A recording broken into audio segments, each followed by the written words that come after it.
Game 1 of the 2015 World Championships. We are into picks and bans, and the dunk master Darius is dunked into the bans. Not really a big surprise. Fiora and Darius, as you just mentioned, are being hyped up quite a lot as well. And we have to remind people, this is the blue side ban for Fnatic, so they might still be able to first pick one of these 3 picks we just mentioned before. Yeah, the Lulu ban makes a lot of sense. Fnatic had a ton of success, as did everyone running that as a flex pick between the mid and the top lane. And that can be a very interesting thing when it comes to red side, blue side now, because red side used to be where you could like target ban a little bit more because you wanted multiple OPs to be open so you can get 2 of them on your side. In this case, if there's only 3 that every team agrees on, you have to ban away at least one of them, and then you can trade the last one. They go for all 3, it looks like. Mordekaiser ban, first of its kind that we will see. Gangplank is still up, gentlemen. There are 2 bans remaining. I wonder if these teams will be looking towards that, as is Kalista. We've not touched on some of the AD carry roles yet either. Really, Vayne is actually banned before Kalista. Kalista has received some nerfs throughout patches now. One of the lowest win rate you have in solo queue, but still tremendous competitive capability.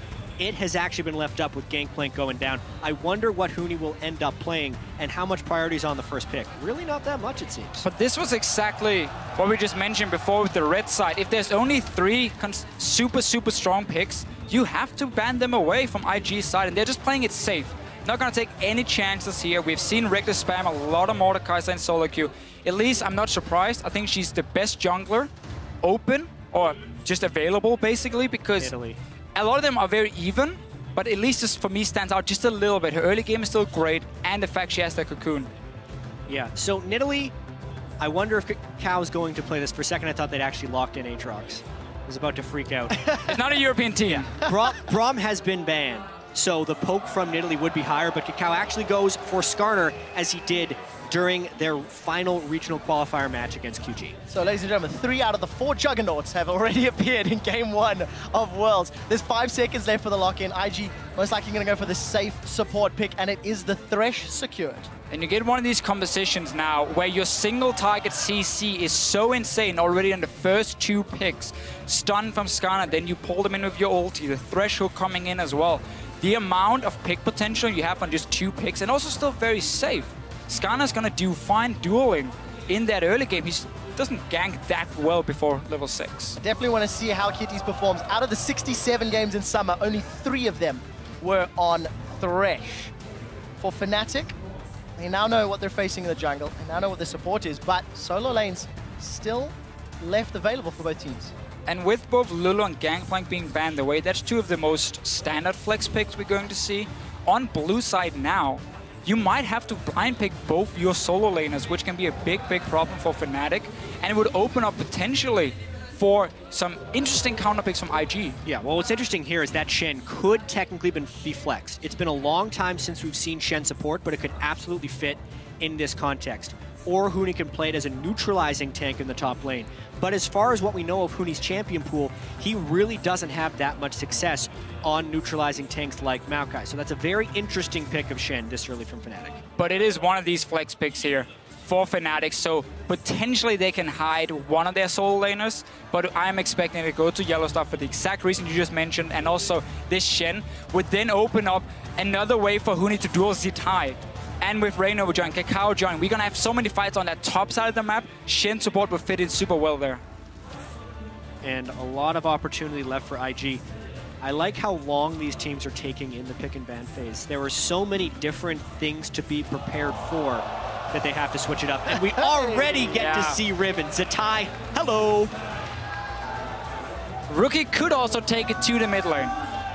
He could. For IG. But again, you have this conversation with Ashe. Even more single target pick potential, and then you add in a burst bruiser in Riven, even an assassin we can call him. And Skarner again to jump on that one target and simply just burst them down. Fnatic, they're gonna look to get a QSS. Not as the first item, but they probably wish they could. Well, Invictus Gaming already with some surprises. And for Fnatic, I'm not seeing a lot of damage yet. They do have 20 seconds. They will be showing both of their solo lanes. And as we mentioned, that Riven could technically flex. If you were in Fnatic's shoes, how do you round this comp out? I'd expect a Victor of some kind.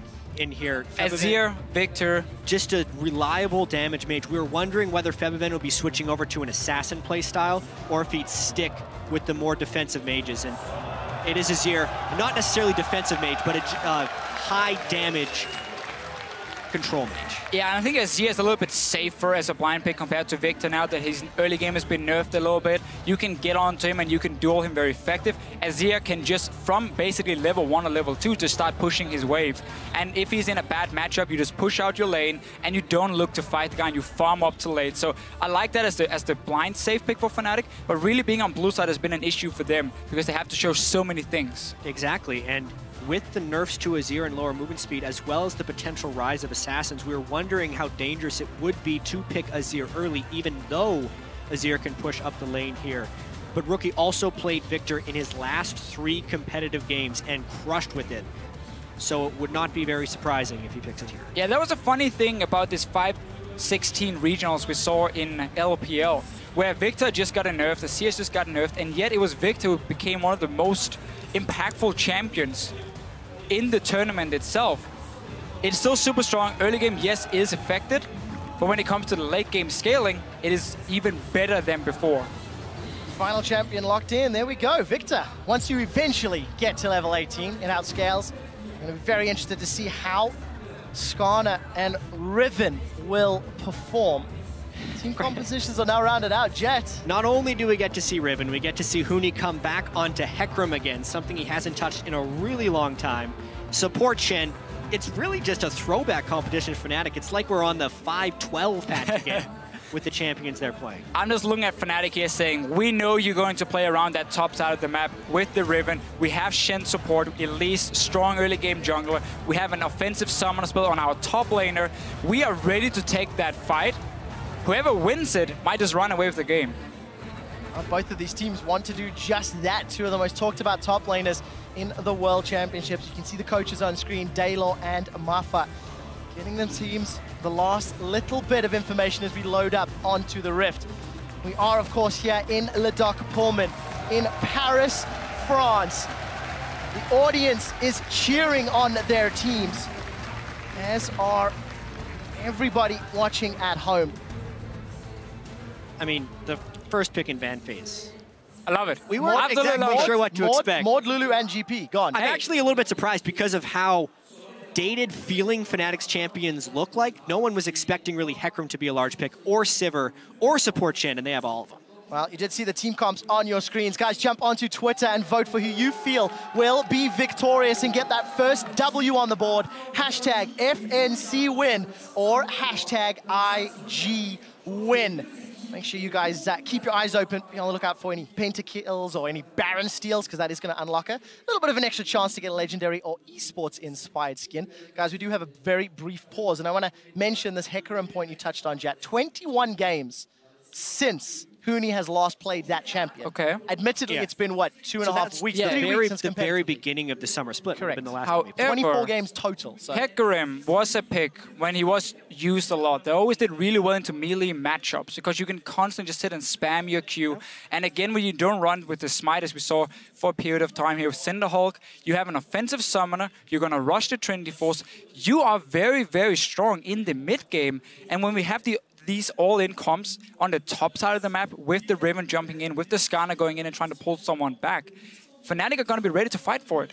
So I wonder if IG is going to say, you know what, we're not going to fall for that one. We're going to try and play around the Shen instead and have this massive amount of teleport and action in the bottom side where the Thresh and Ashe are there to provide the CC. Yeah, and as far as the early game strengths of these teams go, I do have to point out, KOO has only played Skarner 2 times. He picked it up after they actually lost to EDG when Clearlove played Skarner against them, and then he played it twice.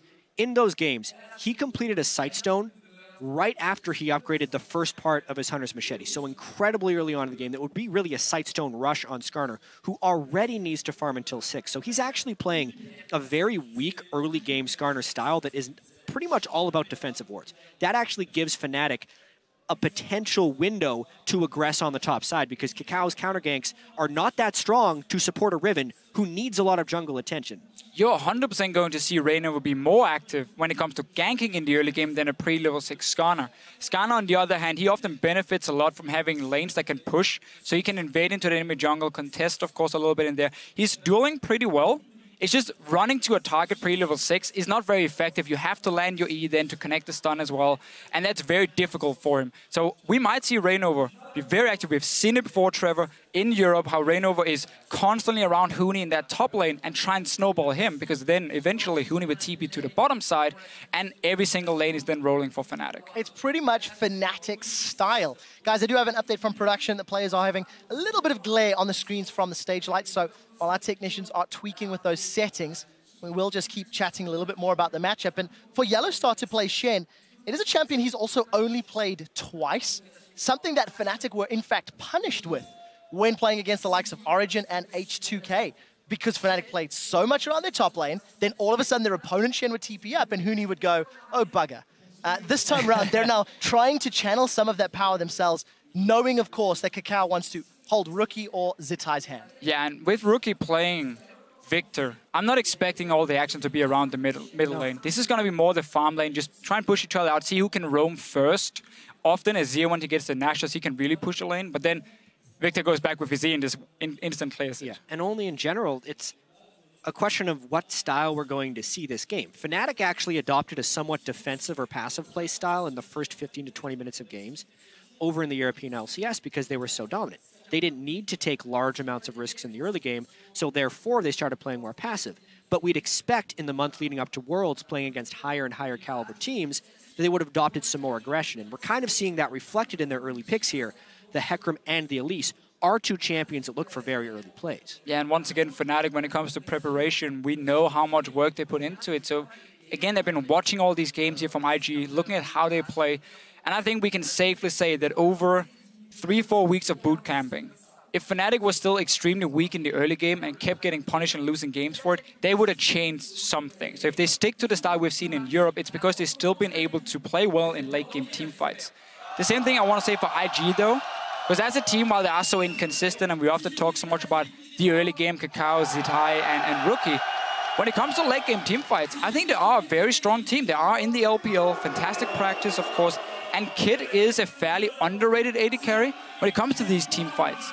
I don't think he's ever going to do a whole lot in the laning phase because of Kitties as well, has kind of hold his hand in the lane.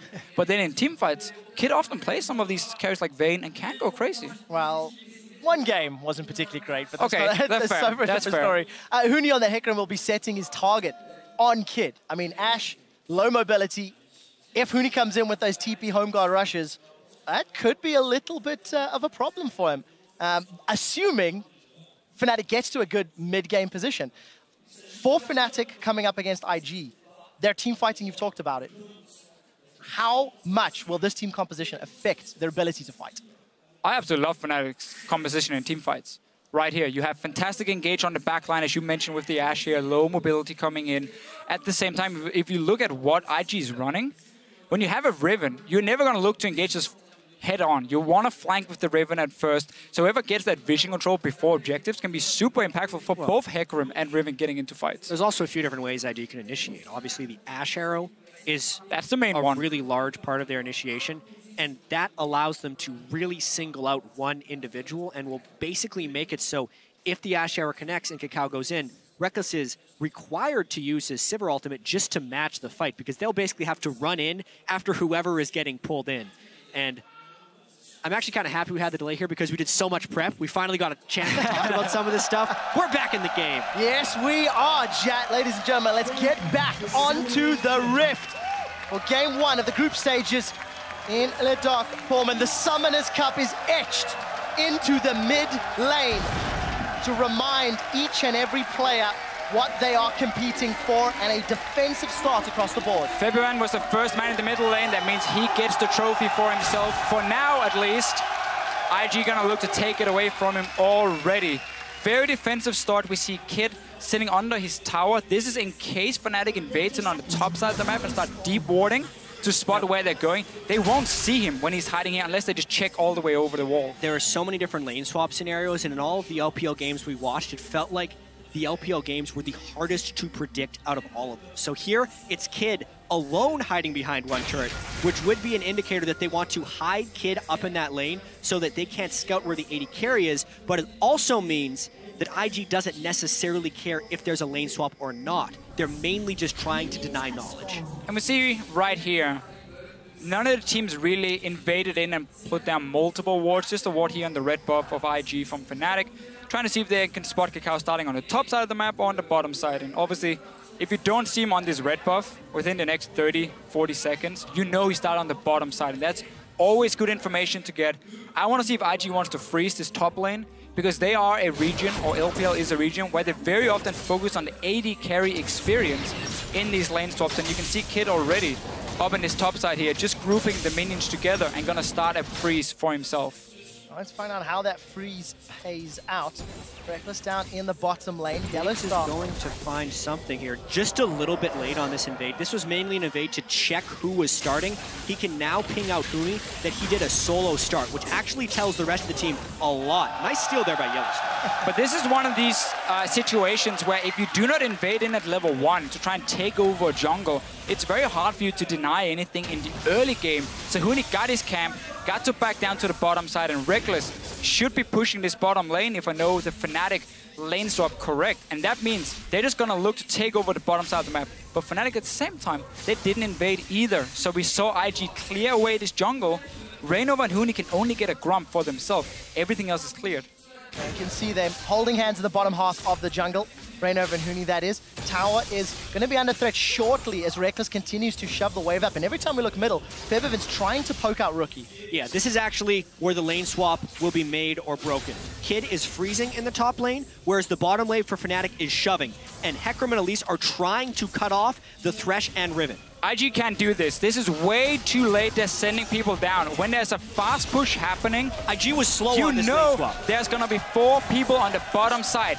They showed themselves so late that Fnatic can move in between tier 1 and tier 2 on the bottom side and zone them away, meaning Riven got absolutely nothing, and now they're late to pushing the top tower as well. It can effectively turn into an untradeable turret because the rate at which Fnatic got to push that lane and how they can actually bounce that wave off the turret for Huni to farm means they would be able to rush top before that turret falls. Oh. This is very much now IG needing to take advantage of Kid's experience advantage that he will have because they will be down in the global gold race. Yeah, IG won't even be able to touch the top lane tower here. Kid is looking to just maybe shove the wave out and then go back and buy for himself because he has nothing yet.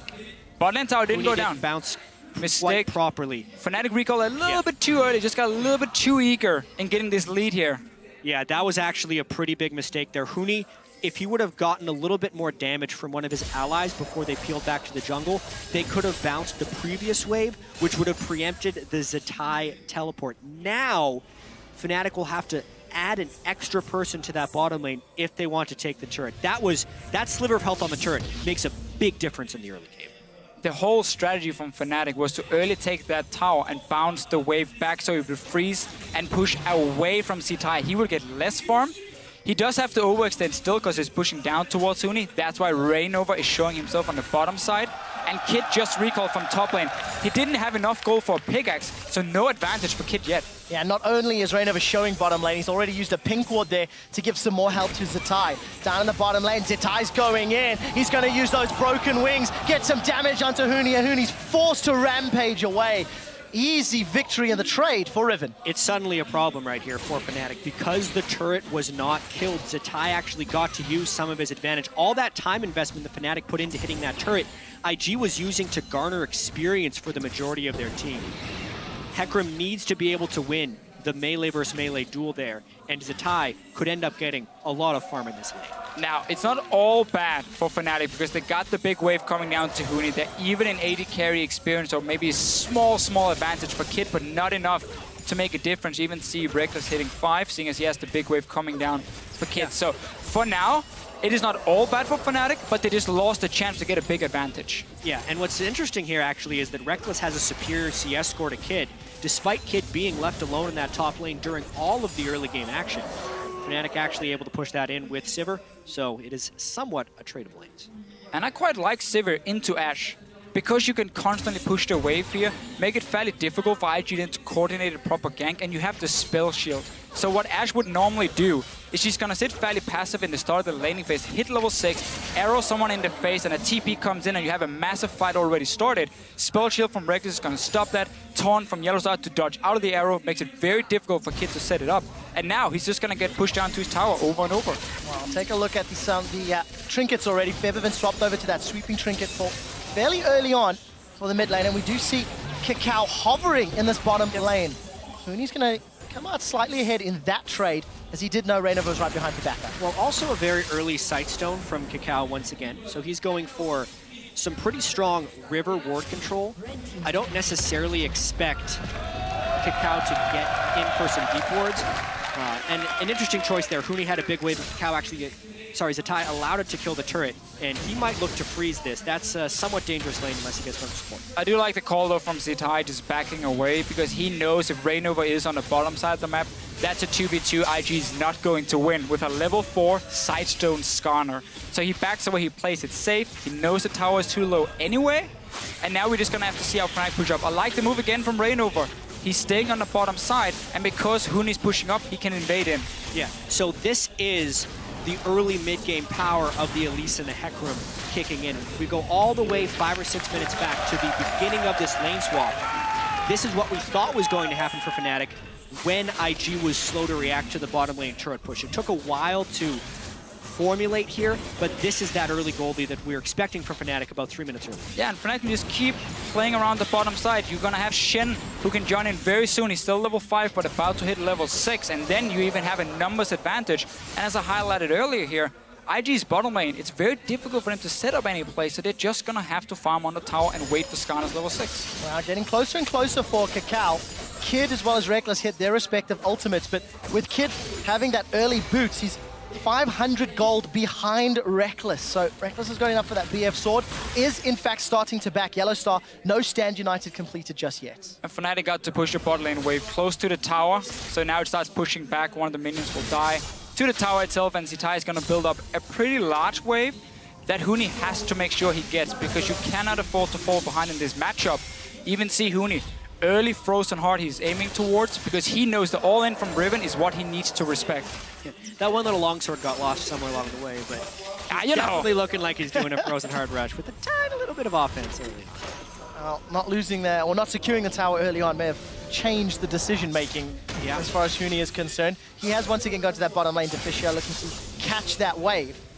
And we catch a glimpse back in this middle lane. Febiven and Rookie, we've not seen them trading too often, but even on CS, Rookie's gone for a second upgrade on that Hex tech, while Febiven's about to back and spend. A lot of the jungle pressure has been about creating space for Huni in this bottom lane with the deep wards from Reignover inside the jungle of IG. So it's kind of expected that the Azir and the Victor would just be trading farm in the mid lane. Keep in mind, this is the nerfed Victor from generally the last time we saw him in most competitive play, aside from the regional qualifiers. We're trying to put on 5.16. So he's not getting as much early mana from that tier 2 upgrade on Victor, and will have to be a little bit more conservative with the way he shoves the wave. And exactly that is a fairly big key in this matchup, because Azir with Nash's first can just keep shoving the wave without using a whole lot of mana himself. You can try and starve the Victor simply, because if he goes back to base at the wrong time, Azir is so effective as well at pushing down the tower, and that's how Fnatic can keep trying to snowball this tower advantage they already built up with the first one, and in fact none of their towers took any damage. Yellowstar's in trouble. He's already taunted and needs to flash over the wall. Zetai's hungry for blood. He's come forward as well. Use those broken wings over. 3 members of IG are nearby. Caught a glimpse of Reignover, and gents, he's actually gone Runeglaive Elise. That's a little different for Fnatic, and Reignover is traditionally one of their primary tanks. It's something Reignover did in the first game he played Elise against Origin in the finals. It's a squishier build, but this time they actually have a tank in the top lane, so I can see him more getting away with it.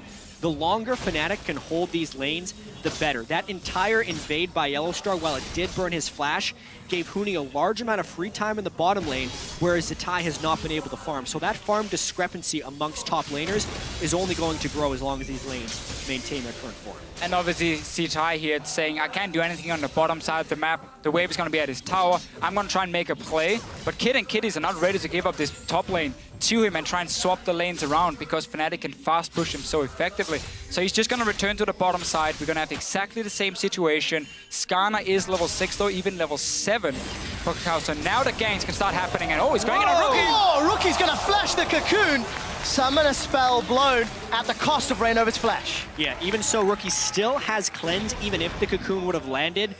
The shuffle that Fevaben pulled from the mid lane there wasn't quite as clean as he would have liked, but they still do burn one summoner spell. I would like to see Fnatic, though, start using this Shen.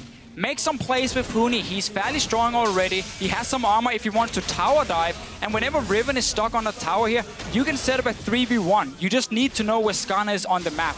Yeah, and the main thing Fnatic's doing with the Shen ultimate right now is just pushing up the mid lane with the Stand United in their back pocket. They are waiting for KOO to become relevant. Even though he is level 6, he still hasn't upgraded the Cinderhulk, whereas Reignover's been sitting on his jungle upgrade for quite some time. This entire sector of the map, where because of the positioning of the mid and top laner we expected IG to be strong on, has actually been heavily controlled by Fnatic through champion select, through lane swapping, and through their play. Exactly. And that allows them to get the first dragon, extending their gold lead to 1,600. All of that free time for Huni is just money in the bank. And we did continue to see Fevaben pushing down that mid outer turret. It's been chunked lower and lower every time Rookie backs. And things are not looking to get much better for IG right now because Kid has been forced to go back at some very poor timings for himself. He had got a pickaxe and then a bit of crit the last time. Again, there's no BF sword for him. He's not hitting really a point where he's going to be very strong compared to Reckless, who's building just to fast push waves with early attack speed. Huni's going to continue doing the same. Frozen Heart is completed. They're basically waiting for KOO to pull the trick in one of the lanes. But it's going to be very difficult for him because he doesn't know where Reignover is on the lanes, and he doesn't know if the Shen ulti can just come down instantly and stop this gank from happening. I did see the IG ward near the Gromp of Fnatic spotting out Reignovers, at least for the time being. A little bit of information to work with. And look at the bottom lane. Zitai pushing up the tower heavily, but Reignover's focus is on the top half of the map. Yeah, and Zitai's actually taking some pretty heavy risks right now to be pushed up this far because that quadrant of the jungle that Huni has behind him is completely empty as far as IG is concerned. They're looking to make a risky play because IG has kind of lost control of a lot of this. The Vision War is being won by Fnatic, and therefore they're moving down blind, essentially, to where they want to go. Fnatic preempting the other side! He is on the hunt down the cocoon! Kitties is caught, and he's killed by Reignover! First blood to the Europeans, Fnatic! Fnatic had the pressure on the top side of the map. They push in the tower, and IG once again returned from base to that top side with Kid and Kitties, and there was nothing they could do. Fnatic has the map control, and then you can go for these plays. Not only was it a good play, it was a smart play by Fnatic right there. The play that IG was hoping to set up was essentially the same. They were hoping a 3 or 4 man dive onto the near empty lane, but they didn't have the vision control. Fnatic did. So they made a smart, safe, well-executed play, get first blood, and now a 3,000 gold lead. And it is so key for Fnatic that they managed to make a play on the Shen lane itself. So there's still an ulti ready for Yellowstar, which is stopping the aggression from IG. We see it here. Kitties and Kid return from lane and quickly realize our tower is gone. We're now caught in the middle, and 4 members show up. Nothing they can do once they overextend. Poor call from IG. They get punished. And as I said, Yellowstar still has its ulti ready. Where's Skarner going to go? One unfortunate thing there for Huni is that he did not get a kill nor an assist in that, despite using his teleport. Obviously, Zitai also burned teleport amongst the chaos, and if anything, I expect IG to maybe try and find their fight around the next dragon. A few minutes Although away. Fnatic has so much vision control.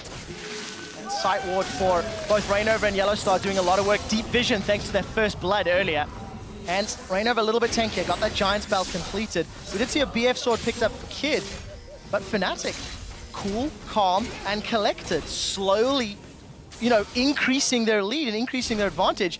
Oh, gentlemen, Yellowstar, he fancies some nice. blood, and he's found Kitties, knocks him into Reckless's hands, and Fevaben will take the second kill. And this is where things just go downhill. As a support, you have no flash, but you're trying to get vision control back on the map, and then you get caught out, you're dead, your tower now is taking damage. And Fnatic wants more out of this. They're trying to just snowball this game out of control. They knew the flash was down on Kitties, so they got the repeat gank. Because they killed Kitties, they also get pink ward control inside the jungle of IG, and are looking to push down that low mid lane turret. If Fnatic can get the kills, 3 out of turrets to 0, as well as a move on the second dragon, it would be huge. Well, take a look at Huni. He's been caught by the crystal arrow. Here comes KOO. Get over here, he screams. Stand United used to keep Huni alive. Tower is secured in the mid lane as Reckless gets that killing blow. Defensive peel from Fnatic. They're running away. That onslaught of shadows needed to get Huni away. We do see the Sun Disc thrown down for defense, and Feathervin will be able to get out.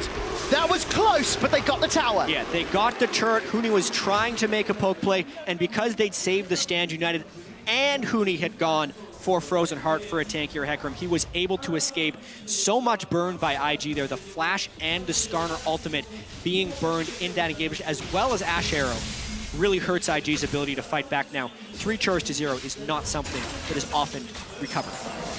I just have to really highlight how valuable this Shen pickup is for Yellowstar as a support against what IG had built. We kept highlighting how much single target CC they had to catch out one guy, and Yellowstar could stop that. And now we see once KOO gets onto a champion, Yellowstar is there anyway to help, Huni gets out, and more important for Fnatic, all they were waiting for the last 5-6 minutes was just these outer turrets to die. They kept having to push in every single lane. Once the towers went down, now we see them contest all the vision in the jungle, and soon there's no jungle left for KOO to farm. It's going to belong to Fnatic. So Fnatic stamping authority in game 1 of groups, that 4,000 gold lead thanks to exquisite lane pressure. 30 seconds to Dragon. Chat, you'd mentioned IG may want to fight around it, but they're quite far down if they want to think about it. Yeah, they lost their Summoner Flash on KOO. Their ultimates will be back around the right time, but they just strictly don't have the vision control. They have lost so much map pressure to how well Fnatic has played these lanes and how timely Fnatic's ganks have been. As soon as IG looks towards this dragon, Fnatic is hoping to get more picks and a larger snowball. KOO needs some help.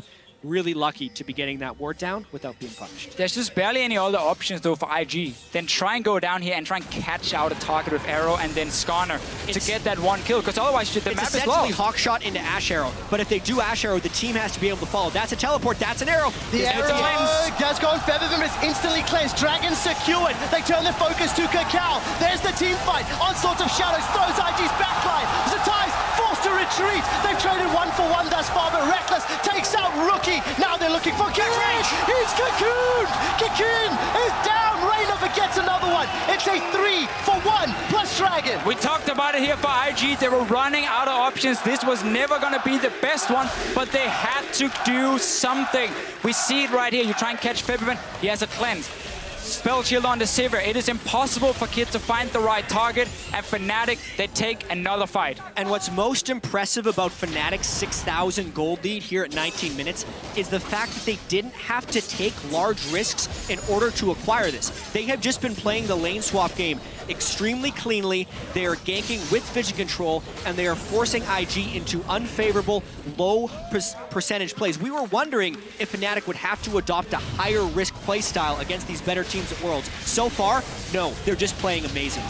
And notice here, Feathervin with the cleanse, doesn't care about the arrow, and now IG's composition, there's no real front line. KOO is too squishy. Zitai and Kiddies are trying to be that front line for Rookie and Kid, but they die too fast and have to back out. Specifically, IG built themselves a pick composition that relies on teleport flanks.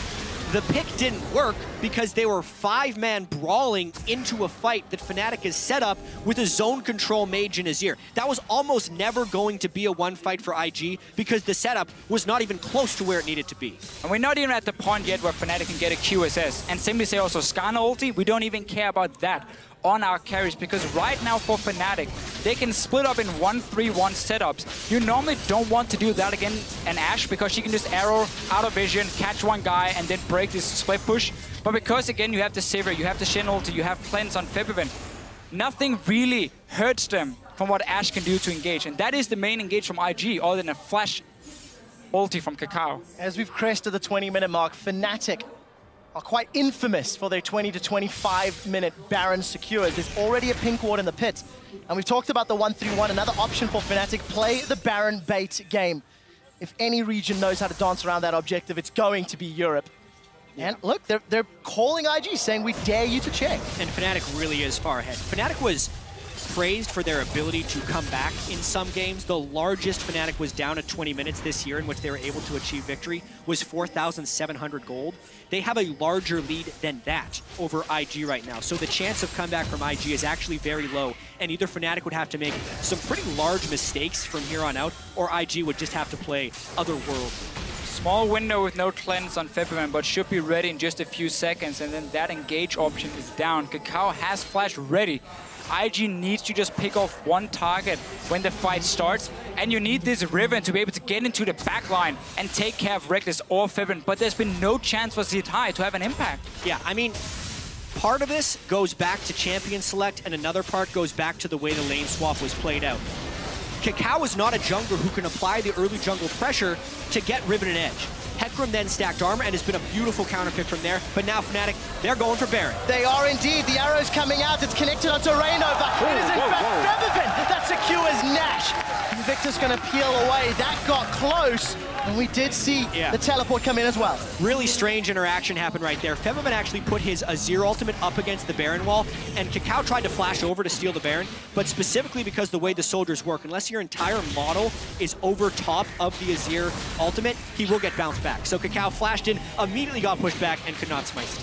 Now, we have seen IG fall behind basically from the start of the game. And that is something as a team we have seen multiple times before in the LPL. They have been so inconsistent. We just see it here again. KOO not flashing all the way over. The way Azir What's terrifying is he actually got his smite off.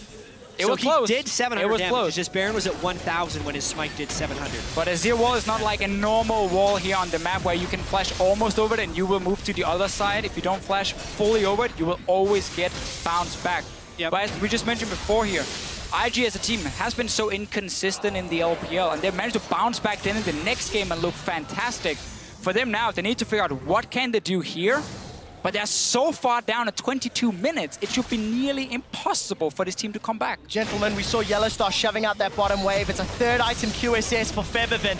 Another tower falls, and for the European team on home soil, when European squads have more than 4,000 gold lead at 20 minutes, they are 42-0. And it's an exceptional stat. When you've generated an exceptional lead, another tower is going to crumble under the might of Fnatic. And this is precisely what Fnatic is getting out of this Baron. They're getting the second-tier turrets in almost every wave. The gold difference from before they take this Baron to when the Baron goes out is going to be massive. And when you can see the support pushing Yellowstar because of Baron now and Stand United, he just wants to be fantastic. part of this. He just wants to be important as well. He's getting the wave going. Hootie's coming in on the backside. These are indefensible outer turrets for IG. Yeah, and of course the right call from Fnatic. No teleport for Huni, so you needed someone else to take in the wave with you. It is going to be Yellowstar. No ban off command yet, slacking a little bit on that one. If it comes in later, then there's nothing IG can do to wave clear as well. The question marks around which IG would show up are coming to light, and the question marks about just how good are Fnatic on the international. How good are they after their boot camp? They're showing pretty good. It's one game, but this game isn't even close. Like, Fnatic is absolutely demolishing IG right here.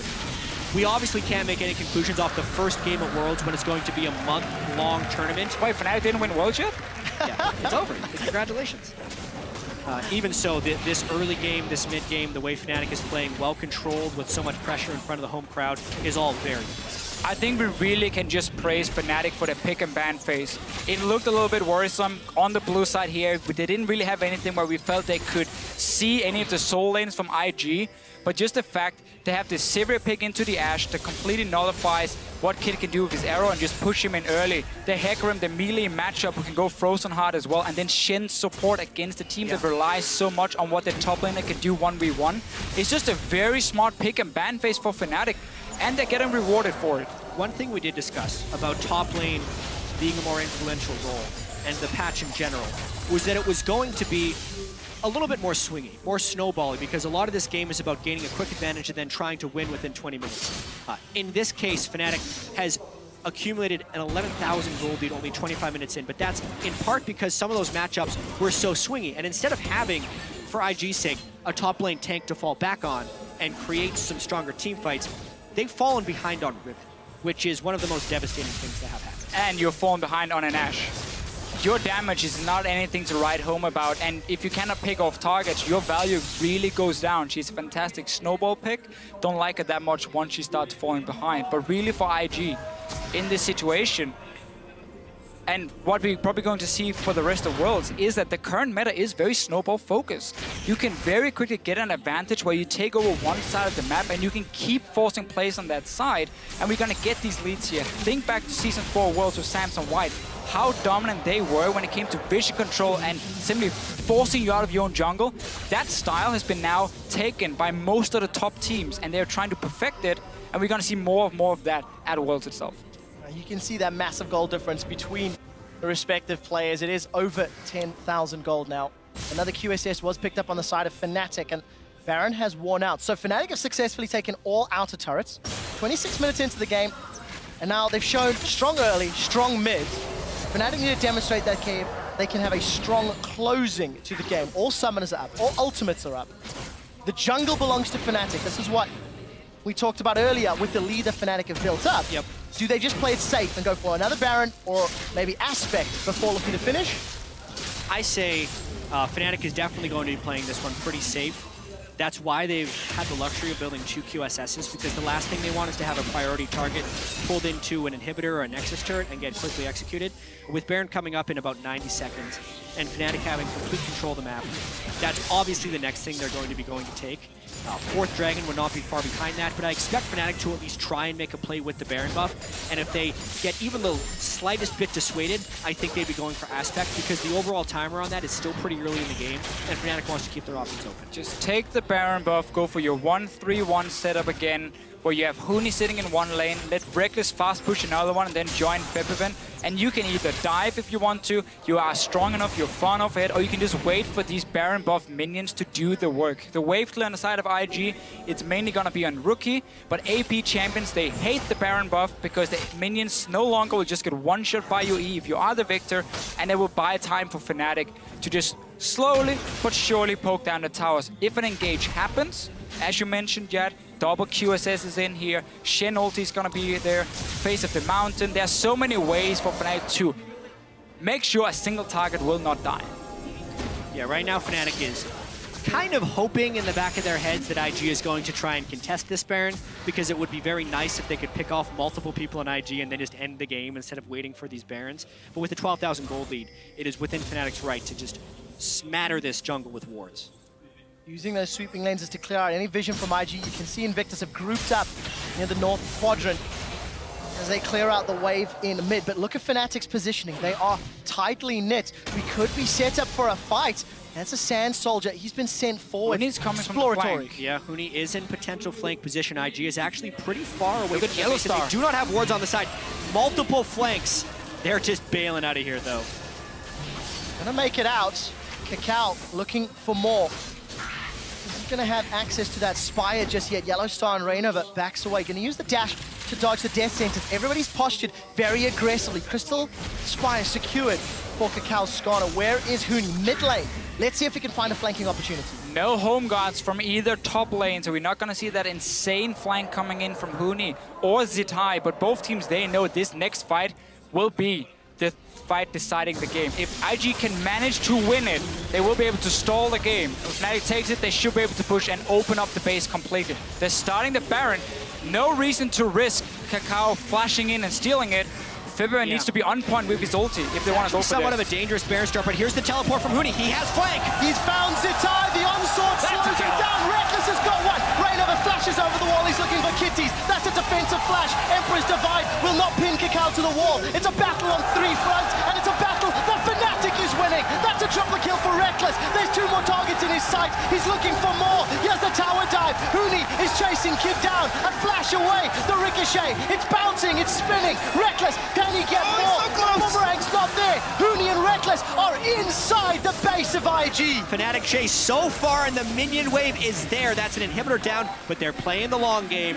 They get the inhibitor and the one fight. Everything counts for Fnatic. They get the kills. They get a Zhonya's as well from Febiven. Showing off a little bit. Can go back. That's a surrender from IG. They know the game was over. Invictus Gaming surrender, and the hometown heroes strike first blood at the 2015 World chips. Fnatic had a goal lead since 2 minutes into the game. They had a better lane swap. IG were very greedy with the way they moved Zitai around. He got denied. And this composition from Fnatic had all the answers versus the pick comp from IG. Yeah, and this is a statement game for Fnatic.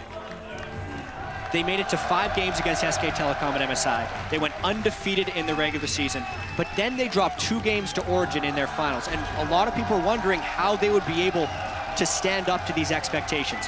Well, early read on it is very, very well. We started the spring split looking at Europe and saying we just crashed and burned at Season 4 Worlds. We didn't make it out of groups at all. We had a long way to become a competitive region again. Fnatic shows up with Yellowstone, 4 new guys. They look good in the spring split, not fantastic, but good. Win it, go to MSI, 5 games against MSI. We started believing this team had potential. Well, 18-0, 18-0 in the summer split, win the whole thing, and now we suddenly trust in Fnatic. We believe that Fnatic can be a team that can take at least the group. I'm not gonna go further than that. Well, the whole town and crowd here in Europe is definitely rooting for Fnatic. And Jat, I distinctly remember Jat22 on Fnatic mentioning how they, in their victories, they didn't show the greatest of elation. They lost it after seeing the surrender votes. Well, specifically being in front of this crowd as well, to start the World Championship against the other favorite in the group and to beat them so decisively has to be a fantastic sense of accomplishment. The challenge now for Fnatic will be to not let up, because this was the first of their 6 group stage games, which would lead to even more games at Worlds if they continue to succeed. And IG has been here before, where they lose a game and they know how to bounce back again. We keep talking about how they've been inconsistent. They are a fantastic team. This composition didn't really seem to fit them, or at least give them a lot of openings to make plays. With the Skarner from KOO, he had no impact. I'm sure they will bounce back and they will still be one of the favorites to make it out of groups. And of course, talking about the word bouncing, we're going to have to keep our eye on the lane swap scenarios. There's so much talk about how each region lane swaps and how you need to adapt to your opponent's lane swaps. It felt like Fnatic just had a much better read from early, despite that little misstep on the first tower. It was a minor misstep even at the end of the day, because they didn't lose the top lane despite Kid freezing it for so long. And then Hootie did get a small amount of jungle pressure from Rainover and could easily take the turret over. So honestly, IG was very slow at keeping up with that lane swap. And the instant they tried to push down, it was just maybe 2 full steps behind where Fnatic was as far as the decision tree that you have to go down in a complex lane swap. Fnatic crushed it. They did, and that's what gives you such a big lead. And when you play champions like Riven, you can never afford to fall behind. You have to snowball from it, and that's basically what IG didn't manage to do. Now, if we step back just a little bit, and we go back to picks and bans, Maud, Lulu, GP. We're going all the way back to bans? Like, I just, Darius, like all of the question marks we had as far as champions are concerned, if they're banned, I'm very interested to see how the rest of these teams play and the rest of the pick ban priority happens. Well, specifically, I think the flaw from IG's team composition here was pairing Riven with a low early pressure jungler.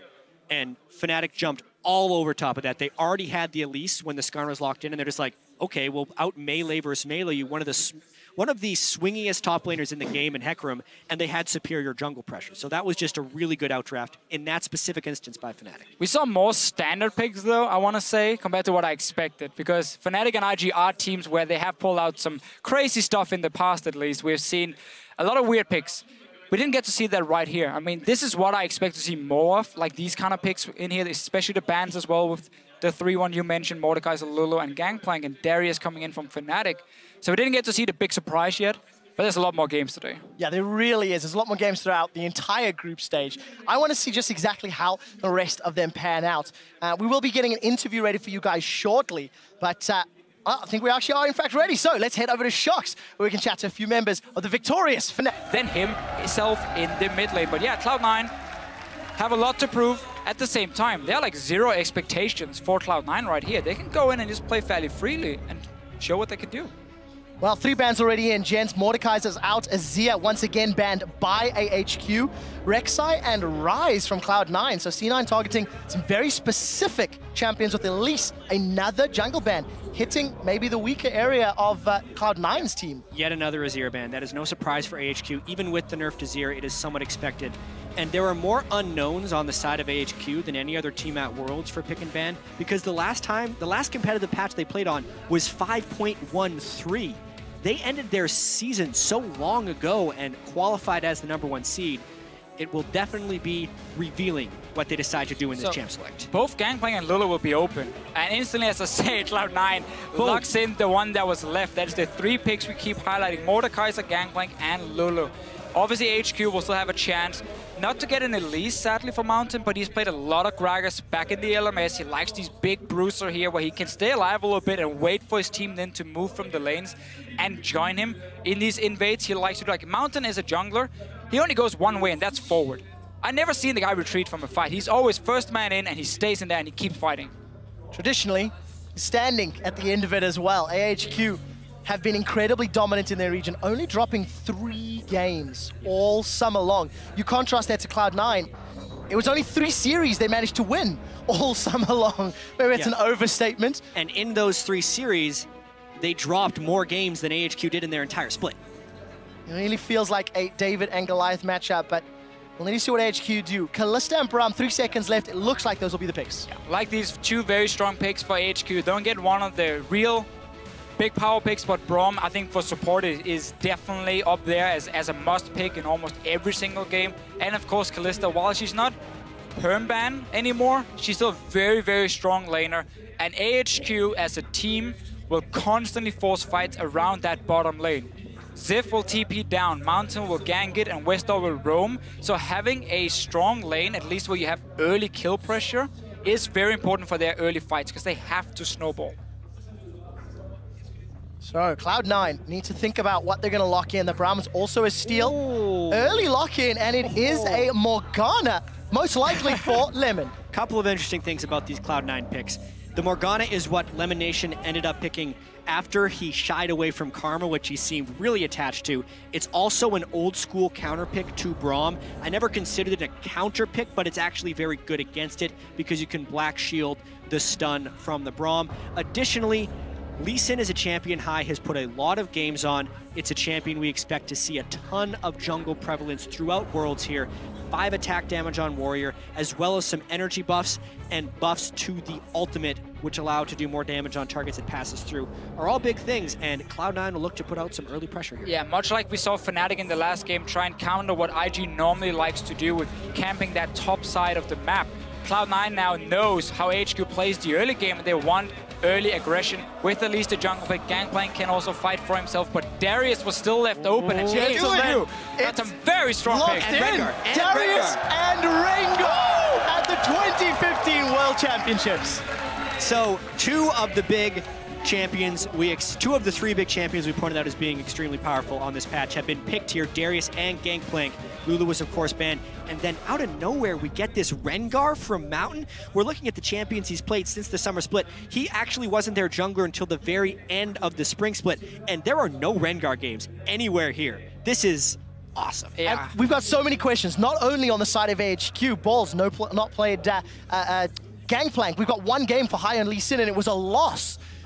I cannot wait to see how they play in game. 20 seconds left for 2 more picks. Remember, Gangplank is a flex pick. It can go to the mid lane. I might even say it's probably better in the mid lane. You have a free farming lane. But Vega as well, I love this pick. This is like Christmas. So much. So now we know the mid lane. We're assuming that's Incarnation's Vega. That's going to be his Vega. This pick and ban is Christmas. Deficio, I'll give it to you. You have many things to say about Vega. So Vega is coming in now as a champion that has been buffed in quite a few patches to slowly under the surface, been getting buffs in there. The last one he got was very big for him. And in this mid lane, as a pick here, he's not the greatest early laner. He's not going to destroy your pre-level 6. Which could be worrying against Westar. Sure. He's yet to pick. He gets to pick a counter assassin. He has to go find assassin against it. He has to. But if you do not shut down the Vega... It wasn't banned. It's been banned in almost every game against AHQ. If you don't shut down the Vega before he hits level 11, he will take over the game and he will one-shot everyone. And then Westar is going to stand on this fist here being like, I want to one-shot one guy, and then Incarnation takes out 3 at the same time. So we're going to have to see AHQ use Rengar level 6 combined with Fizz level 6 and destroy Incarnation so he doesn't sit and stack up AP, get his cooldown reduction, and just one-shot targets in the late game. This is going to be such an explosive game. And you know what, Jad? You said to me, imagine if you have Veigar and Gangplank on the same team.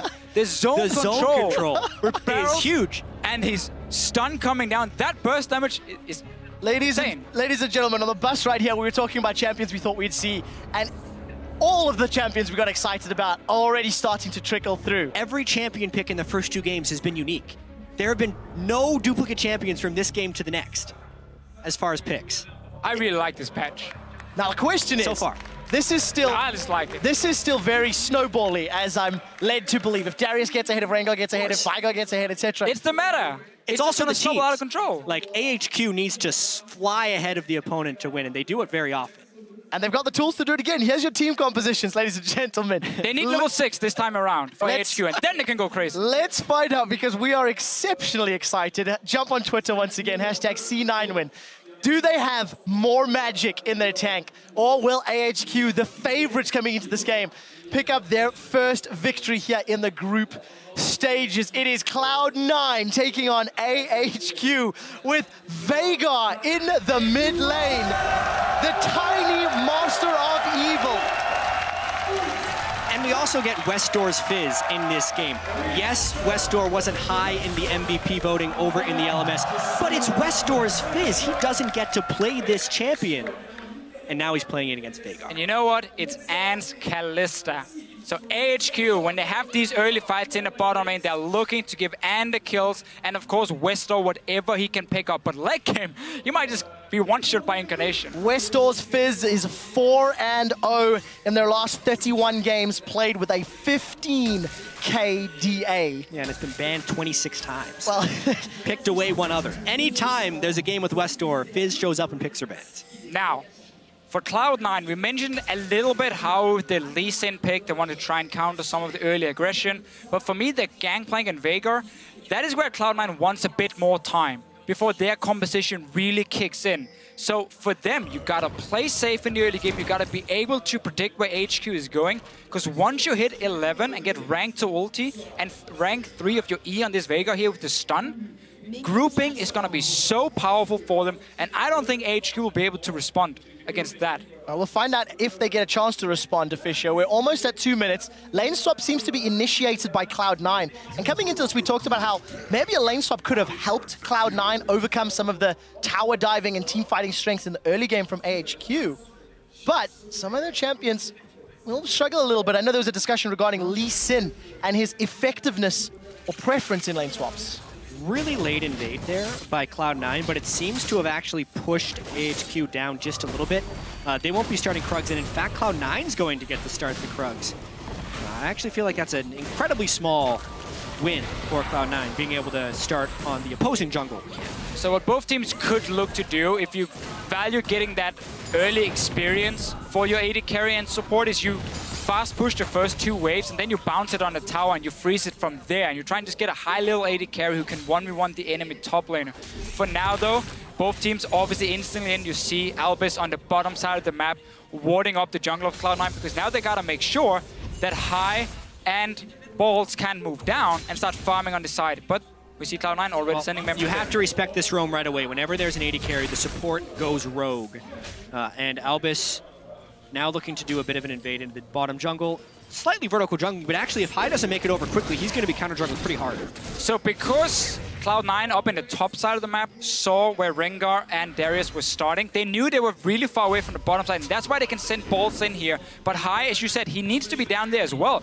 Otherwise, HQ can just focus and dive. I don't think Cloud9 actually saw the jungle start. They walked through a ward, but then Darius and Rengar dodged below. We'll see whether Cloud9 will be able to respond. Ziv is going to teleport up top, and every time we... High is lost here. He went in, they did not know he started red, so that's why he late warded the red, and now he's going down to his own jungle. But because he made the quick reaction, Mountain is also not able to counter jungle red. So one thing I do want to keep an eye on, every time we look middle, by the way, Incarnation farming with that Baleful Strike, he's already got plus 10 AP for free, and I want to track just how high that goes. You want to know the funny thing about Veigar is you don't even need that bonus AP.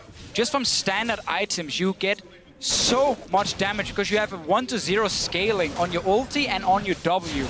So late game, you're just such a monster. It's more about even the stun duration and the cooldown of your stun, blocking such a massive zone and making it very difficult for Kalista to jump around in a fight.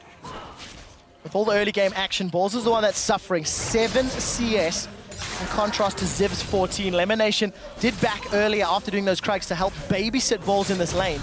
And we've got an interesting 2v2.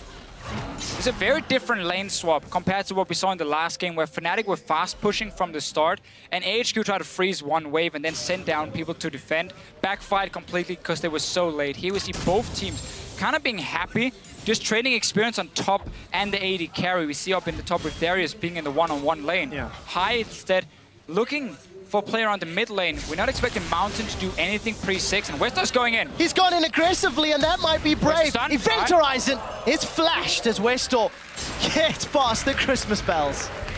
Oh, Dark Binding connects on Ann, but there's no follow-up. Exactly, and also they can just put up the Braum Shield any time a Binding lands so the balls can't shoot through. These are actually really favorable lane matchups for AHQ early in this lane swap. Ziv on Darius should be able to farm up just fine with Doran Shields and 4 health potions. Additionally, Ann and Albus can really punish Sneaky and Lemonation, or sorry, Balls and Lemonation in that bottom lane because of the Braum and because of the melee versus range discrepancy. Yeah, never been a fan of the lane swaps where you just trade AD carry for top lane experience. I think top lane has always benefited so much more from getting an advantage. Now in this case, you can see Cloud9 is swapping back. So before it gets completely out of hand, they want to get it back to standard lanes. I like the little play though from high around the mid lane, because you saw the minion wave were pushing slowly down to Incarnation. That meant Westar, he had to overextend to keep farming as a melee champion, and therefore High knew there was a chance he'd get in, and he forces a flash, which can be key now that Westar will be under more pressure, and Incarnation is soon hitting level 6. Yeah, of course, Incarnation's going to have that freedom, thanks to his opponent not having flash. I want to mention Balls going toe-to-toe with Ziv's Darius. We've touched a lot on the Gangplank and the Veigar, but Darius, a champion we've not seen in the West at all. He simply became relevant after the patches, after the tournaments had already ended. What are we expecting out of Darius? He is tremendously strong in melee versus melee matchups. And he's also very swingy in lane. The fact that Balls has had to swap back into this lane with Ziv having a full level on him as well as double CS is putting him in a situation to fail. So Ziv will actually have a large amount of lane pressure and should be able to bully Balls' Gangplank quite substantially here. It was just such a weird start for C9 with taking that camp and then slow pushing it with Sneaky up on the top side, so he barely got an XP advantage over that top laner on their way. So Ziv just picked up so much extra farm, and he's going to continue to be a bully. Level 6 is where he really starts becoming extremely hard to deal with, and he's one of these champions that if he gets going, he can just snowball completely out of control. It's why teams like playing around the top lane. And we had a question regarding Ziv and his champion pool coming into this tournament. He used to be mainly the tank player, being the main engage. He's on Darius, he's on a carry, and so far it's looking good for him.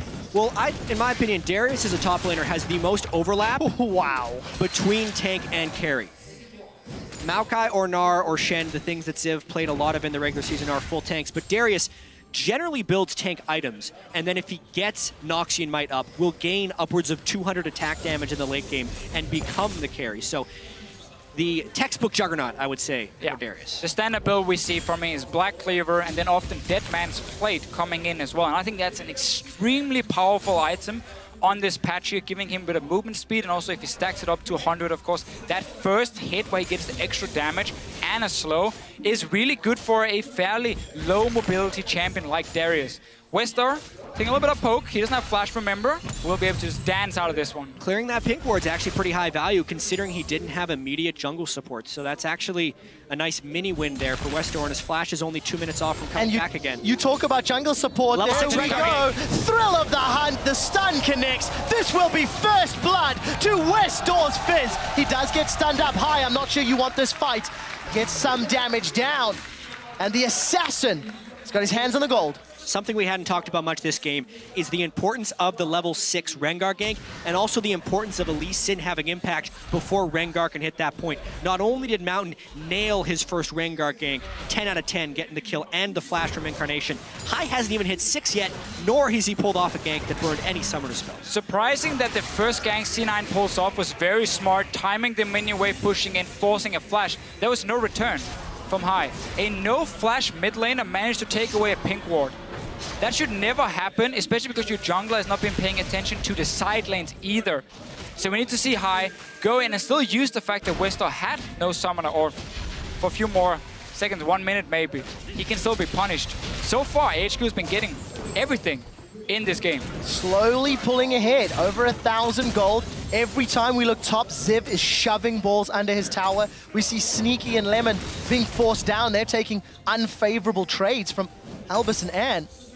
And, you know, Mountain, he wasn't needed. He was able to just power farm his way up to Thrill of the Hunt. And the problem now for C9 is the fact that if you do not have lanes pushing against the Rengar, it is very difficult to get into the jungle and start warding deep where you can spot him using his ulti. You can't even deep ward in the lanes either to see if he's coming from there. So suddenly Mountain, every time ulti is ready, should have the opportunity to surprise Cloud9. No flashbang Incarnation this time around. Westar has ulti. You can just return to the mid lane and do exactly the same thing again. Yeah, I should also note the early gank from High did burn the flash, but that's pretty much all he did. Exactly, but we need the follow-up then. Yeah, and he's missed that follow-up. Westar again has flash, and his mid laner is the one sitting without. It's really a lot about Incarnation trying to passively farm here to get his ability power up, and Balls' Gangplank passively farming to get extra gold from his barrels, because outside of that, Cloud9 doesn't have many windows for success here in the early game. And Incarnation, of course, running cooldown reduction per level runes for himself, get the 3.75% for masteries as well. And then he's Athenes, and he can start making some plays. But Mountain, we just mentioned it, he's back towards the mid lane. Incarnation is standing very far back, though. Yep. Not going to be at risk of getting caught this time. As we've crested 10 minutes, AHQ have that 1,000 gold lead. And a touch on that early game graph, they accelerate as they get closer to 20. Incarnation may be in trouble. He's going to get far enough away. And small misplay from Mountain. And I think actually Incarnation played that really well. It was greedy of Mountain to pop Thrill the Hunt so early, but Incarnation was constantly dashing in and out of where turret range would be if Rengar jumped on him, and Mountain was not willing to engage himself in a full-on turret dive, so nice job there. And a very important thing to highlight with Veigar's stun in this matchup. Let's just see the bot lane first, though. Elimination doesn't look to go aggressive, but you can not dash through the stun of Veigar. So when he gets the warning that Mountain is coming, he can just pop down the stun near himself, and Rengar will always get stunned on the way in and should not be able to one-shot him or at least lock him down. So Incarnation, as long as he stays far enough back and gets the warning and not hawk a buzz or whatever, so someone can jump in and kill him, he should be okay. Plus 58 ability power on Dark Matter, almost 3 amp tomes already. And outside of a big CS discrepancy in the top lane, it's not looking great for Cloud9. AHQ continue to just play for the long game. Yeah, the one saving grace here for Cloud9 is this bottom lane. Tristana is a pick that mainly caught on in North America. And this is specifically what they do for it. They continually push up, they get the explosive charge on the turrets, and they shove them down as quickly as possible. Even though Sneaky was top lane for the early start of that lane, he still gets the turret. And even though the rest of the game was going towards AHQ, that turret gold is going to come in really handy if they can withstand the rest of these ganks. Well, Mountain wants to get balls. Apprehend connects, as does the Decimate. That's a flash away. The teleport from Incarnation gets cancelled by Chum the Waters. Westar gets away. While all that is going on, Lemon, Sneaky, and High take Dragon #1 after taking Tower #1. Yeah, Mountain wasted that ulti in the mid lane before, so didn't have it ready for the dive up top, and then C9 using all the globals they had ready. High just making Westar use a bit of mana, and now he cannot clear the wave because they're already pushing on it. And Cloud9 is rotating around Sneaky to get the explosive charge on turrets as quickly as possible and trying to punish the low wave clear of the Fizz mid. Cloud9 is still very much in this game, getting the Dragon, avoiding the dive in the top lane, and also getting that bottom turret. It is putting the emphasis on AHQ to start fights, which shouldn't be a problem, but they haven't found the fights yet. One of the main things for Tristana when she became a pick was that she was good in lane against Kalista. You could out-trade the Kalista with the early trades because you had your E doing the physical damage, and then once you get towards these towers here, because Kalista is a fairly slow wave clear and basically very limited before Hurricane with the wave clear, Tristana will always get the 4-5 hits with the bomb exploding. So C9, when you have a Veigar, when you have a Tristana and a Black Shield, that's a very, very strong siege composition for them against absolutely no defensive wave clear on the side of AHQ. So AHQ are looking to open up the map soon and start fighting. They do not want a longer laning phase. They need to start getting these roams and creating these picks. Otherwise, Cloud9 can just easily group. Incarnation is getting very close to his 11, and then suddenly it becomes very bad for AHQ. Well, AHQ do look to secure their first tower in a moment or two. The next wave is busy conga lining down. Balls still 35 CS down, but while he's unable to defend top, AHQ are under pressure middle. It looks like Lemon will be aiding Incarnation, and High's just waiting in the wings. So what Sneaky wants to do here is push up the bottom lane to apply pressure and force someone to defend, and then he can just rotate to the mid lane, group up with Incarnation, and take down this mid tower. You can see him already move away and start moving through the jungle, or at least trying to. Then they spot Rengar on a lot of these deep wards, and now he can safely just jump away. Very, very good wards from C9. They know which lanes to play around, bottom side and mid lane, because those are the outer turrets you're aiming for. Let Balls just try and farm whatever he can up top. So Mountain's first ultimate was fantastic. The following two, optimistic. They have not paid off. Just a quick difference in their item builds as well. Moby Boots, both warrior enchantments. Moby Boots for Mountain versus the Sightstone for High. So still fairly squishy on both sides of the jungle camp.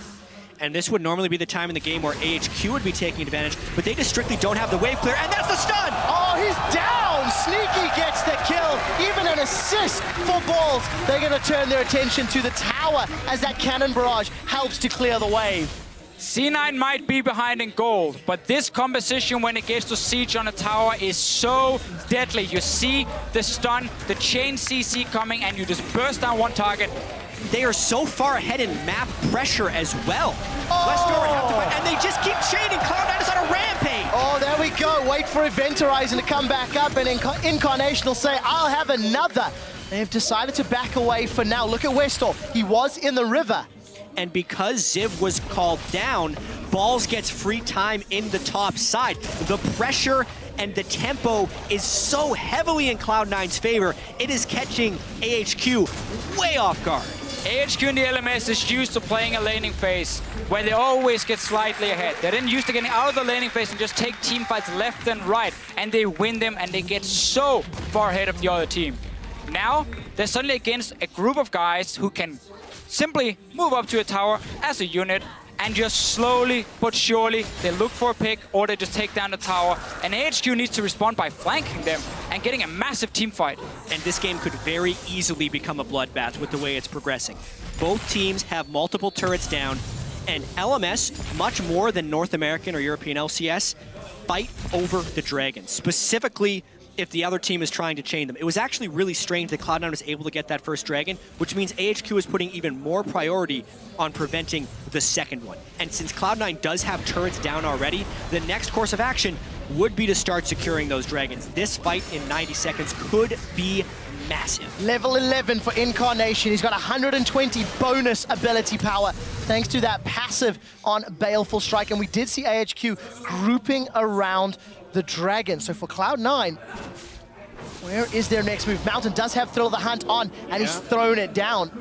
Really poor ultimates after that first gank so far. I mean, what was he hoping to accomplish with that? He ulted, and he wasn't willing to face check in to get vision because honestly, he may have died. I think he was, also just checking. Is there anyone hiding around here? Do I get a marker? Do I get a warning? But it does mean for the team fight now, near this Dragon, it is not there. And the way for AHQ again to engage, just highlighted, they have to be able to flank in. Otherwise, Incarnation can just land the stun, deal the damage. Oh, that was so, so close. If Westor jumped in, that Primordial Burst could have just insta-gipped him. I will say, from the earlier push that Cloud9 did on the mid lane, it does feel like AHQ is not well prepared for this Veigar pick. And Incarnation has put a lot of practice in on it. Jack, who would be prepared for the Veigar pick? It's Worlds. You have to be prepared for anything, and this is the value of some of these different picks. Whether or not you can find the proper counters for Veigar, this is what's looking like close to the first Westor and AHQ have seen of it. 2,000 gold ahead. Cloud9 are after falling behind at the 10-minute mark. Dragon and Vision, way north of Dragon, is fully secured. Cloud9 should not be surprised.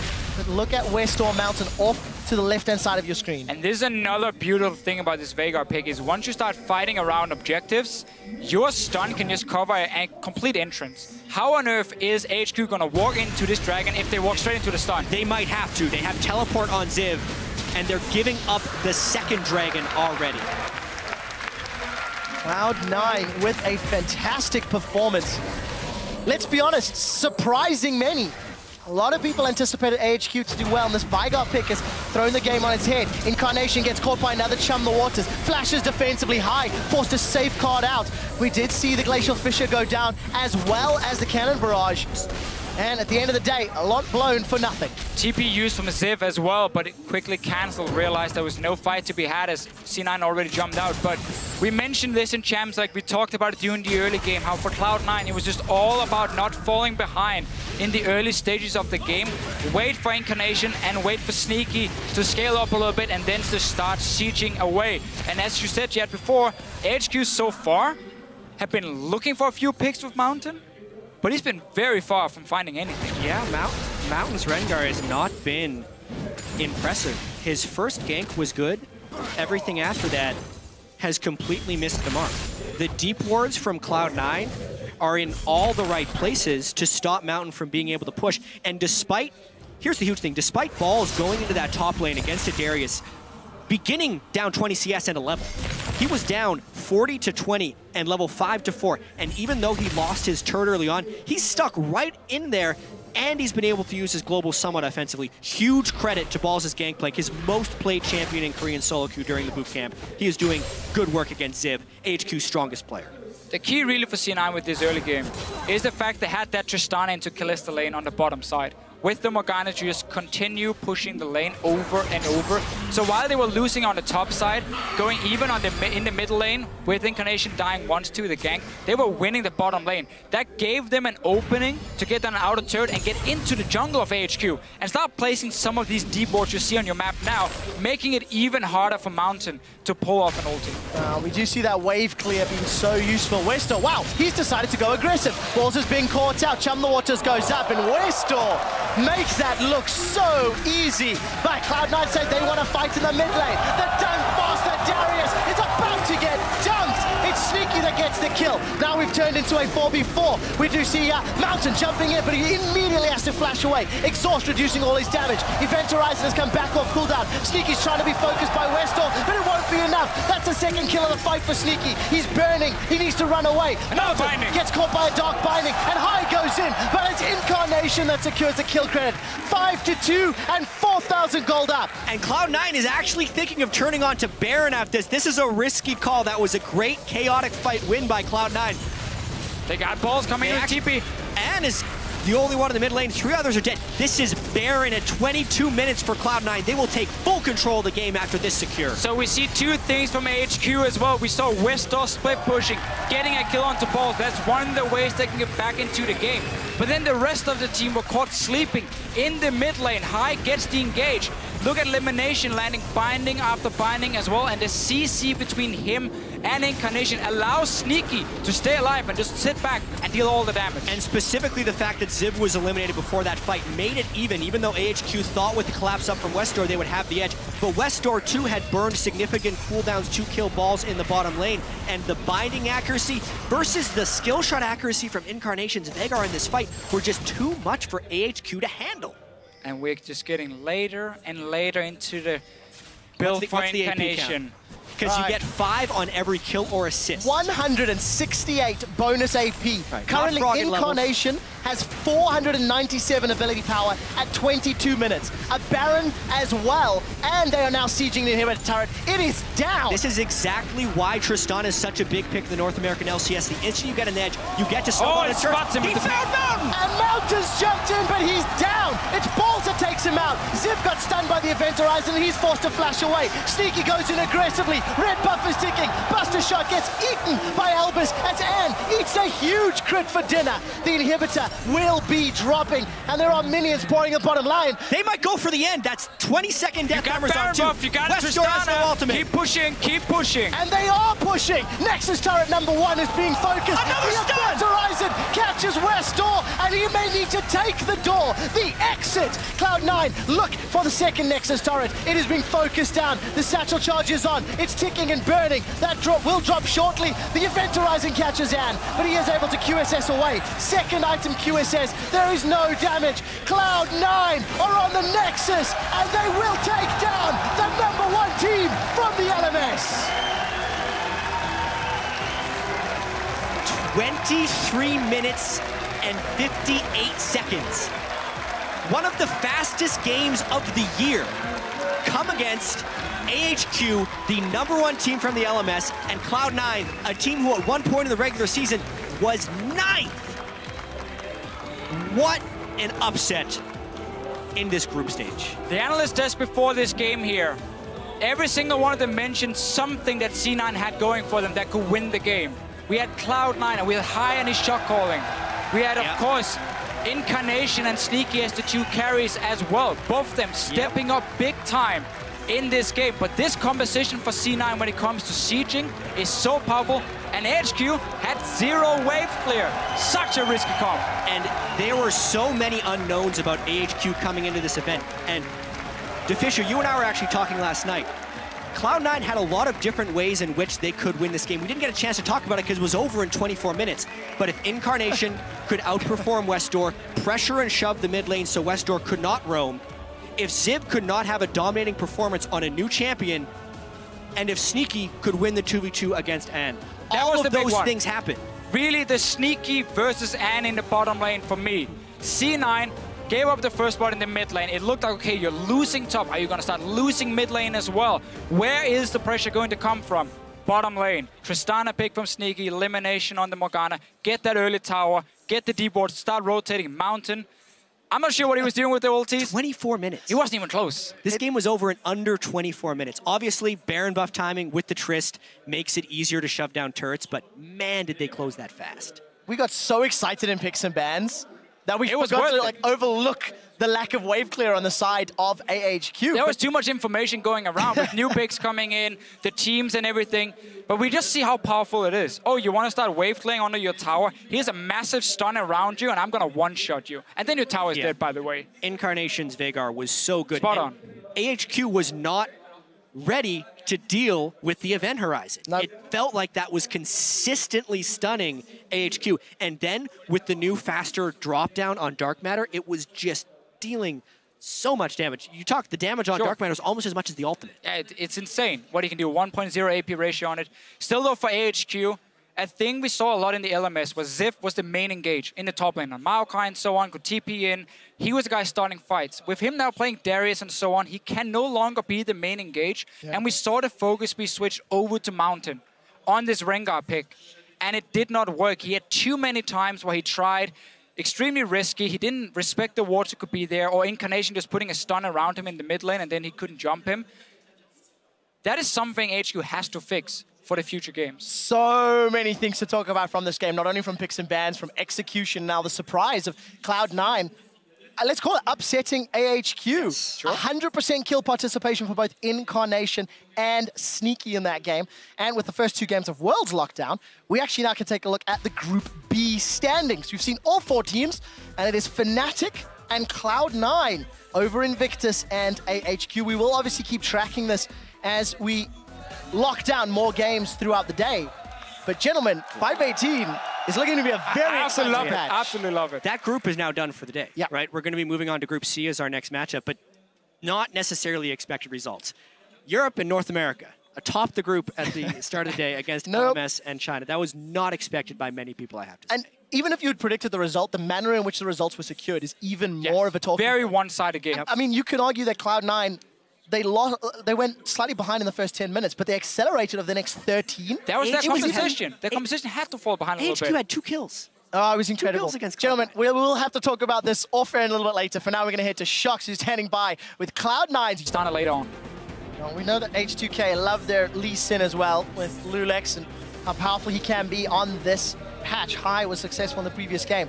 Thresh, Mordekaiser, Lulu. Gangplank is still up. That was the last of the 3 that we've been seeing as a common trend across the game. And this is the first time we see one of these really strong picks being banned on blue side, SKT taking out the Mordekaiser. So they don't want to give H2K that very, very strong pushing lane, because again, H2K as a team, they rely so much on taking down early turrets to create that goal advantage that allows them to take over the map and start winning team fights. So far, all 3 of their OPs have been banned away. Yeah, and also feels like SKT is doing a lot to ban away any of H2K's playmaking potential.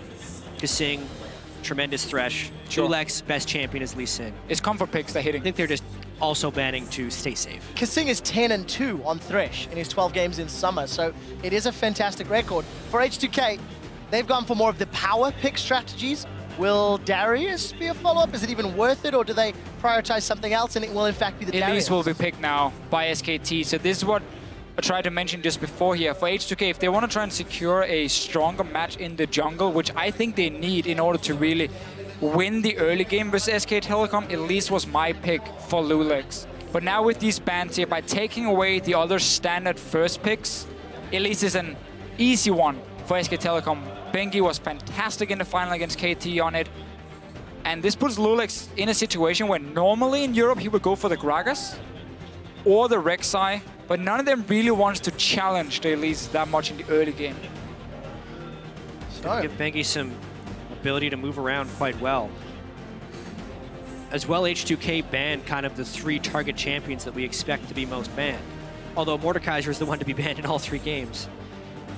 Maybe they play it safe here since they banned away most of the OPs. Yeah, I think H2K, on the other hand, or for their composition now, is going to say, you know what? We need something safe, something standard for us. Gnar, we have seen multiple times from Odo Omni in the top lane. And the reason Odo Omni can pick the Gnar here is he wants a lane where he can push it with a range advantage. Because then what they will do with the Gragas is they're going to have Odo Omni push in his wave 1v1. And then Gragas is just going to move up and you're just going to 2v1 dive. We might even see Shin support for Kasing to just make that even stronger. And then you can try and shut down the top lane now. You have a range matchup, most likely into a melee, if it's going to be like Fiora coming in, which is what he's also trying to prevent with his Gnar. There's just so little damage if they go for that Shen support route, and Odo Omni doesn't manage to get a split push type of damage build. If Bang locks in this Tristana, again, it is another steal away from H2K. They're being pushed to their sort of tier 2, tier 3 picks, despite the fact that Lulex has played a large amount of Gragas. H2K is giving away too much in this one. Tristana, to me, again, was one of the key picks to get that early tower push going. It does also deny a bit of the Kalista pick that could potentially have happened from Yanin. Fiora beats the Gnar in the early stages of this top lane, but then later on, once Gnar has some armor, it becomes a little bit more difficult for Fiora, and Gnar can start pushing her in. And then we can see the dives happening. And Rio, come on, just do it. Just do it. You have a physical top laner, though. I mean, it's not going to happen, guys. It's not going to happen. Should just blind pick Zed against Faker to officiate. Just do it. He's going to last pick his mid laner, unless he wants the blind guess, like one of the safe blind picks in mid lane, who has a lot of good matchups. Well, let's look at what else H2K can do. They need some more damage. They've got a decent enough front line. They have some engage, some disengage. Well, as we mentioned, SKT has done a lot to disrupt the comfort of H2K. I really like the way SKT has composed this draft so far, because they are confident in their ability to play a ton of different champions to a high level. So they are still picking what they feel would be comfortable champions for them, whereas they're pushing H2K onto theoretically less comfortable things. So we get the Braum. We mentioned it for Kasing. Yeah, it was either the Braum or going to be the Shin support for him. Sivir wants so H2K. I mean, this is again a very standard H2K comp, but also very outdated in many ways. This is what we used to see during the summer split, before playoffs even. Sivir taking so many nerfs, still offers that utility for a team and the fast pushing potential, but she cannot take down towers as fast as a Tristana. Faker has played Fiora mid on multiple occasions, so this could actually be a flex pick for SKT. They need some AP damage on SK Telecom, and that's what we're probably going to get. No. Okay. It could be fancy, but they need some AP damage. Azir is the safe blind pick. Ryu can take LeBlanc into it, though, and try and outplay Azir in the laning phase. He can even go for Ahri if he wants that massive skill matchup. That's what... But he cannot fall behind. That's what Nagne tried to do in the finals of LCK. Wasn't that successful? No. Azir has been nerfed since then. Yeah, the audience. Zed would give them a whole bunch of physical damage. We're not expecting it. LeBlanc is actually something that could... Ahri is the most likely. And Ahri is something that Ryu has used several times in the summer split, has dismantled teams single-handedly, especially the closer we got to playoffs and including playoffs. Yeah, I mean, this guy used to be one of the biggest Ari players in Korea when he was playing there. He continued the trend. Whenever I talk to Prolly about Rio, he always says, oh, Ari, yeah, just give him Ari. He will make big plays. He will try and carry our team. Ooh, this was the other option. All right. This is one of the reasons like Azir and Victor is not as safe to blind pick anymore, because these assassins are coming in here who can duel them in the early game and try and snowball against them. But H2K is running a composition that really, to me, screams, get that lead in the mid game, or you're going to fall really far behind. And versus Azir and Tristana, your towers are going to die so quickly, and the late game team fights are going to be so difficult for you to play. And truthfully, that's really H2K's strongest way to pick up a win here. They are somewhat outmatched in every department, whether it's individual, whether it's strategy, etc., etc. And we've talked about how H2K as a team, and Analysis mentioned it, from 10 to 20 minutes, they're pretty decent. SKT are even better. And SK Telecom's team composition is built around getting a large lead early. With the Fiora top lane and the tremendous turret killing potential of Azir and Trist, they're looking to do a lot of split push and turret destruction through better rotations. It's also a very good way when you expect to have a gold lead of ending the game quickly. So that's what SK Telecom is most likely going to be trying to do. And I really fear for this massive mismatch between the top laners and junglers, with Elise and Fiora being so dominant in the early game. Gnar, he wants to get an armor item under his belt before he really wants to duel it. And Gragas, of course, going Cinderhulk. That is going to be a problem for H2K. Can another LCS team pick up a victory, or will LCK's #1 seed SKT get on the board? That is what the analyst desk predicted. And in 25 minutes, according to Monte Cristo, SKT sure as hell have the tools to make that one happen. We're loading up to game number 3. This is the first from Group C. It's SK Telecom versus H2K.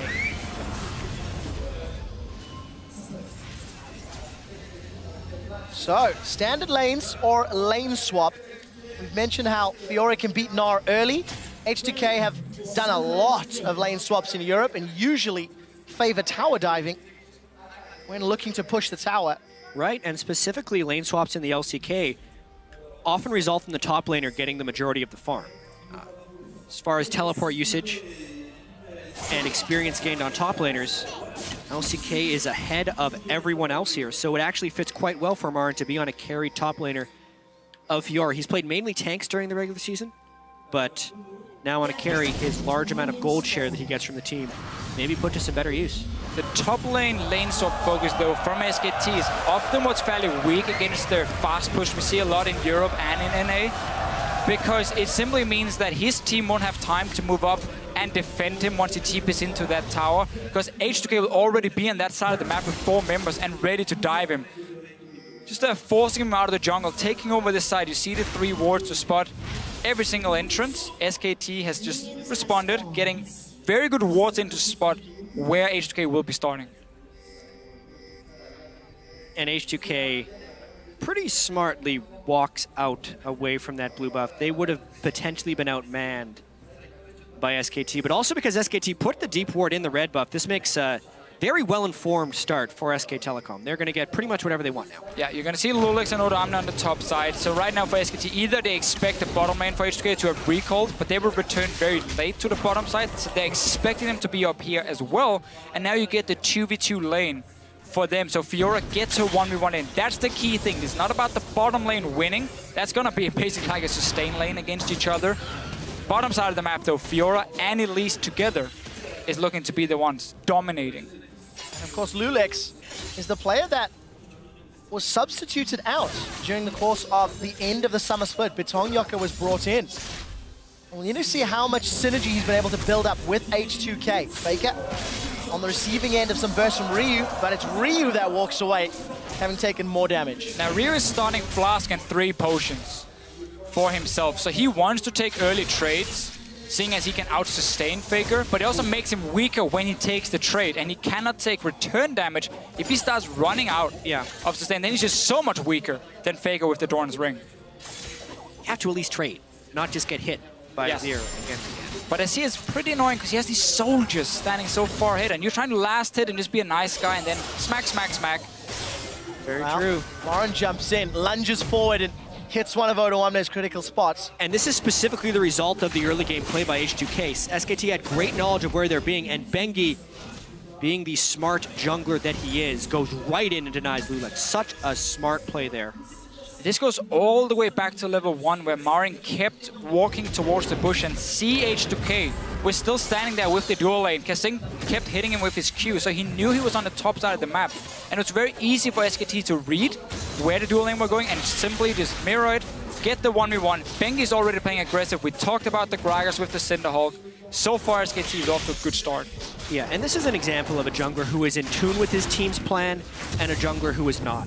Even based on the level 1, when H2K did the deep invade, they had no one guarding Lulex's own jungle start to see that he was spotted Chain or not. on the minion. Meanwhile, the rest of SKT was willing to counter-invade to push H2K away from the blue buff area. And the long result of that means Bengi can just go and counter-jungle the blue buff. And Lulex should and would have known that that would be a possibility and would have needed to have his team play around him, but nothing has been done to protect him, and therefore Lulex is far behind him. It's just so hard, though, in the early game to protect, because if, let's say, Odoamne leaves the bottom lane to go in and force Bengi out, he falls even further behind in farm compared to what he is already.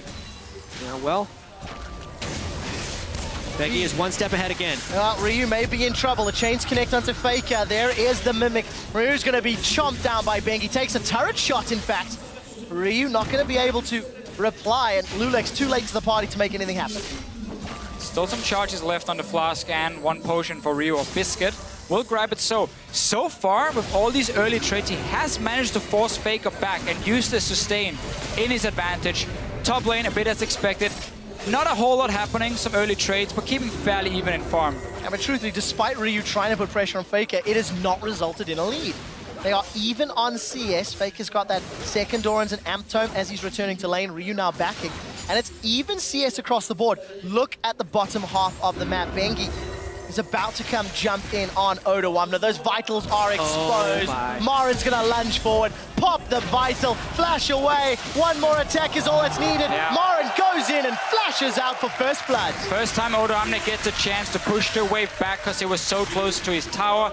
Bengi is already there, and Lulex is on the opposite side of the map. So Odoamne, I know it's such a tricky situation for a top laner, but you just gotta leave the farm right there. Yep. You gotta go back, get a ward for yourself, because you know this can happen. Based on the position of the lane, his ward would not keep him safe. He had the ward in what I like to call the too late brush, because by the time you see someone in it, it's already too late, and he was pushed up in the wave. Yeah, you gotta get that extra side. Yeah, it did burn 2 flashes from SKT, so if there was a return gank of some kind by Lulex, and they didn't have a 2-on-2, they would be able to turn it around. So at least it wasn't a total loss. A small timing window if H2K can take advantage, but at only 6 minutes is a 700 gold lead for SKT. Small CS advantage and obviously that first blood gold, but take a look top. Bang and Wolf are now being pushed in by Hyanet and Kasing. But it's been a very standard start for SK Telecom. They are a team who put a lot of focus on Marin in the early game with Bengi. They value getting these early fights between the solo laners and the junglers so much. It's so rarely about Bang and Wolf winning the early game. So just getting to play this style with these picks is perfect for them. And that's where it becomes even more difficult for H2K. Everyone agrees they are a weaker team, and you also get to play the playstyle SKT likes to use. So you didn't even like push them off and force early aggression or anything. It's just a standard SKT game so far. SKT playing a little cheeky. See if they can make something happen. Remember, headbutt pulverize, it travels a little slower these days. Hyanet, is your spell shield up to it? He does manage to get out. Kasing is gonna stand behind me to Hyanet, continuing to retreat. The unbreakable wall is good, but it is not good enough. He has a teleport from Odoamne, a reply from Marin. They turn their attention to Wolf. The Gnar gets a reply. Stun onto Marin, reposits, was not used, continues to run away. The Braum is not gonna be enough. That's a trade of 1-for-1. Top laner for the support, and H2K have nothing more to play with. Lulex is on the bottom of the map. I need to see some synergy for H2K when they make plays. This one, obviously, you can't really blame them because they were jumped. They expected SKT to have recall from this top side, so they just wanted to push out the wave. Suddenly, Alistar Tristana jumps out of the bush. It's a good teleport from Odoamne to react and try and turn it around. But once again, though, it's SKT making the aggressive plays. Honestly, though, both teleports being used, one jungler being there, and essentially a 4v3 going as a 1-for-1 is a disaster gank for SKT, and it gives H2K the potential to aggress. Wolf died, and Kasing is level 6, so Bang is actually in a bit of trouble. Wow, Glacial Fissure for that one. And all Bang needed to do was rocket jump away. Yeah, and he had both summoners. A little bit... optimistic. That's a good word for it. So, 2-1 in favor of SKT. The gold lead has shrunk. Ryu's earned a minute CS advantage, continuing to try pressure Faker, but this LeBlanc, dare I say, counter pick, it's not shown through yet. Marin lunges forward and procs that Vital on Hyanin. I mean, Ryu has had a good laning phase so far. He was ganked early on, managed to escape it. He's ahead in farm on LeBlanc here. He has a good back timing already straight towards his Morello Nomicon. So Ryu so far can be fairly happy with how the early game has been going. And if it wasn't for SKT setting up that trap, we could potentially have seen Lulex be part of a gank as well. But he's just been a little bit unlucky, and then also a little bit bad timing for him where he is on the map when action happens. And I think important to note, Hyanin now has a BF Sword and Avarice Blade versus the Pickaxe and Avarice Blade of Bang's Tristana. So, in theory, more fighting power on Hyanin's side. Well, they're in different lanes, is one thing. Bang, I think smartly for SKT, swap back around the 10-minute mark. Trist, especially if it's going to be in a 2v1, can get a lot of turret pressure, not to mention Dragon advantage. Oh, the root connects. Fake is coming. throwing out the soldiers. Lulex does have access to that satchel, barrel rather. They're not going to get it down. So if you notice the positioning here for Faker doing this trade, he's always moving down towards the bottom side of the map. Because we had to swap around, and H2K sent Kasing and Hyanin to the top side of the map, they completely lost control around Dragon. So Faker knows there's backup and there's zero vision for H2K, meaning Lulex cannot flash forward and take an aggressive one. Hyanin, on the other hand, he makes really good bait. The grand challenge comes out, but here comes Lulex. The body slam does connect. Beautiful play. Goes down, and the three-man dive gets the kill. that's what we like to see, and this is why the Gragas comes in for him. Go ahead, Faker! It's not over yet. Ryu does manage to get away. That was risky and close, but he didn't throw down the ignite, and Ryu forced a flash. This game stepped up in pace real quick in the last 2 minutes right there. SKT did the swap down to get Dragon control, whereas H2K didn't care about the Dragon and instead went for a kill. It could have been a dive that SKT planned on Ottawamne. They did not go for it. They instead used their 3 team members to go for the Dragon. And H2K does actually come out of this with a gold lead at 10 minutes. Who would have thunk it? I like this Sivir pick because it means Hyanin can just keep pushing in the wave whenever there's a chance, and then H2K get to play their style with the dives from Lulex. He comes up, finally we see some coordination for them. I mean, it's harsh to blame him for what happened before, but this was the right move, and I like it. And it's a very European style that you trade top tower for Dragon. We normally don't care about those flying ones. We just want the gold from the towers instead, and that's how the European teams start snowballing. I do have to say, sorry, quick shot. Much was made about SKT's gold leads at 10 and 20 minutes in the pregame. As far as teams at Worlds, H2K actually averages a 770 gold lead at 10 minutes, which is more than SKT. Obviously, there's a difference because it's about the competition you play against, and H2K was in Europe, whereas SKT was in Korea. But this is not all too different than the way H2K normally plays. Oh! Well, that ranged minion saved Hyanin's life from the cocoon, and finish off that point, that 10-minute What you're gold trying to lead. say, Trevor, is it cost him mana, because he would obviously have spell shield that one. With that gold lead, H2K need to do more. Because I feel Yes. SKT's headroom with a 700 gold deficit is significantly more impressive in my mind. Absolutely. So let's see what they can do. Ryu continuing to try and make a play, 10 CS advantage. He's not going to find those ethereal chains this time. Lulex and the rest of H2K have actually been able to get a lot of deep wards into the territory of SKT. Both jungle sides are deep warded, and they're clearing away the defensive wards. Was about to. He's going back for it. Not this time. Almost cleared away the defensive threat wards of was too high. SKT. So map pressure is actually pretty strong for H2K right now, which could potentially set up a play. And now he's like getting to the point where Ottawamne can just keep pushing that top lane. He's going towards the Black Cleaver first on the Gnar. So as long as he can keep Fiora in place, the rest of H2K can look to make plays. Ryu is constantly jumping Faker over and over, but he needs to be careful now. Bengi's coming as well. Gonna be in trouble. Does get that passive pop, the mirror image, and is forced to peel away. No flash on Yep. Ryu, keep that in mind, versus the flash barrier of, sorry, just flash of Faker. Ryu needed Lublex here about 20 seconds ago because this turret is going to take a hurt right here. And even if Lublex comes in, it's now dangerous for him to do so because they need to be able to match Wolf as well. This turret is in a lot of danger. And again, look at Kasing, he's coming up. SKT, Mel, they get caught out. Lulix gets caught by the Cocoon. Glacial Fish is out, the body slam flash, gets Faker. Empress Divide splits him, but Ryu kills Faker. The chains onto Wolf, he's forced to flash away defensively. Neither Marin nor Bang move from their lanes, and H2K get one. So SKT were just one step ahead at first, but then H2K, they showed they're not afraid to make the plays. They have the mechanics. Instant engage onto Faker, get the kill, and they return the damage now onto the mid tower. Wolf and Bengi trying their best to defend it.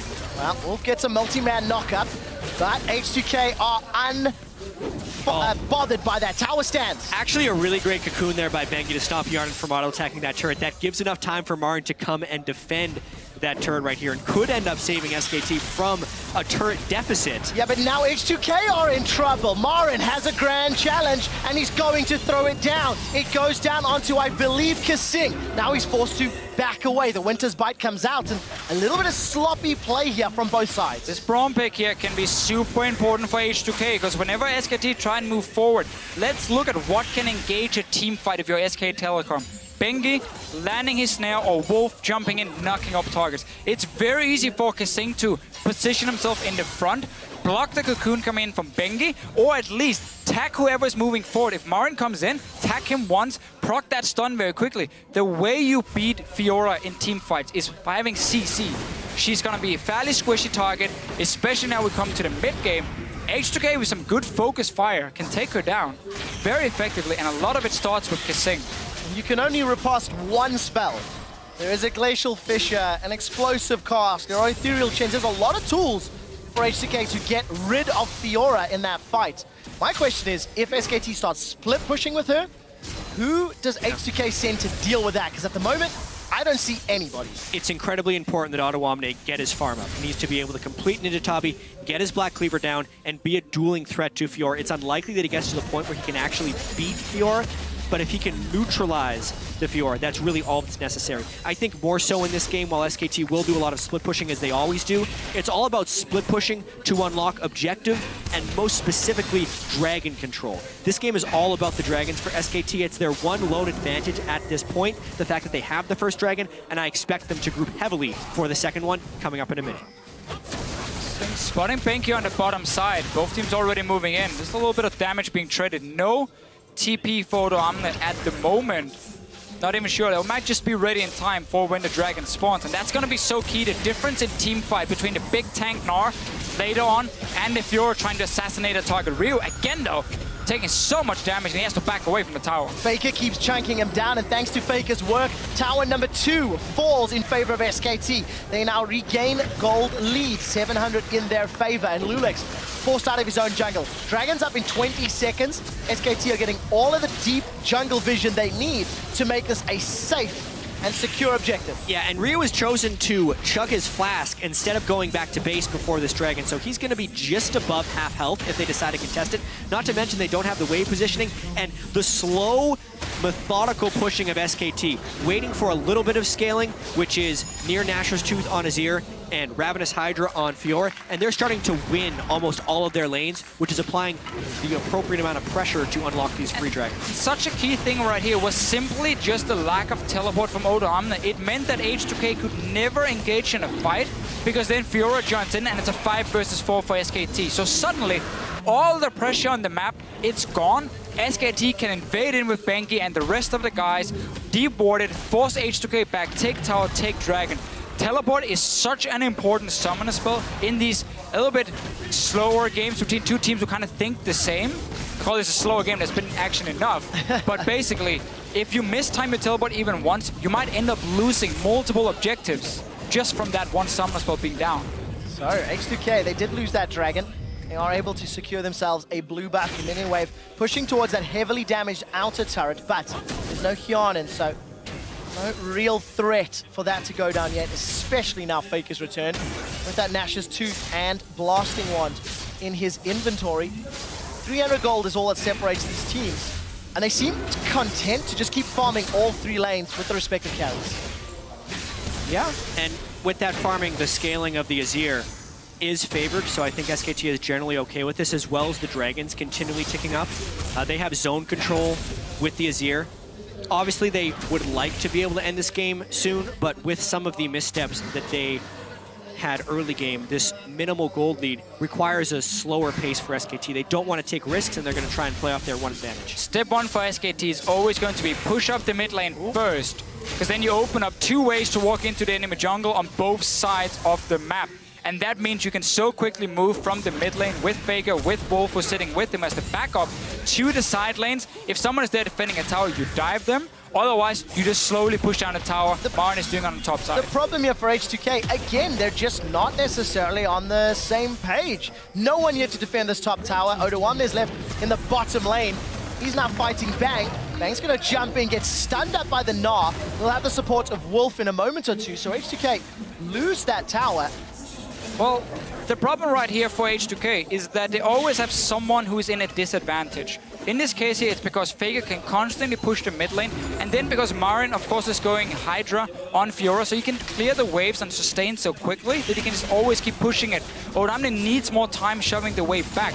So the tempo which you can clear waves is heavily in favor of SKT, so they can always make the first move, because they push the waves first. So H2K is forced to sit back and try and react. And reacting is never or rarely a good thing in League of Legends, especially when you're against things that can fast push down your turrets. 2,000 gold difference just from that passage of play the last few minutes, and a dragon as well. SK Telecom starting to build up all the items they need. Ryu will just face tank a tower eventually. And that will at least even up that gold somewhat, but as it stands, H2K, they've now grouped bottom. Actually, take a look at this. Lulex hanging on the wings, and but the turret's instantly gone, or the minion wave is instantly gone. If SKT does anything well, which is pretty much everything, but the thing that I think they do best is wave manipulation and control. Specifically with this team composition, trying to keep almost every single wave at a point of threat at every stage in the game kneecaps the opponent, and it makes it so they can't make aggressive moves because they're always standing to lose something by even attempting it. It's why this game is staying so low in kills, is because the tempo of the wave clear by SKT is so far ahead that of H2K. If H2K wants to break this cycle, they have to find a giant fight anywhere on the map that can't be disengaged. But then you look at SKT, they have the Azir knockback, the Tristana knockback, and an Alistar, so it's easier said than done. What H2K needs to do right now is they have to put Yanin in the middle lane, because he's the only guy who can match Faker when it comes to pushing in these waves so quickly. And Ryu, you need to enable him to look for picks other than just jumping Faker over and over, because there's early magic resist coming, there's going to be an Abyssal, he has barrier. He's not the guy you're looking to one-shot right now. You need to find a Tristana, or you need to go to the lane and 2v1 against Marin on this Fiora. So Yanin has to sit in mid lane. Whenever he keeps going bot lane, it just goes even in that lane between him and Tristana, and then SKT wins the other 2 lanes in terms of pushing, and that's a big problem for H2K. It really is, and again, we'll talk about a little bit more numbers. Ryu's going to jump in on Bengi. Repel will be able to get him out alive, but H2K is a team have traditionally either won early and won the game or lost. When behind at 20, they're 2-8. Whereas if they're ahead at 20, they're actually 16-2 over the course of the summer split. So stark differences. I'm not going to call 1,000 gold the end of the game yet, but for H2K, they are not in control of this match at all. No, and the other play they could have made here, or should make, is if you want to stop these dragons from happening, when you play with an assassin, it's very important you get to the dragon first, and you start setting up deep, or not deep wards, but just pink wards. So you have bushes where you can hide out of vision for Ryu, and then surprise SK Telecom, get to the backline and one-shot a guy. But they have 0 pink wards on them, so they cannot contest this dragon now. So while I agree with you, I don't think SKT is, or I don't think H2K is ignorant to the fact that that's what they need to do with an assassin mid laner. They just can't, because SKT has so much wave pressure and so many deep wards. If they ever try and wait in a brush, they're losing a turret. Well, I would argue right now that H2K have done a good job at least keeping the waves fairly even. They just had an opening to go in towards that dragon and try and secure the area. Obviously, again, it's not as easy as I'm saying here. Now you end up walking into HKT instead. Well, there's the shuffle. Faker's got Empress Divine. Nice. That's a 2-man body slam, and Faker's down. The Empress Divide, not even used. The knock is not going to get channeled just yet. Bengi's going to be the next focus. Yarden was able to kill Faker. Now Morin's looking for Ryu and might just find him. Bang challenges down, but Ryu's going to stay alive and get away. Bang, left uncontested on the back line. He continues to auto-attack. Wolf with a two-man knock-up. Yarden, get in the fight, man. No auto-attacks down yet. The boomerang goes out, not going to fly slow. Wow, Morin just eviscerates. Beautiful play. That's a double. What an outplay. And SKT demolish H2K. He completely baited SKT, right? H2K, sorry, right there. He jumps in, and when Ryu thinks I can one-shot this guy, he blocks the damage. Holy crap, Marin. Faker gets caught out at the start of that fight. And because H2K had been pushed in for so long, they pile in. And honestly, this was H2K's fight to lose after they killed Faker. At the very beginning of this fight, Yarden actually trades a nice amount of damage with Faker, and Lulex times his body slam flash just right and gets the knockback. So Faker, gone. At this point, Marin's teleport completes and he is now in the fight, but it begins kind of a 4v5. He gets a ton of damage down onto Ryu right away, takes him out of the fight. So that's already essentially a kill because Ryu doesn't do anything for the rest of the fight there.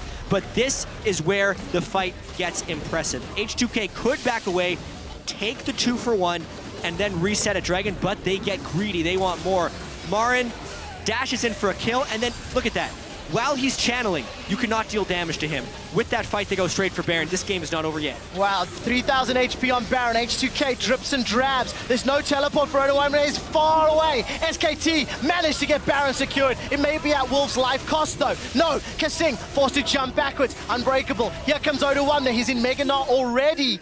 And SKT managed to get out with some aggressive posturing.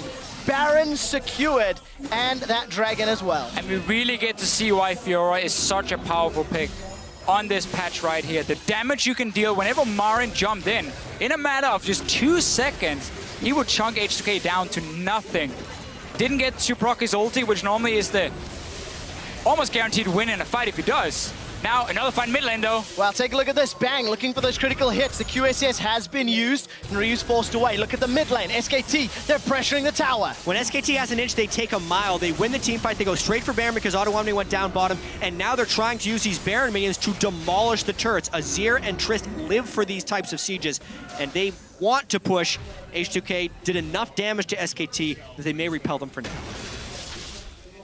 The only reliable wave clear on the side of H2K is with Hyonin on that Sivir. And he's going to have a tough, tough task. As long as those Baron-empowered minions are knocking on his door. Ryu, 1-1 on that LeBlanc. He tried to pick off Wolf, but gave up some positioning in that mid lane a moment or two ago. And fight before Dragon, he tried to get Marin, but once again, it's so hard for him because Marin can block so much of the damage, the burst coming, and then he can just instantly dash towards Ryu and take the fight. And there's obviously 0 armor on LeBlanc at this point in the game versus Black Cleaver and Hydra on a Fiora. I mean, that's very one-sided.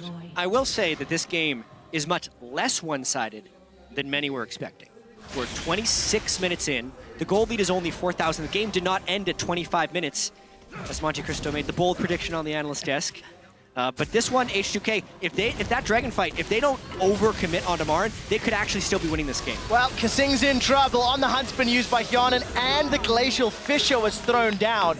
Kasing's life is forfeit. SKT, 4-man strong, will take themselves their 4th tower. Well, they did overcommit on Marin at the dragon fight, and now they're paying some pretty harsh consequences. One mistake has led into a chain of others. H2K does feel out of sorts here. They're trying desperately to stop this, but it's probably inhibitor gone. SKT showed respect to H2K. They didn't try and overcommit in the early game. They played out the lanes. They knew that the pushing advantage could just wait for key items, and they still have the Baron buff. Well, we just talked about how it's 26 minutes in and the game's not over. We may need to revisit that discussion in 10 seconds, gentlemen. We do see Ryu still looking for a target, but not going to find one. And SKT not going to overcommit. The death timers were still low, and Kasing was able to respawn. And that's been the thing here for SK Telecom. They've felt in control almost all game long. There was a very good move for H2K with the dive on the top side of the map. We saw some good fights coming in. Lulex in these team fights have had some very good engages on the Gragas. And they're looking for another fight potentially. Wolf does have ulti ready though. Let's take a look. Emperor's Divide available for Faker.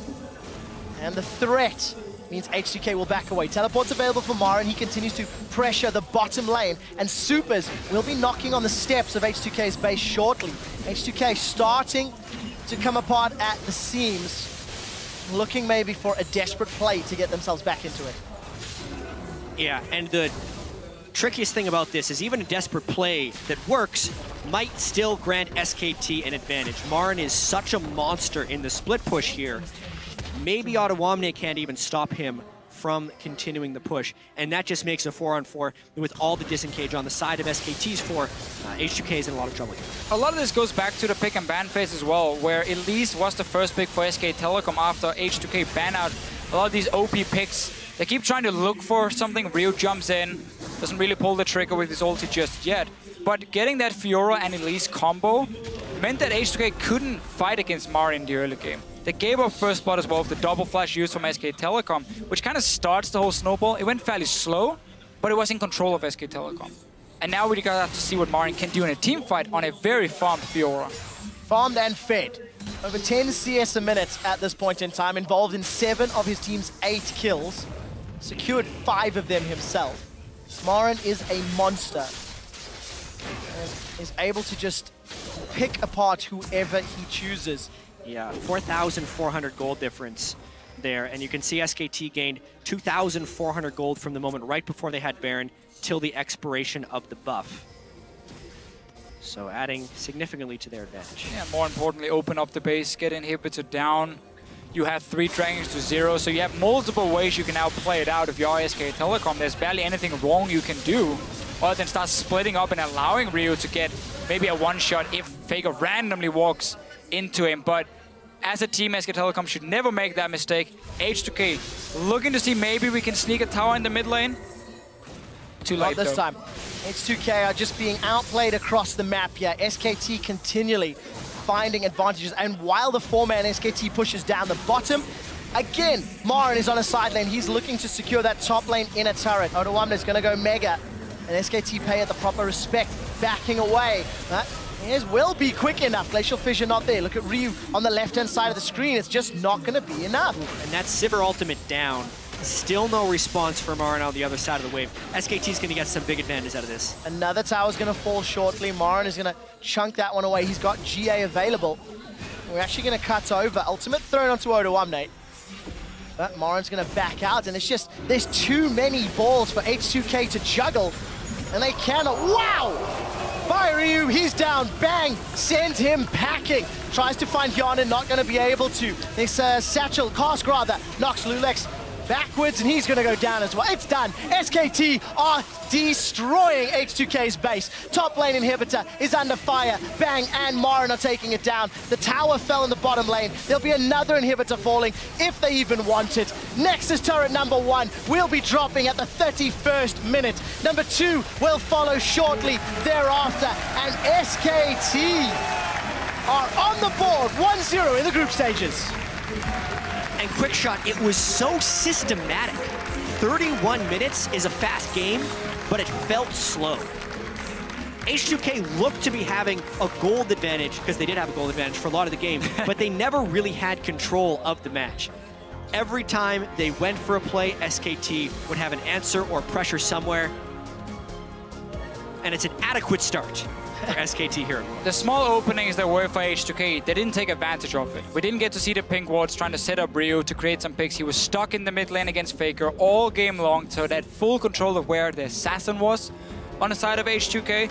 But we have seen 3 games today now where once a team gets a fairly good goal lead, they can close it out very effectively. The teams really know how to use the composition. Cloud9 with the Siege comp to start grouping with Veigar, Tristana, take down towers. SK Telecom here using Fiora to split push and then just put Tristana and Azir together and take down these towers. So far for me as well, I'm seeing Tristana as an AD carry who's having so much value because she's so good at fast pushing down these towers here, because she can handle herself in basically every single lane.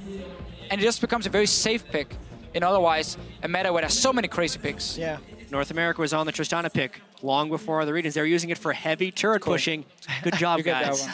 You're a little early to the party for once. It seems. In the first Jet. It seems. It's working out very well. SKT... It's a promising trend. Maybe a little slower than what we were expecting, but still executed as flawlessly.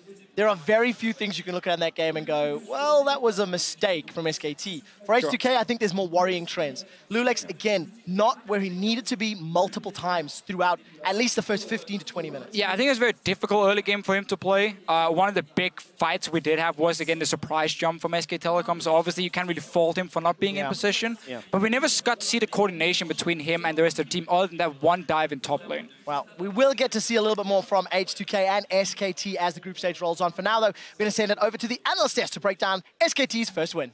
Between the Chinese side EDG and the Bangkok Titans, Yasuo is the first ban out from EDG as the Bangkok Titans respond with Twisted Fate. So right off the bat, targeting G4 there a little bit, as well as the Elise we've seen, very popular early game jungle. So EDG trying to take not only that line of attacking G4, but also some of the early aggressive junglers away. Yeah, Bangkok Titans, they don't want to get global, so TF is off the board here. I'd say that's a good one. Away from Pound, I think that's a good strategy. They're one of the few teams here, I think it's the first team that actually bans Skillista on red side. That used to be the staple 100% pick ban, you know, always ban on red side, especially in the LPL where EDG hails from. But recently has been nerfed a little, just a lot more stronger champions have come up, risen to the top. So Skillista traditionally not banned on red side. Bangkok Titans still a fan of it. Yeah, that's interesting too, because I do expect Lloyd to go with an AD carry that is very strong in the laning phase and try and play aggressively. But how do you play aggressively on Deft and Mako? They're probably the masters of just... You never know until you try, Crepo. Yeah, that's true. Well, you're the support player, huh? Well, we do have a Mordekaiser ban there as the last one from Bangkok Titans. Lulu on the side of EDG, fairly standard there. And Amazing J, he's going to go through a bunch of champions. He will settle on Gangplank. I do like the Garen hover He over loves as well. O2, even before the rework. Yep. But yeah, Amazing J looks like he's going to pick up the flex pick for his team. It could go to him. He could keep it. They obviously have already shown that Pond will play it in the mid lane as well. Yeah, definitely being able to flex that Gangplank is important because there are counter picks available, like the Riven. Even Fiora does well because you can repost a lot of the damage that he puts out with the barrels and prevent, you know, the big chunky that he can do in lane. Having the ability to flex that just gives you so many options. Yeah. Titans now, Braum has to be picked up in early rotation if you do value the patch you're playing on. It's just such a strong support here, so I wouldn't be too surprised to the Titans pick that one up, but plenty of options here with about 15 seconds left for the Thai side. Running out of time though, and you know, like you mentioned, EDG already have a strong first pick, and they are going to go Rek'Sai Braum as their next two. Yeah, 007, good versatile jungler here. He also has been able to use Rek'Sai very effectively for early game pressure, not only going for ganks, but as well setting up some good counter ganks. So definitely paying attention to his minion waves for his early laners. You also just don't give away much information on this first round. Exactly. Very generic. Jungle plus Braum is one of the most generic openings you can do on the red side. This allows you to at least hide some information, wait for the blue side to at least reveal something. You know, obviously they're not going to tell you where that Gangplank's going, and they're probably just going to answer with a generic jungle pick in return. Yeah, the Gangplank is actually really scary too, because, you know, whether it goes top or mid, the global ultimate is just such a good answer for any team that's going to try and push the tempo, for any team that's going to try and make early moves on you. As soon as he hits that level 6, you have to be very careful with fully committing to a fight. And we've seen Pawn do some pretty silly things with Gangplank barrels, but it is Skarner, champion clearly played a lot in the regional playoffs, and Thresh, a very standard pick there for Mako. Yeah, huge playmaking champion there for Mako picked up, and Clearlove's already shown once again he's taken up the Skarner. So since then, he's got a couple balance changes, but let's see how it works out this time. Definitely does have that single target to lock down. It's always a good champion when you know you're playing against a team that has a really big super star player where they focus a lot of resources into one person. Yeah, even if he does get ahead, he's still forced to buy that QSS, you know, slowing his build down, not allowing him to carry. Mako here locking in the Thresh. He's mostly known, if you don't really know Mako, for Braum, for Annie, obviously also for Thresh. He can pretty much play anything at a consistently high level, very consistent support. The same way, Deft is just a very consistent laner. That's what they want to do. They rarely go for the flashy, you know, all-in type of plays that you can maybe expect out of Imp, you know, going for the crazy kill. But Deft, if he farms up slightly even, he's technically ahead because he will just out-teamfight you. Certainly is, as Malco Vayne were the picks for Bangkok Titans, and Deft hovering a pick. He's apparently been playing quite a lot in his solo queue boot camping, but we'll see what EDG want to select with 40 seconds to make their last two picks. Yeah, the previous round there for Bangkok Titans, not really a surprise. Warlock pretty much always likes to be on that comfortable tank champion for the top lane. He is also the captain for the team, so he does get to make, you know, the teleport calls to try and engage there and alert the rest of the team. Lloyd going to go with that Vayne to pair with Braum. We were talking about this earlier, actually. The Braum Vayne lane does vary quite a bit. Yeah, it swings both directions. So if you get ahead with Braum Vayne, you can win really hard, but that requires you to land your Q, because then you're still playing a melee support with a very short-ranged AD carry with no innate like AoE wave clear, no boomerangs, no AoE rockets, so you can snowball both directions very easily. Whereas if you look at here, Deft and Mako, what they pick up, very defensive support that can play at range. Most of the supports that can play at very high range in teamfights can actually go for an early Zeke's. Combine that with 2-item Jinx. Those are AoE 100% crit rockets in teamfights after you focus down the tank. And then you have Darius to clean up. Just so much damage. Plus, I love the Thresh Skarner combo. Once they hit 6, both around the similar time, you get the Lantern in for an immediate Skarner ulti on the Vayne, and you're just you're not unlucky is, I guess, the term that you guys like to use. That's the eager term, unlucky. But if you look at the team comp here for EDG, first thing you see is so much physical damage, and usually that is a worrying trend. But overall here, those AoE crit rockets you can get from Zeke's, that allows you to just do so much damage that armor doesn't really matter. You have armor penetration passively on that Gangplank barrels as well. Slightly nerfed right now, 40% just, but overall, there should still be plenty of damage on the side of EDG. Yeah, there is that definitely does clear up the build path for Warlock, though. Yeah, frozen hard boys. He knows exactly what he's going to do with this now, guy. And I mean, it's a very typical comp from both teams, honestly. Deft on a champion he was once undefeated on until the team started slumping just a bit in the LPL. And Zed, of course, the insta-lock coming out for G4 makes a lot of sense. I'm just a little worried here for the Bangkok Titans. Yeah. They can fall behind in damage relatively easy. Like, they can fall behind super quickly. They only have Vayne and Zed as carries in these fights. That's going to require some really good positioning when you're going ahead against the zone from Darius, the zone from a Gangplank, and you have to get to that Jinx somehow. Kill them all with only 2 threats. That's going to be incredibly hard. It is definitely going to be scary for them. But as you said, G4, this is basically his favorite champion. The iconic G4 champion is going to be on the Zed. Maybe they'll be able to get to the split pushing. And with the picks locked in, head over to Twitter and let us know how you think this game will go. Tweet at LOL Esports with the hashtag EDG win or hashtag BKT win, and we'll tally up the votes in just a bit. And it looks like we are going to be getting ourselves onto the Rift as Z2's teams take to the World Championship stage for the first time here in Paris. EDG over on the left, your blue side for this game, and the Bangkok Titans, a wildcard team, over on the red side. All right, let's see how quickly they get out to start and capture these spires for Clear Love. A little mini game added on as Skarner got into the game. You can start on the ones in the river and collect them immediately and still get back to a normal jungle start. They're not proccable until like 1 minute, 1:15, right? Yeah. It takes a while. You can easily finish the channel, though, and get back in time. We'll see if Bangkok Titans try and contest them. the minion objectives first. Oh, Deft. Trying a bit of flair there with that new summoner icon. Always looking good. I think it's likely we'll see a lane swap come out of Bangkok Titans. So having to play Vayne, Braum into Jinx Thresh, you just get outranged by both. You're playing one range, one melee into double range. Not only that, it's so incredibly hard to get to Deft, because even if you proc the Winter's Bite, one flay is enough to peel you off. You're never going to proc that stun, and then he outranges on level 1 already, Deft. And as the game goes on, those rockets are just going to be such an easy trade into the Vayne every time. Well, trying to get taken there as EDG just moving out, but like you mentioned, there is that lane swap happening. Deft staying out of range of that Trinket Ward by the looks of things here. A minute 45 in. It's just going to be straight to those 2v1 lanes. Yeah, and if you look at the top lane, how diversified the meta is already. This is the 7th different top laner that we've seen today. Darius has only been the only one repeating champion, so overall, yeah, the meta is shifting and people are still finding their stride. Maybe towards the later stage of the tournament, we'll see some repeat on some champions, but from solo queue experience, Darius, he hurts. He does. Very true. He also heals.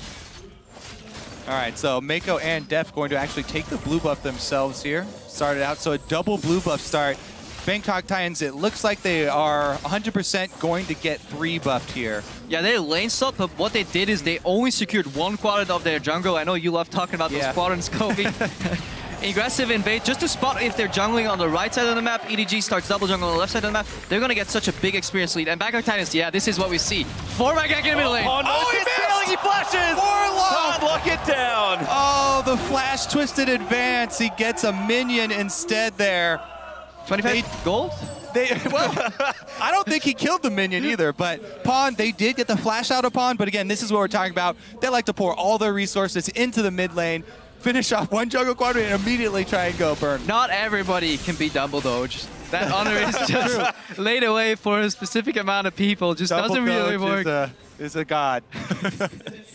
Well, you can see Bangkok Titans. Moss going to check that brush with his Winter's Bite. Doesn't quite get it, though. Yeah, EDG, though, punishing Bangkok Titans very heavily for that super safe start where they started actually on their strong side of the jungle. So not going to have much more to farm here. Yeah, and look at Moss right now. He confirms his Darker Sphere. That entire jungle is empty. So by proxy, you can deduce that EDG's remaining members went to the down right side of the map, then the up right of the map, which means they're about to get a dive here of 4 against 2. And EDG, they're clean enough to execute this. And this ward that Mako just dropped, I love it. That's where you see the top laners coming in to teleport as well. They don't need him because he walked all the way here. 4 versus 2. Here comes the dive play. Back there, Warlock getting low. Mako, he's in trouble. He flushes out, but Death, he's going to get first blood. That's a double kill for the Jinx. This is the tempo that we're talking about for EDG. They do not like to let you have a moment's respite.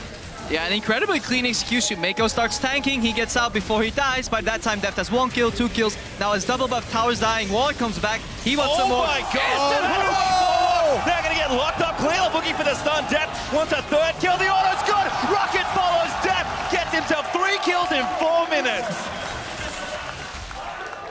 All right, that was definitely painful to watch. They punish the lane swap. They go for the early dive, successful dive, and a repeat there after the teleport is also blown. They even have teleport advantage.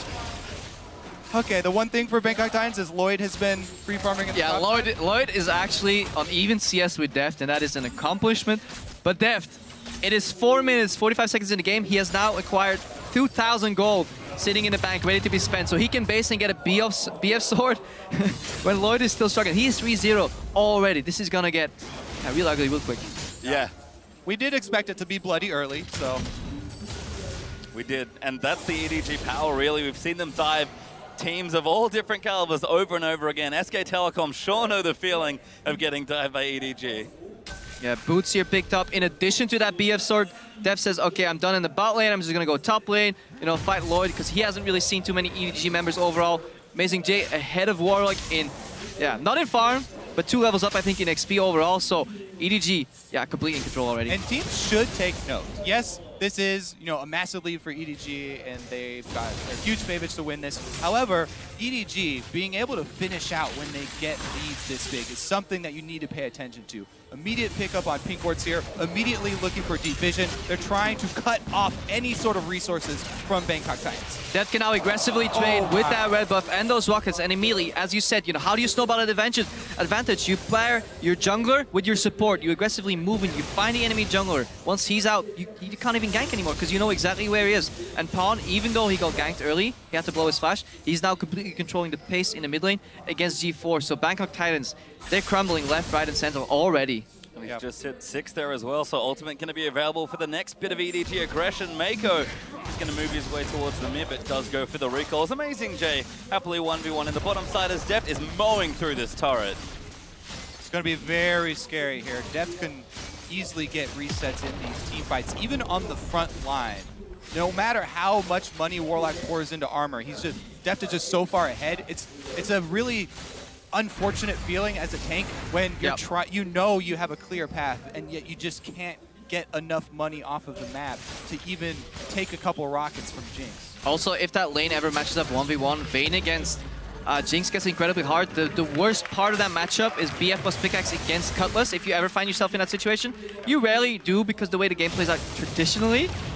But after a 3-0 Jinx start, there's no trading you can do. Jinx completely outrages you. Mako comes in, Lantern. Again, ulti up from Pawn as well. G4, good dodge there, but the exhaust is out from Pawn. Cleared up, follows in, looks for the stun. Ulti up from G4 is going to try and save his life, but a Tromper's going to give Death his kill number 4. And look how quickly they go to the mid turret here. This one will be knocked down pretty much effortlessly. Nobody from Bangkok Titans can come up to rotate and try and defend with Rek'Sai here, so she'll probably be on her own, and that's going to be another outer turret for EDG fairly shortly here. Actually, they're not even trying to pressure it unless they leave Deft there. Clear left with eyes for bottom lane. And they're probably just not used to being this far ahead this early overall. They've done it before. We talked about the Bashik this game. Well, we'll keep track and see if they actually hit that if they mark. can beat that record. But yeah, overall time trials. time trials. They're playing against EDG's Ghosts, you know, in those map races. But overall, EDG, they don't extend these laning phases either. Like, they choose to go move Deft away from that bot lane and then go top for some more pressure on the tower. They don't really play the solo queue game where they keep going 2v2 and try smashing each other just for a kill on them base. So they're really playing the map right now. They went for a tower. Deft, yeah, kind of afraid whether Moss is in there or not, because Meiko was roaming before. Now Meiko comes back, and that should be a very, very easy 2v2 here. Safety net is back here for EDG. They're up 3,000 gold already, 8.5 minutes in. Now, hard mode is to look at this and try and find the way for Bangkok Titans to try and get back in this.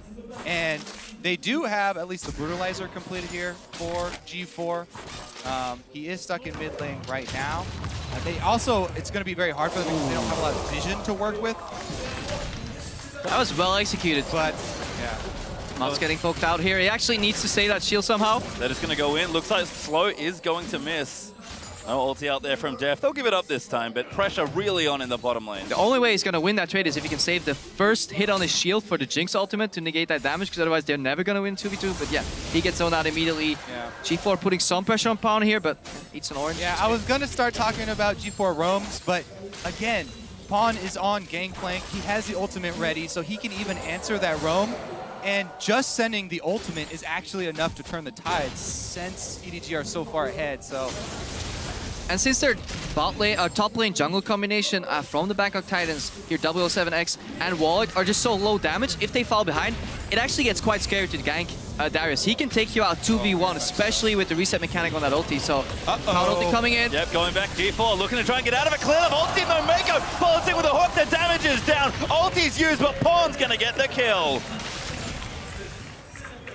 This may very well be the first perfect game here at Worlds. Fnatic, they were close. They were 1 kill away in their first game today. So if EDG can avoid dropping a tower, maybe that's what they're playing for now. Instead of just playing for the victory, they want a perfect game. Just cancel some recalls there. Need some more AD for that to work.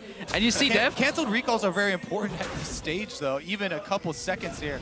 That's probably going to buy them Dragon. Yeah, again, more tempo, more objectives. But Dev, this is something we see a lot in the LPL. Even when ahead, these guys like buying average blades. These are like their insurance. If somehow something goes wrong, at least I'm getting GP10. I'm not sure if I agree with it in every situation, but true definition of avarice there. Certainly is, as Dragon #1 is going to go to EDG, forcing them away with that ult from Deft just to make sure Bangkok Titans couldn't get there. And again, the lead continues to build here for the LPL team. All right, let's see how Bangkok Titans are at setting up defensive warding now, because that is the emergency mode you have to go into. Yep. Try and set up defensive wards in your jungle. Uh-oh, here goes J though. He's going to trade on Maokai. He is Maokai though, so... Relatively tanky. Amazing Take came out of late swap, only has some assist, only the phase completed so far, so Warlock should be relatively, but look at the position of that wave also, it's pushing backwards, so EDG controlling waves, trying to find out where the enemy jungle is, not making any rash decisions. They don't need any of those fancy outplays. They generally, all their kills have come from outnumbering their opponents, generally reading the map and then making that play. Exactly. When you're this far ahead, all you really need to do is continue to pressure all 3 lanes because you're stronger in all 3 of them, and ward up the jungle so that Bangkok Titans can't move from lane to lane and can't farm anywhere. Basically, you want to cut off any way for your enemy to farm. Yeah, you just starve them out, especially if they do manage to sneak past you and get a numbers advantage somewhere on the map. You can simply cross-map them. Take a tower somewhere else, take some jungle camp somewhere else, and it's incredibly hard to get out of that stranglehold. Once it's in that position, once it's being executed, it's almost too late to come back. This is why we saw, early Season 3, Split Push was so popular because teams couldn't deal with it. Just like Lloyd may not be able to deal with this hook. Is going in. Lloyd actually has to pop his ulti. Moss and 007X will get in. Meiko, maybe the target is clear. Does get stunned by the Braum passive Deft. He's in there. He's going to pop the ulti in melee range. Pawn, first kill onto Lloyd, but G4's going to come out. 007X. He'll die as Deft. He's going to flash his way out, but can they get that kill? G4 will land the shutdown, but the dunks going to give Darius the double. They killed Deft. They deny the perfect game. But G4's trapped under... Oh, flash! Gets himself to safety, but EDG are not done. They'll plow straight through mid lane. Yeah, G4 gets that kill, prevents himself from becoming G04, gets at least 1 kill. Perfect game denied. But 8,000 lead on the board already. To match that gold lead that they had in earlier wildcard teams matches, they need to get roughly like, what is it, 9,000 gold in the next 5-6 minutes. So it's going to be hard to break that record. The time trial is on, is what Crippo is saying, as EDG will back off. Going to spend some more of that money. You can see their items are massive already. Def close to the Infinity Edge. Side turns completed for both support and jungle as we have a replay. All right, so Mako drops the ward, has sight, lands the hook and play combo. And here comes the entire party.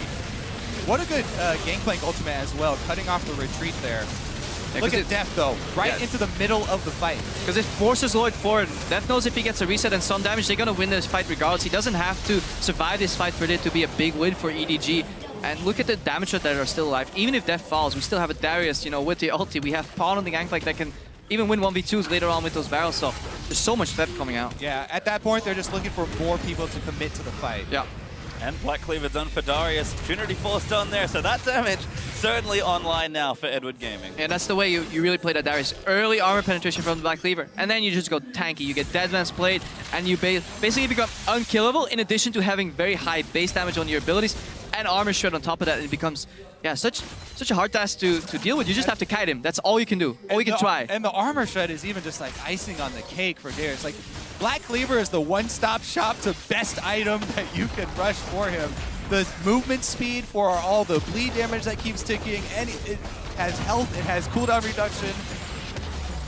If you buy one now. If there were more versions of it, yeah. There a sale? Like, give me one. Well, tower does fall in the bottom side as EDG knocked down 5 of Bangkok Titans' turrets. 8-1 up in kills, continuing to spiral ahead in gold. Almost 10k ahead as 007X he's found Amazing J, but Amazing J will stand and fight. Paul's going to help him out. The ulti's good. Looking for the dunk. Apprehend. Does find and he gets the kill. 1v2. And this is exactly what we feared. Hang on. Moss is getting caught again. Hooked up there by Skarner. Pawn's going to ride in, and that's another killer's death. Barely misses the secure. And this is exactly what we feared. And Champs, like, yes, they have a lot of tanks against a one-dimensional team composition, but they can run out of damage if they fall behind. And they were so prone to falling behind, especially after that missed 4-man gank in the mid lane on Pawn. Yeah, you can know that the smart decision is to just buy armor, and you can know your path all you want, but if you don't have any money to spend on armor, then it doesn't matter. He's only got Ninja Tabby. That is literally all he has. He wishes he had a Frozen Heart, and this is the danger. Ganking a Darius 1v2 is already tricky. Having Pawn's global ulti come out on top of that is just, yeah, that's adding insult to injury overall, and Bangkok Titans is in an incredibly tough position right now, over 10,000 gold behind, and it's only 15 minutes in. But it was to be expected. They're going out against a powerhouse coming out of LPL region. You know, many people would have rated them the best team in China if it wasn't for LGD's rise at the end and EDG's minor slump, or decent slump at the end of the season. And EDG on track for fastest game ever. I believe their record is 20 minutes and 14 seconds against Royal Never Give Up in the LPL. So those time trials we talked about could also be here as Clearlove's going to face check Moss. Def firing away with his IE now, and Moss has to pop the shield up and run away. Yeah, bold move to venture out into the jungle here, and it looks like they do get snared. No follow though, just going to do some extra poke damage there with the rockets. Dragon up in 15 seconds. Deft has a red elixir. EDG very ready to fight for this dragon. And that average blade on Deft already paid out 230 gold. Just getting those small increments. He really needed it, Trevor. Yeah, I really need it. I think that is what separates the good from the best AD carries. I actually dislike it. I think when you're this far ahead, second item Panther Dance is still better. But who am I to disagree with them? Well, EDG are going to start up this dragon, and it looks like Bangkok Titans are just going to try and collect some farm.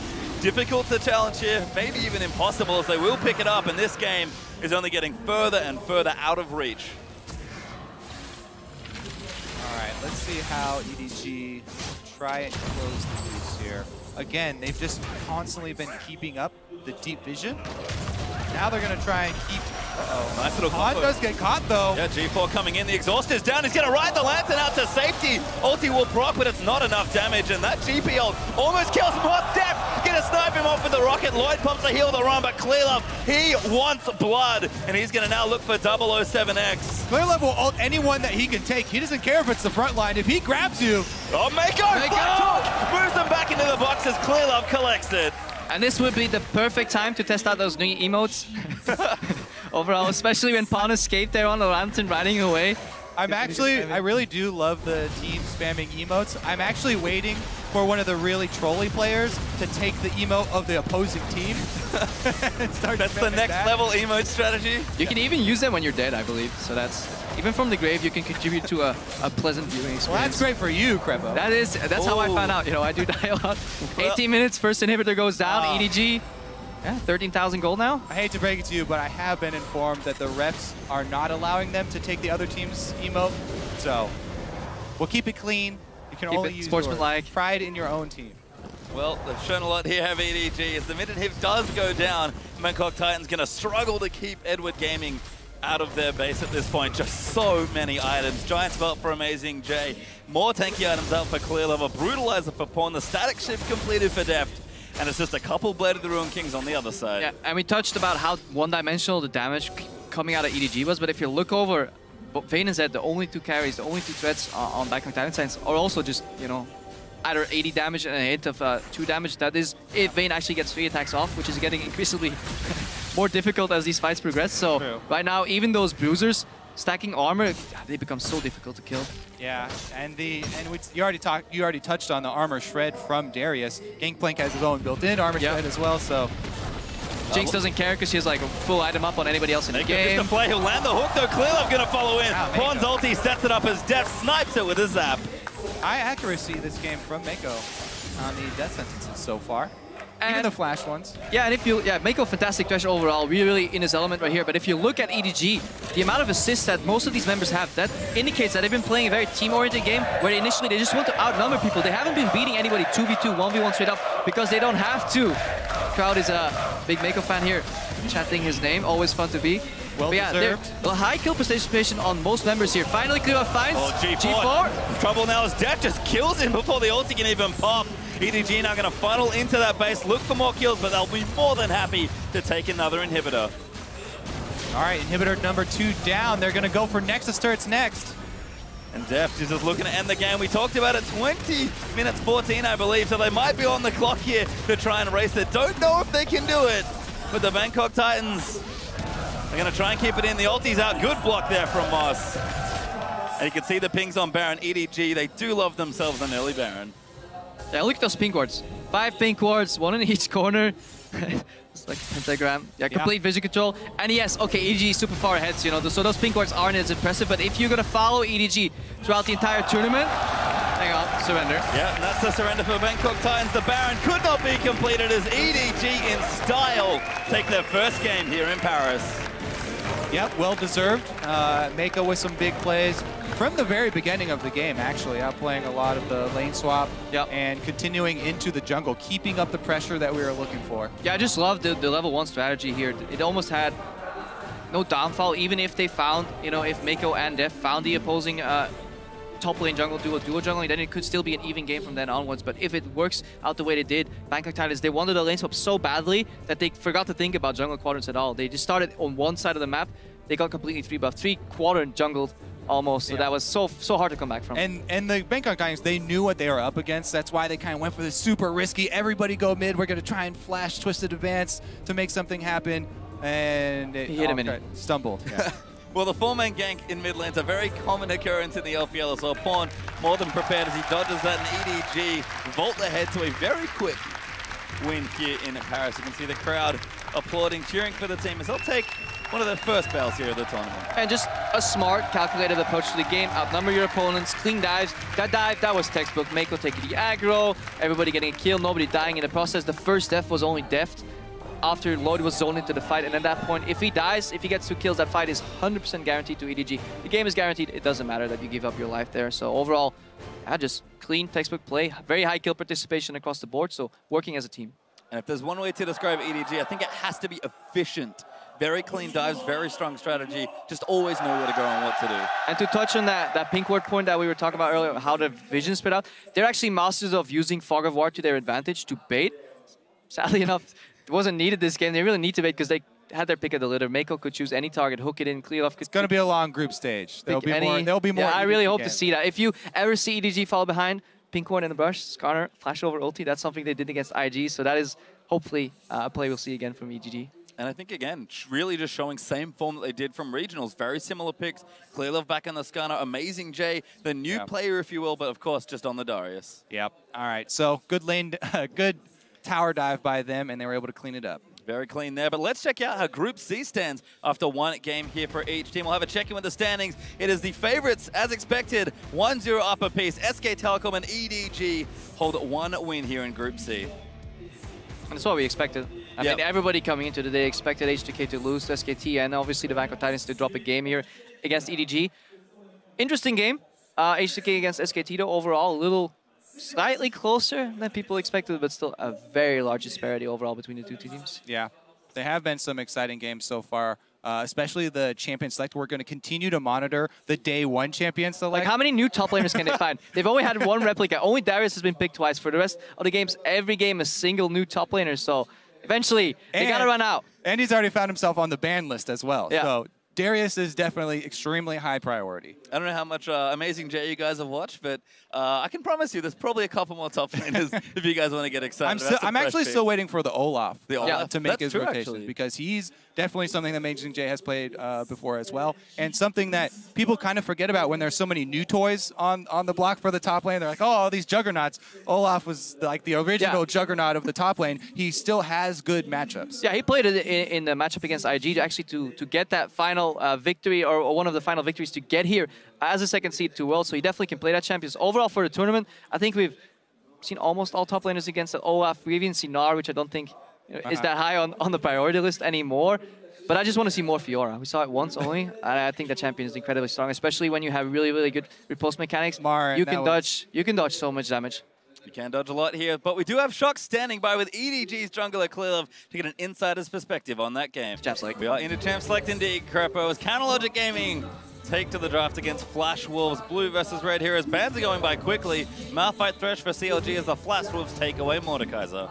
Yeah, take out the very, very easy initiation tanky champion for the top lane. If you want your top laner to just absorb, then the Malphite is one of the best picks for that, because you can have an instant impact with a teleport. Even from behind, Malphite still plays relatively well, because you always at least have that, as you said, that initiation, that power tool, that stuff that can get the fight going. If Maple and Karsa are already head from the early to mid game, then maybe that's all Stakes needs to provide. But generally speaking, against CLG, you will need more than that. You will need actually sustainable laning to get through that phase, or just be really good at lane swapping, because CLG themselves, very good lane swapping team.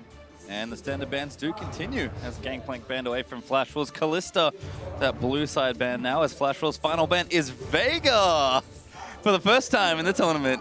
Fantastic ban in my opinion. I'm a big Veigar fan. Well, the thing with the Veigar ban is they left up Lulu, who throughout the entire boot camp we were talking about, and Lulu's not going to get through any games. Not so fantastic ban here from You changed your tune, eh, Crepo? Yeah, the Lulu, and it's not only is it such a strong pick right now because of the way you can enable other champions, but it's the perfect pick for how they like to play with Poe Belter. They talked about it a bit on the analyst desk, how they don't like to give a lot of resources to Poe Belter. They give a lot of the 15 to 30 minutes to Double Lift instead. Poe Belter on Lulu would be a perfect fit for them. Poe Belter gets so little resources, but does a lot with what he gets. He ranks very high in NA in terms of damage. He's ranked 4th there out of all mid laners. But in terms of what he does, in terms of farm share at that stages, he's maybe 14th, including all the sub mid laners coming in. So he barely gets any scraps, but he still performs and does a lot of damage in the fights. Just to hammer home that point and that stat that they mentioned on the analyst desk, talking about giving a lot of stuff to Double Lift, he has the highest share for any single player here at Worlds of minions killed between 15 and 30 minutes. And that's normally the stage of the game where you get to decide, oh, this is an open lane, you get to have these. Oh, stylistic tendencies. Back to Champ Select. Flash shows, obviously, they react with Braum and Rex. Again, generic. You have to get Braum first rotation because Aframu is a fantastic Braum player. Even if players, I think CLG was rating it as first pick worthy. Obviously, when Lulu's up, that shifts to second pick worthy because you really need to get that champion. Elise gets picked up too. Strongest jungle champion on this patch almost? I'd say strongest dive combo that I've ever seen. Alistar plus Elise, either of them can tank turret. Even if they sort of mess up the dive, they've got a lot of diving potential here. on CLG's draft side. And to touch back on that, Lulu, how she enables champions very well in this meta game where we have a lot of juggernauts or just, you know, very strong top laners that can carry fight. She also plays so well into them. Any Hex, slow, Diddlelands can kite them in, like, not allow them to kill them because Wildgrowth comes in. Her value was really high coming into this patch. Now with the changes, it's even higher. So very interesting that Flash Wolves left that open. And you mentioned Juggernaut, speeding them up. Darius has one weakness there, not able to get close enough to people to proc his Black Cleaver speed. Now they've got two options here, both the Jinx and the Darius. Pobelter has plenty of work ahead of him. Yeah, they have a wealth of CC on Counterlogic Gaming overall. They have double damage threats here with addition with Lulu, who has decent base damage. And most importantly, they have 2 resets. So Jinx can get sped up. If Darius gets a kill, he gets a reset. So those late game team fights are going to be absolutely brutal. Yeah, okay, so we got really focused on CLG side because of the Lulu pick. Yeah. But for Flash Wolves side, their big star player is Maple in this mid lane. And he's on a champion on the AP Echo. This is going to be a full AP Echo. Didn't really get hurt as much by the tank Echo nerfs to him. Yep. So he's on a champion that can snowball. The assassin from the mid lane. We'll see if he can pressure Pobelter at all and get to roaming and get to trying to affect the rest of the game. Karsa's going to try and be hand in hand with him on that Rek'Sai and get that duo ahead. And that is, for me, the pivotal matchup here. Not Maple against Pobelter, but Maple and Karsa against Pobelter, because it's not Pobelter and Xmiffy. He rarely gets ganks for him. He's very laid back in his approach to farming. Very often drops CS just to stay safely in lane because he has to, because the resources from CLG just go so much towards their side lanes. So that could be very interesting if Karsa can find an opening, kill Pobelter once. That can maybe start snowballing, and then that can flow over into the side lane later on for the Flash Wolves. And we've rounded things out with Na there as well. So again, sort of continuing the trend. Malphite banned away by CLG. Going to take a somewhat low econ top laner just to be effective in the big fights. And I just love Braum Tristana. That is, if you know where the enemy jungler is, which Karsa should be able to find out since he has the more aggressive jungler, you can actually use those gap closers offensively. Tristana can jump in for the slow, Braum can follow up, put up the Unbreakable, and suddenly you can't kill the AD carry that just jumped on top of you.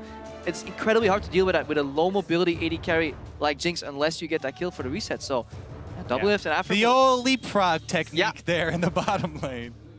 And it's interesting as well, because that was a big champion for double lift, has been that Tristana. So he takes a Jinx here instead. As yeah, it's just kind of curious there as the analyst desk are calling this game for CLG, but of course, we want to hear your predictions instead. Send that hashtag CLG win or hashtag FW win to @LOL eSports, and we'll check out how the fans are voting. All right, let's waste no time and jump right into the Rift here. CLG versus Flash Wolves. This is also going to be a really big game for this group because CLG and Flash Wolves consider to be fairly close here, battling to try and get one of the top spots. Yep, so a pivotal first game here for both sides. The top seed from NA, CLG, will take to the Rift against the second LMS side here on Flash Wolves, but don't let that seeding placement fool you. This team is very good, and Maple, certainly the player to watch out for there. Yeah, the team that will definitely be watching these games, obviously the KOO Tigers. They have the most threat coming out against them for potential domination in this group from CLG and to a second extent from Flash Wolves. So to get to see this match first is very beneficial for them. Who will be playing next, of course, up against Pain, but we have this game to get to first as CLG just moving themselves pretty aggressively through the top left-hand side of the jungle, trying to get those wards down. Yeah, we were looking at the stats earlier for lane swaps. Traditionally, in LMS, we don't really see that many lane swaps, but if you look at the gold values that Flash Wolves generate when they lane swap, they're actually a better lane swapping team. Comparable gains compared to CLG, but I feel like CLG does it in a tougher region because LMS isn't accustomed to lane swaps. Obviously, Flash Wolves, they get away with a lot of sketchy moves sometimes, whereas CLG, they're in a region that plays the Western lane swap, which in our opinion very often is credited as the better style. Whether you agree or not. CLG actually thrives and actually very often comes ahead in that lane swap, so this does end up being 2v1. It could be interesting.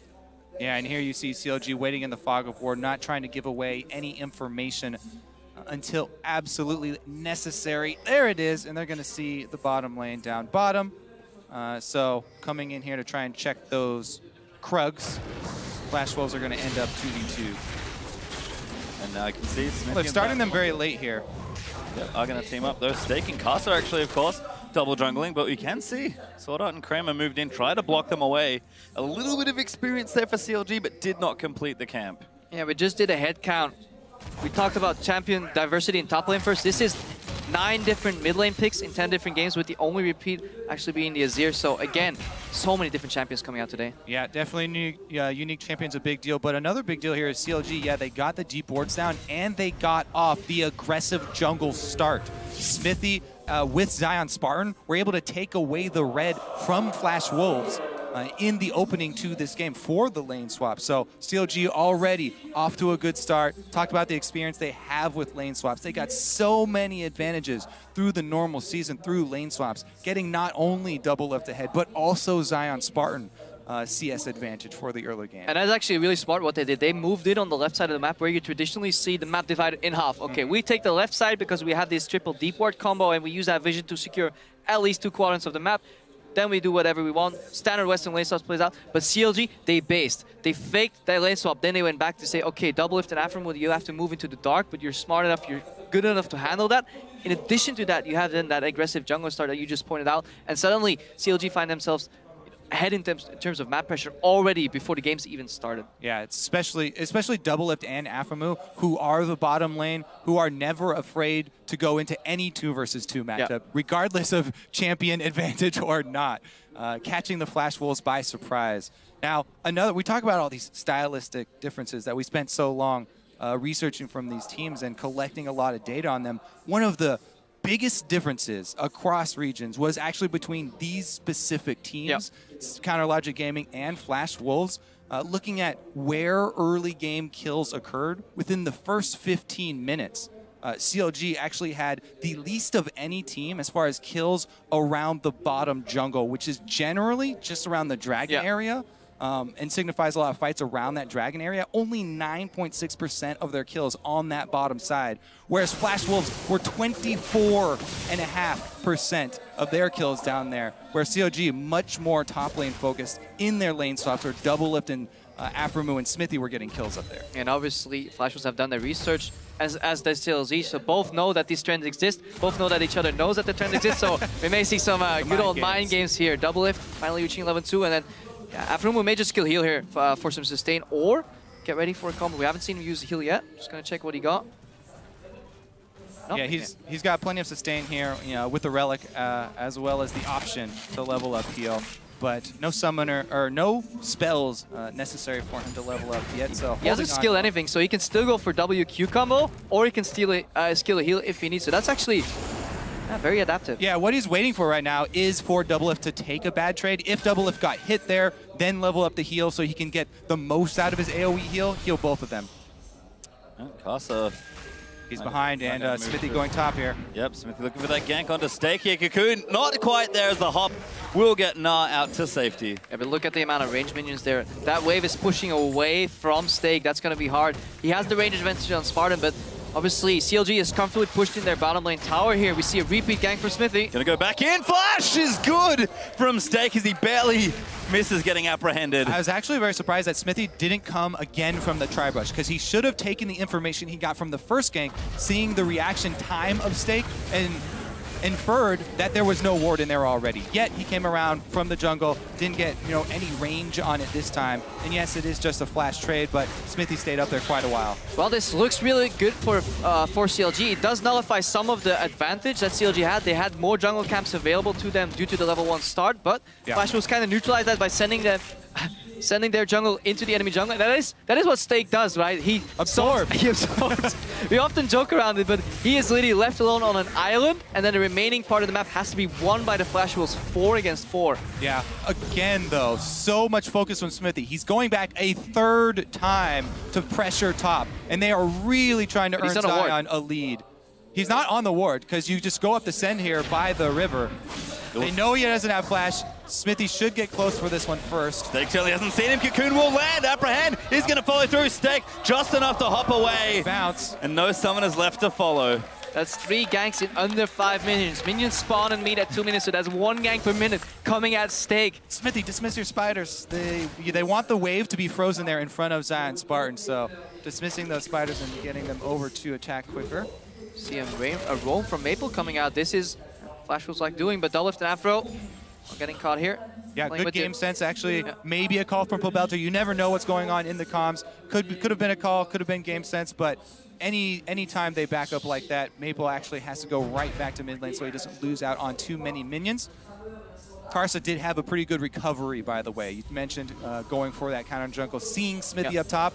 At least the Flash Wolves were able to get Karsa back on track at the expense of Stake. Yes, there is a huge CS discrepancy, but Karsa was able to get his red at least, or steal the red. Might look to have a gank in the mid lane here as Maple having a bit of trouble here against Lulu. Good glitter lance there from Pobelter. But yeah, that roam cost him tempo and pressure, and now Pobelter, he can just push out that lane. He's still on a lot of resources here, so if Maple is down, Karsa, we praised him for his jungling and his aggressive jungle, but he really hasn't found an opening just yet because CLG made his path very predictable.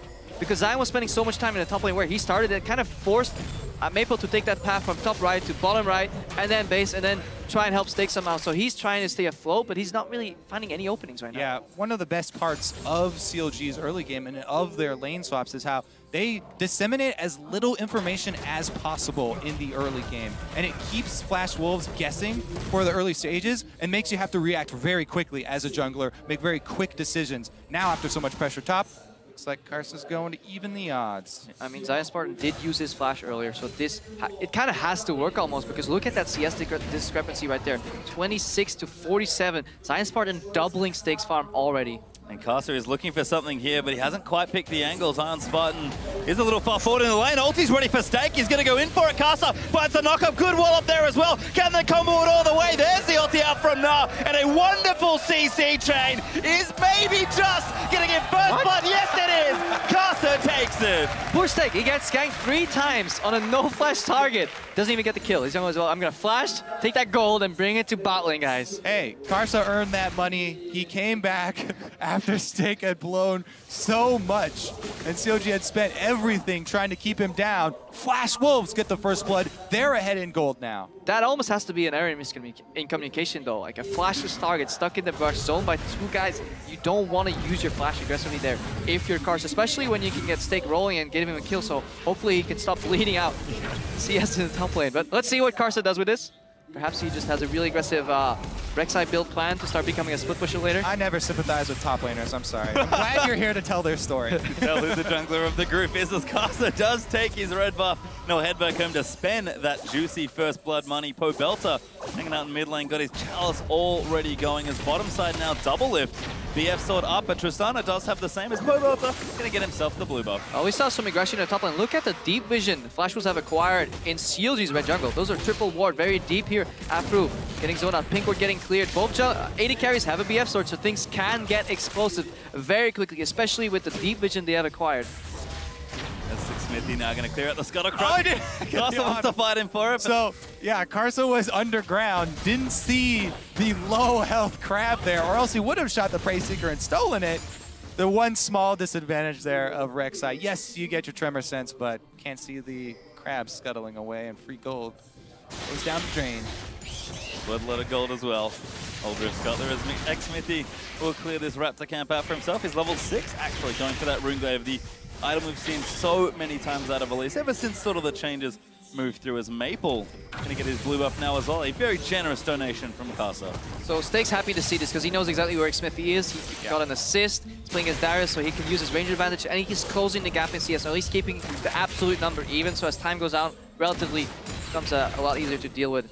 CLG pushed in the bottom too, so Flash Wolves are playing with a lot of information. Yeah, it was actually, that's so smart for Flash Wolves when Smithy's obviously camping up top and Stake is spending that time, you know, trying to evade all of these attacks. Absorbing. Yeah, and he did it well. He was able to evade all of the ganks, but they spent it wisely. Yes, they counter jungle. They were able to take away the red buff. They got deep vision down, which they can now use to take this dragon. They can see any sort of approach from CLG, and Karsa's going to be able to get an objective for his team as well. Yeah, Maple's zoning mid lane away with Fog of War because he hides in that burst, so Pobelter can't face check because Double Lift and Aframu have been continuously pushed in the bot lane. In combination with that deep vision, again, it gives the entire bot lane bottom jungle 2 flash rolls in both pressure and vision that manifests in a dragon, which they love doing that. So it doesn't seem they're changing up their playstyle, their trends. They want to go for those early 5 dragons. And it's a smart little play there to get the dragon as Maple goes in. ex-Smithy forced to repel up, but Pobelter is here in reserve. The Cocoon will land. Little Lance is good. Damage not going to be followed in Yeah, but you have to be very careful about fully committing to that kill on Echo, obviously because of the ult, and he could burst the Smithy down afterwards. So just trying to chuck him out and then retreat. They're able to pull off the evacuation. Done a good job in this lane as well. 10 CS ahead there, and Doublelift also having a good game. 25 CS ahead because the Afro zoning Kramer away. The rocket jump cancelled as Doublelift is going to look for the zap, and the flash will get forced out. Good punish on the roam right there. They see Sword Art leave the lane, immediately go aggressive, and they get a summoner for their troubles. Also hard to land that combo. Alistair's W got slowed down. Many very proficient supports do fail that. Okay, I'm joking. I'm the only one. Yeah. No, but yeah, good cancel there. Kramer had more time to flash, get out of there, but yeah, decides to use a jump. Very risky. Has to burn his flash. And in general, the pressure starting to mount here for CLG. There's not much of a gold lead here, only 300 or 200 up for CLG, but they're continuing to push their lanes and apply pressure. Smithy's found himself on top of a ward. His sweeper is off cooldown as well, and he has a pink ward in inventory here.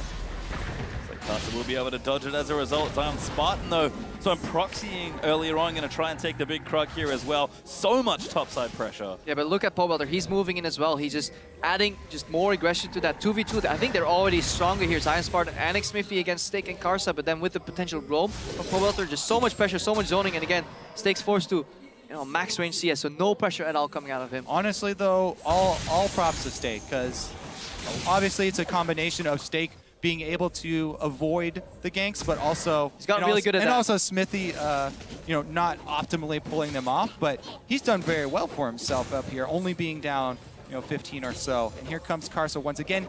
He does have flash, but so does Zion. So I mean, they saw each other in the jungle earlier, so they can obviously deduce. But yeah, Karsa is a very patient jungler.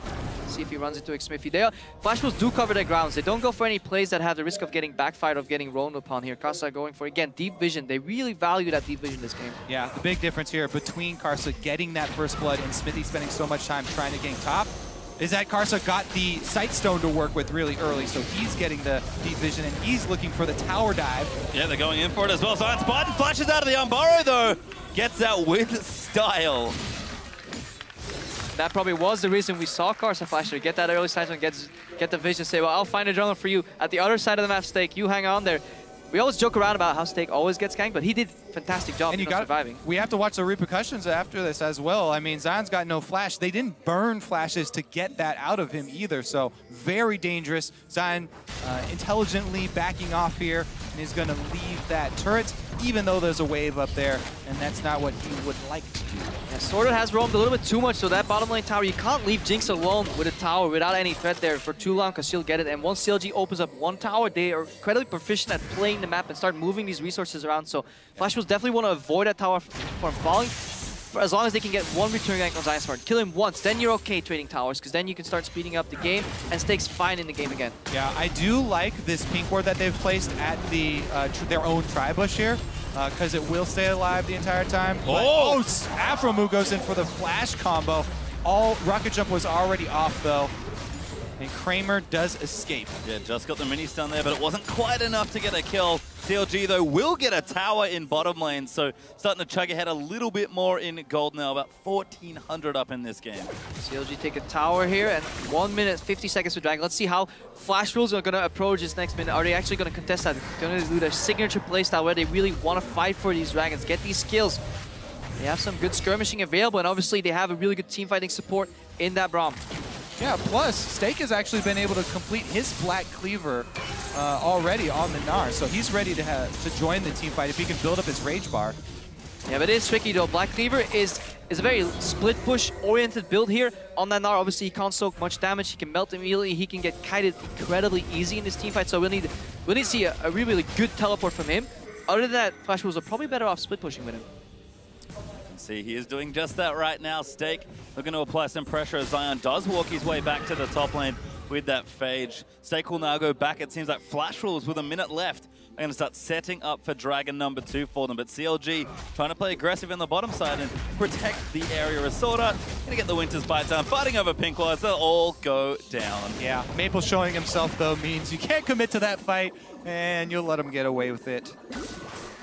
Peralta returns to the mid lane. Blue buff nice and fresh there out of his own jungle. I do like the swap here from Flash Wolf, sending Tristana mid to wave clear and having Echo down bottom.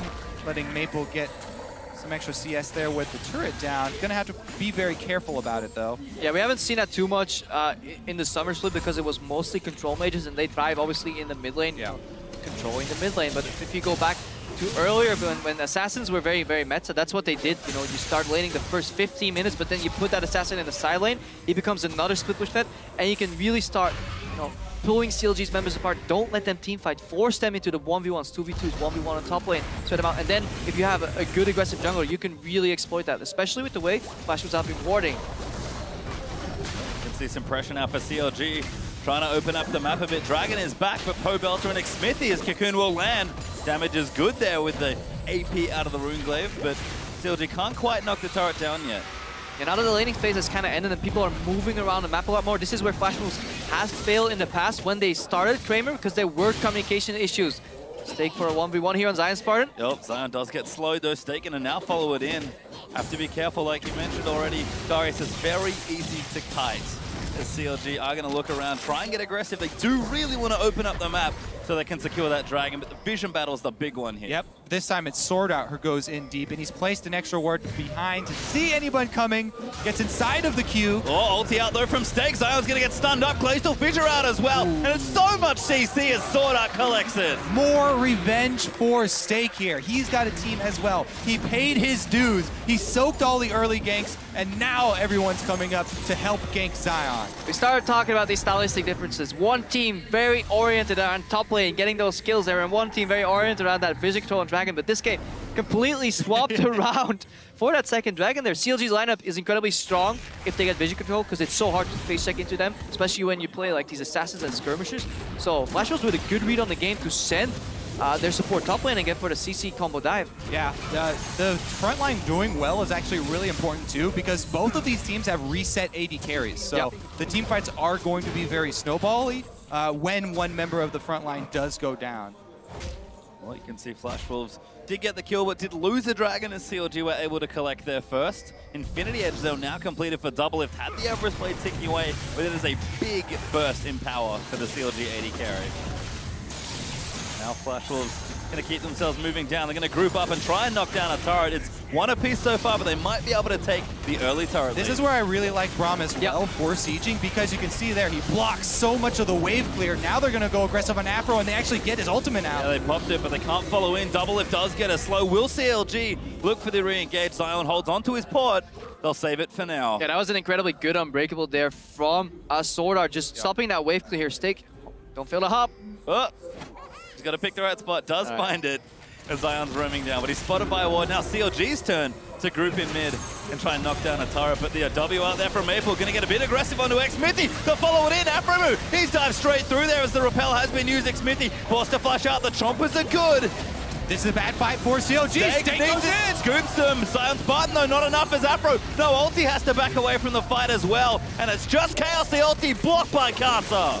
That was a very, very bold re-engage from Stake. Yeah, they used a lot of cooldowns, but it was so hard. He was so far in front of his team, and he's not that tanky yet. Remember, he's building Black Cleaver. Yeah, he was trying to throw the reset over to Kramer because they knew Aframu didn't have his ultimate steal. Now Zion has to use his flash defensively as well, and Stake comes back in with the teleport.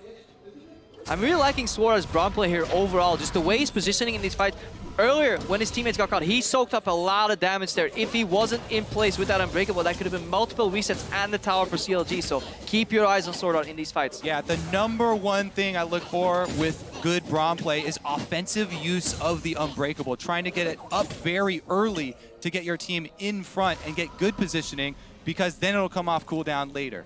Well, Smithy is going to recall himself as we had a lot of tension in that mid lane. Flash Wolves do still find themselves up 2-1, but you can kind of tell it's only 2 kills. These teams are getting itchy to really fight each other and start a brawl. Yeah, CLG's pink wards on the map have really been lacking. That's why we see 3 of them in their inventory. Hopefully they can place them and start using them for vision control. They lost the vision control they had acquired earlier on that dragon. Flash Wolves moved in, took that away. They have some good defensive pink wards of their own, so honestly, quite impressed with the vision both teams have been bringing here to the table this match. You can see CLG have swapped their duo lane to the top lane as well. Again, trying to equalize the tower. That one's almost a gimme as Doublelift takes it out and gets excited. And look how Flash Wolves are distributing their resources. Swordheart is backing up Steak. They said, Steak, you're no longer playing on Island. You've done your job. You got us here. Now you can carry. Hey, Kramer helped also. Yeah. I mean, Karsa. Yeah. Karsa, everybody's helping Steak. Everybody takes turns helping Steak against Zion Spartan. Well, Zion actually slightly down in CS. They've done a great job getting him back into this game. You can see, oh, better goes Kramer. Gonna go straight in for it. Pobelter does have the charge on top, but he's popped his wild growth already. Maybe gonna go for the re-engage, but yeah, CLG collapsing first here.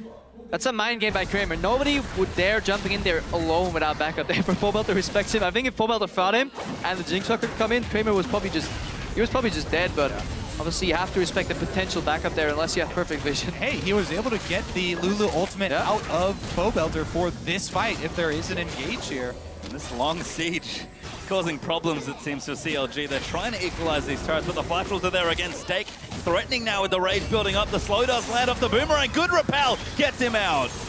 And if you look at the teleports as well, Steak no teleport, Zion Spartan has it. This is why Flash Wolves are grouping. They don't want to get into a situation where Steak 1v1 Spartan, but he gets the flank off. So as long as this teleport's on cooldown, we're going to see more grouping from the Flash Wolves. Yeah, it's a really smart move also to try and get that deep vision in, preempting any sort of Baron here and trying to keep away the blue buff from Pobelter. Good steal as a result there as well for Maple. He does collect it. Dragon up in a minute here. Baron is alive. Both teams with fairly good Baron damage, so is a consideration in the next few minutes. And they're only getting stronger. It's been a fairly close game, honestly. 200 gold ahead, if that, up for the Flashers. The CLG are going to finally get the mid lane turret. They keep on knocking, and they're finally able to take this one down. Zion also has been able to shove the wave all the way to the turret. So CLG trying to pressure 2 points at once. They're able to complete their objective. And they not only take the turret, but also destroy a cannon to the minion. Turret. Taking advantage of that teleport advantage. Destroy a lot of things. As well. Overall here, Flash Wolves have to move here to stop Zion Spartan. And then I think this is a phase where CLG is traditionally very strong once those 3 inner turrets fall off because they're really smart when it comes to getting just a couple peak wards and start rotating around the map. We'll have to see how well Flash Wolves have adapted to that. How much practice they had against good rotating teams because they play in, some call it underrated region, some call it just a weaker region, debatable, but CLG have a lot of experience in this exact situation where the early 3 towers falls, and that's why they get a lot of leads overall in the LCS. Yeah, for the LMS, Flash Wolves do have longer than average games as well, so they have also had experience in the longer ones. We'll see if the mid game here tells a different story. No kills so far for CLG in the entire game. So yeah, we see some items completed. We have Face and Amount completed here on After Move. That means he's going to be building Zeke's next. And if he gets that again, we've talked about it before, how strong that item is on Double Lift. We have essentially a Jugger Jinx composition that you're running here with Zeke's combined that Double Lift will be able to solo carry this game if it goes late. Talk 40 minutes, 45 minutes into the game. Dragon gets taken by Flash Wolves on the other side. CLG cannot use those big items to try and force a fight. Strong objective control there from the Flash Wolves to collect their second. And it's been a real battle between these two teams. The gold lead has sprung back and forth in very small increments. And so, like we've sort of been hinting at, feels like we're building up to a very bloody and explosive mid-game. We just see very mirrored item builds. Support's building the same thing, top lane building the same thing. The only thing different here is the mid lane. CLG a little early on that Baron. Yeah, unfortunate ward there.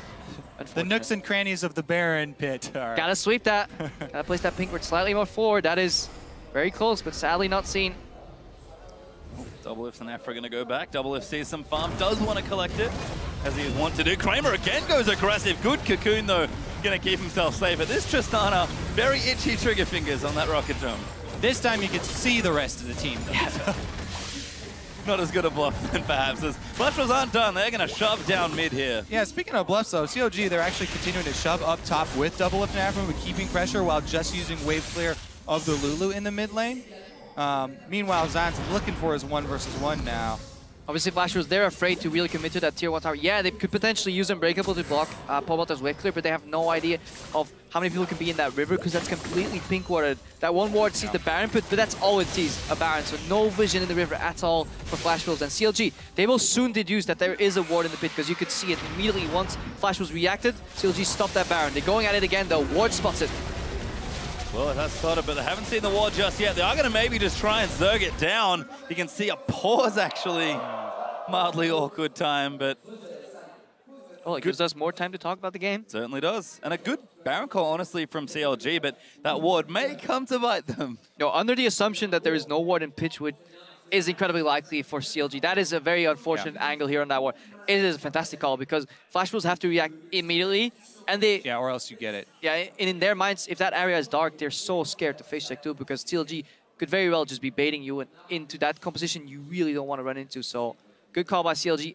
Unfortunate for them, there is a ward in the pit, so Flash Wolves working here with my perfect information. Yeah. All right. Well, let's take a look at the team fight then, because we may be seeing an actual 5v5 fairly soon here, and how it will play out. Maple has completed the key item for Echo there on top of his Morellos. He now has the Zhonya's as well, which makes the AP Echo so much more viable. If you can get your ultimate off 4 damage, with which Zhonya's enables, it's a huge, huge swing in his power. And they're trying to combo the AoEs here from Stake as well as Maple. With the initiation from Stake, trying to chain it with Maple's own stun as well as the ultimate, and use that to get Kramer his resets. I just got note from production too. This is actually a pause not made by any of the teams. This is actually our guys checking on the legality of that ward, just checking how that vision works out, just to make sure that there's nothing fishy going on. That's why we're checking that out. So hopefully, once that resolves, we can get back into the game. But so far, a lot more even game, honestly, than I had expected. I have pitched CLG first in this group, and like, perhaps even slightly underrated Flash Wolves because they've really showed up. Stake. I think underrated Stake. A lot of people have. It was almost a meme, let's face it. Like Snake, he's on the top lane, he's gonna feed, you know, food jokes coming out of the analyst desk. He gets 3 ganks against him in the first 3 minutes of actual gameplay. You know, from 2 to 5 minutes, 3 ganks against him. It only takes Karstad to come back once to punish that burn flash on Zion Spartan, and kill goes to Snake. I do have to say, CLG could have played those games better as well. So it is 2-part. Yeah, Stake does deserve credit, but also CLG could have played those better. And it's so funny as well, because you look at the game now, you can see the score about 25 minutes into the game, so fairly far through it all. And those two assists are the only 2 kills in this game, so it's all been Stake, and that's just been a lot of positioning. I mean, it means a lot for this game, because there's a distinct possibility where Stake, if he doesn't get that assist on that kill, completely alters his build path. If he falls behind and his Black Cleaver is too slow to match the tempo to the game, he very may have well built full tank, giving Zion Spartan so much more split push pressure, and then we could have seen an entirely different game. So, couple details, couple slight misplays or plays differently can really shape the early to mid game. Certainly can. As you can see Stake there on your screen. That absolutely wild hair of his, looking good under his headset. Yeah, another effect also, to continue on your point, that it is going to have is in these team fights, Double Lift is the #1 most important person on CLG. Powelter has to. We talked about. You act like that's something new. Well, Double Lift is the most important player on CLG. Hold on. You were like, oh yeah, they focus on top lane so much. They're gonna try and get Zion ahead. There's Zion. There, you know, boost Zion strategy. Yeah, true. Did not work out. Secondary in rank though, if you look at farm share. Zion Spartan gets a lot because Powelter gets a little, but it is Double Lift. Yeah. Hey, I was the one to drop the 33%. You got the knowledge. Anyway, it just re-emphasizes that this is the Jinx composition, and you need to get, and it puts a lot more pressure on Double Lift to be able to evade the AoE from Stake, from Maple. Just Maple in that team fight. Maple is going to be so hard to deal with because you can throw your traps out, but if you zone him out once, he can always come back with the ulti, and he only needs a couple of spells to one-shot you because AP mid Echo now that the scaling has been just upped on that AP damage, less base damage. Does a lot of damage. Afro has been a good bodyguard for Double Lift for a very long time, so he'll be looking for him to get some good headbutts in. Flash Wolves learned from CLG's mistake. They placed the pink ward even deeper in the pit. They really want to see everything going on here. But yeah, the Dragon Dance has slowly been replaced by a Baron Dance. Yeah, on edge here in this game. It is, and as we pop back in, it's really been Flash Wolves just coming back and cleaning all the vision out of that Baron area that CLG have put down. So we will have a bit of a reset here as far as warding and positioning goes. Kramer even going to go back and buy himself his next item. Might look for a lifesteal item here. Might just want the Last Whisper as a bit of future-proofing. But so many strong carries, and now tanks as well actually on either side. Stake just finished that Randuin's Omen. I actually wonder what Double Lift's going to build here. If he's going to go for the early Last Whisper for damage efficiency, or if he just values his just being able to stay alive in this fight a little more. Bloodthirster is a distinct possibility coming out here. He needs at least some lifesteal here to really even make that health that he gets from Wu even more valuable because he stays alive, regens up again, and it's becoming increasingly harder to kill him, because if he stays alive, he's really the driving force for CLG in these teamfights. Well, Double If going to answer your question. Crepo, it is the last Whisper. Actually had a lot of money backed up. So able to take that away. Even Pobelter with an extra needlessly large rod, as these teams have gone from 2 items to 2.5 or more very swiftly. Deadman's Plate also completed for Zion. So both teams still scaling up. Yeah, so Double If has a lot of faith in the face of the mountain shield coming out of Aframu, and then just the shields coming out of Pobelter here. Hopefully, his faith is rewarded. Well, if he's the most important member of CLG, I hope his team can protect him. Nice dodge. Double lift out of that Winter's Bite. He's going in. This is full-on Jugger Jinx mode as he's just firing away. All right, let's see how this push for Vision does work. CLG right now, what they're trying to do is up their ward line. And Double If gets some crits on Sword Art. Oh, doesn't get the snipe though. Zap will get dodged as that Glacial Fissure was burned. Yep, Sword Art's got to be very careful. Everybody's watching for the rocket to come through here. And that is Double If keeps it. That is so big in terms of tempo. Not only does Sword Art has to expend his flash and ultimate, he also has to base. That is one of your main warders, since there's a side zone on Karsa, but he can't really aggressively move in here. So CLG have retaken complete control. And they learned from their mistake. They're getting Vision even deeper into the enemy jungle, and now Flash Wolves have to face a set of brushes. Bullets are going in. Yep, flash out from Pobelter as Zion gonna go in, but Stake looks for the scoop. He gets 2, but Double If gonna keep firing. Afro headbutt Stake out, but that might actually be the best spot. Maple gonna get stunned up by a Cocoon as again these fights so close to starting. Oh, they're looking for a re-engage here. Oh, nice slow there to take the Deadman's Plate bonus movement speed off of Zion Spartan. CLG might just look for a siege instead. Double If very far forward. Gonna fire into that turret. Afro looking for a dive. Maple out with the slow though as Afro gets stunned by Braum. Double still firing as Afro's forced to pop that ulti. And he's going absolutely nuts. Sword Art was able to keep the turret upright though. Oh my god, the crit! Double If gets the first kill, but he does get taken out here. And now Flash Wolves will keep fighting. Maple managed to scoop in as the dual lane is dead from CLG. Paid for that crit with his life. He's like, guys, I got the re. Oh, I'm dead. He was excited, yes, but nowhere to go from there. That does mean that Flash Wolves will have priority on Dragon here. They've got the Vision, and they have their jungler as well. Should have bought a Bloodthirster. Oh, come on. No, this is 2020 hindsight. Overall, yeah, good re-engaging from Flash Wolves. They're really good at going into the fights and going backwards. Face of the Mountain still on cooldown, bud. Yeah, he had faith, but it wasn't there. He actually has heals still available too, so let's watch that again here. Right. Tower almost going down here, so let's see. Maple gets caught. Combo lands, but Maple with that Zonias and that ulti, so much zone. You really don't want to stack on top of him, and Kramer is dealing a lot of damage to Afro. All right, so let's take a look at this here from Double If. Yeah, they were able to save the turret. Here comes his crit. He got one, and the ultimate was channeled, but Maple just blows him up. Yeah. He also tanks the ulti and then uses his own ultimate to get out of there, so Maple takes one for the team.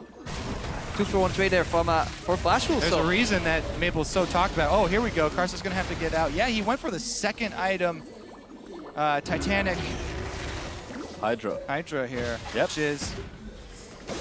people have a lot of differing views on it right now. I'm not quite as big a fan, but on Rek'Sai it does feel pretty good, just because the reset actually works very cleanly with her. Some champions it works better than others.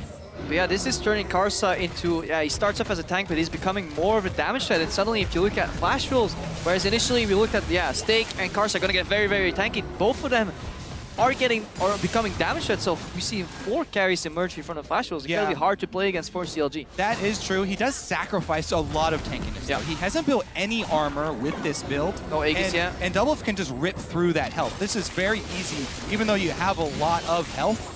It just makes any little bit of armor that you would buy on top of that even more efficient. Yeah, and look at Sword Art. He's actually starting to build an Aegis, so he has the burden of the Aegis, so he can never even get Zeke. So later on, Kramer may run into some damage problems really later in the fight, because if Afro goes for that item, obviously big damage swings in terms of AD carries, and at one point they will 1v1 each other in the fight. Yeah, and just to note, in that last replay, Flash Wolves did get their 3rd Dragon as well, so that's starting to mount up as a win condition for the team. 31.5 minutes in almost, and once again, Dragon is down. We are back to dancing around the Baron, but neither team has managed to find an edge yet. But yeah, CLG did the right thing with that Baron pit. It is not enough to have only vision around the Baron pit. You really want it deeper into the jungle so you can force basically multiple layers of face check.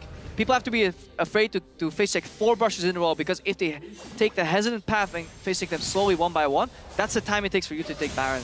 And then obviously it becomes incredibly hard to play against that. So that's what CLG wants to get right now. And Flash Wolves, they want to stop that from happening. And Caster actually burns the ulti to make sure that happens as well. Afro trying to peek around for a player's double lift will shove out the top turret. But Stake is ready with that TP. Have to be careful.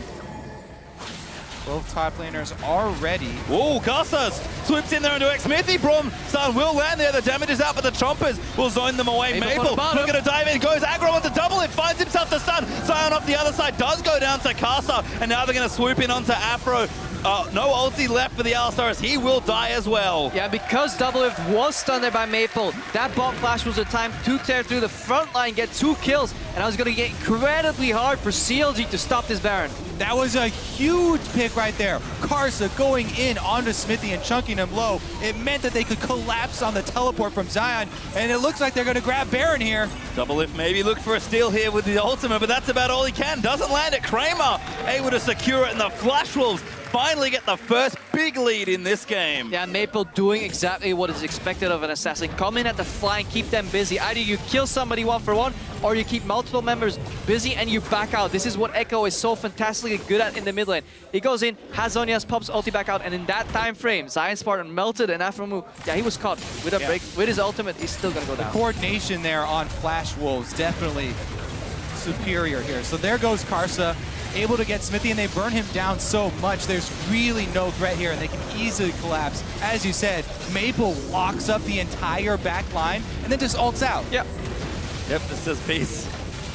Like you mentioned, Afro, ulti or not, isn't going to leave through all that many members. So the question now, what can Flash Wolves do with this lead? It's not that massive goal buys, but Baron is a huge objective for momentum and really trying to snowball the game. I mean, CLG, when they're defending their towers, they're not going to be stuck in choke points like they were. That this probably was one of the worst spots to fight rather for CLG, because the way Flash Wolves came in, Karsa came in from a flank over a wall, Maple came in from that same flank in a choke point, then your parallel convergence is just so good at zoning. Either they walk into it and get stunned, or they can't even enter the fight. So really good team fight here by Flash Wolves. Yeah, CLG cannot afford for one of their backline members to get flanked again.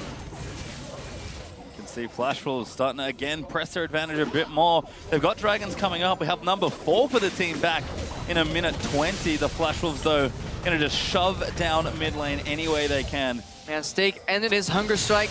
As Himara Cannon said it, he now finished Thornmail. So he starts off as this split pusher DPS, but then he becomes an unkillable tank, and again, he's like hybrid damage threat and tank, but it's incredibly hard to focus him down with that Thornmail. 1 tower falls, 2 towers fall, combo comes in. Yeah, Afro looking for it, but he gets stunned up. The tower will fall. Ulti out from Brom's going to zone them away. Caster going to try and dive back in, but Zion able to keep them out. Maple can't quite find his way through, but they're just going to keep going. Flash Wolves, it's all brute force right now. Double Lift trying to chase them off. Look at that ghost railing though. Maple's ready to go back in. Yeah, Double wants it. Does get the slow into Sword Art. Kramer going to take the Raptors on the exit out here. They know Dragon's up soon. They want to be in position for it. Ooh, Maple might ultimate use his Echo ultimate to come back in. So they've used not only his ultimate, but also the Rek'Sai ultimate. Everybody keeping up the siege, and Zion, the turret's going down. Caught out now. Zion actually just dead as the turret falls as well. No, he will live for just a bit longer, but the Baron up minions will select it. Now Maple pops us on, dodging that cocoon. Sword Art on the backline is going to die. Double Lift is firing away. Stake is low now off to the side as he's fought the flash. Pobelta snipes in with a glitter lance just off the edge, and CLG, they'll keep running. Pobelta does get it again, picks up the double. Scratch that. Pobelta, most important player on CLG here. He's able to get the double kill for themselves, and Double Lift thinking about face checking, able to get the choppers down first. If those traps were any farther in that burst, they would have connected here on Crib. Good move by CLG. They thought the pressure. They realized, or perhaps not even realized, that the ulti was used on Echo, and that honestly was a very greedy move here by Maple, because he really needed that ulti to get back out of the fight. Once CLG gets 1 kill, the resets come in. Pobelta picks up 2, and most importantly, they get the dragon. Yep, denying that 4th dragon and kind of relinquishing the threat of the 5th for a bit longer is important here for CLG, but it has been a scrappy game, as we are going to have a replay.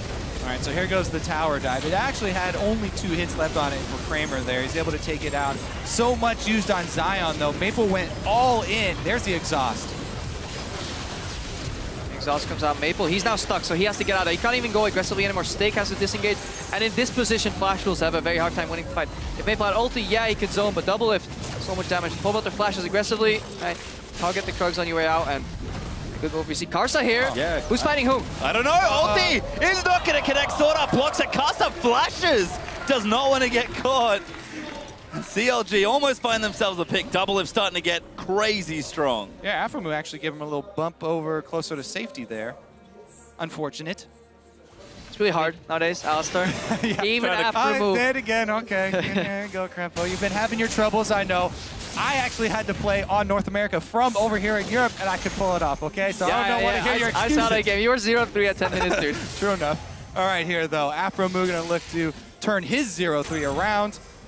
Looks like he will go for the Zeeks. It's going to be a long time coming, though, because he did upgrade his Sightstone first. I mean, we're looking at the next Baron spawn to really be the match that lights the explosion. That's going to be the big fight here. Both AD carries approaching 4. Double Lift even has a QSS, so that's big. He can deny one of these crowd control effects. So if parallel convergence comes out, he no longer has to be scared to walk into it. He still has to be scared of the damage coming out of Echo, but at least that zoning tool is less efficient, less effective for the Flash Wolves. Let's see if they change their strategy in the fight around that. And I think we expected maybe a closer game here, and that's what we've gotten here, but a longer game as well. 10 minutes more on average than the games currently at Worlds so far. But you can tell Flash Wolves still trying to push things down. Double had to recall. He's way out of position.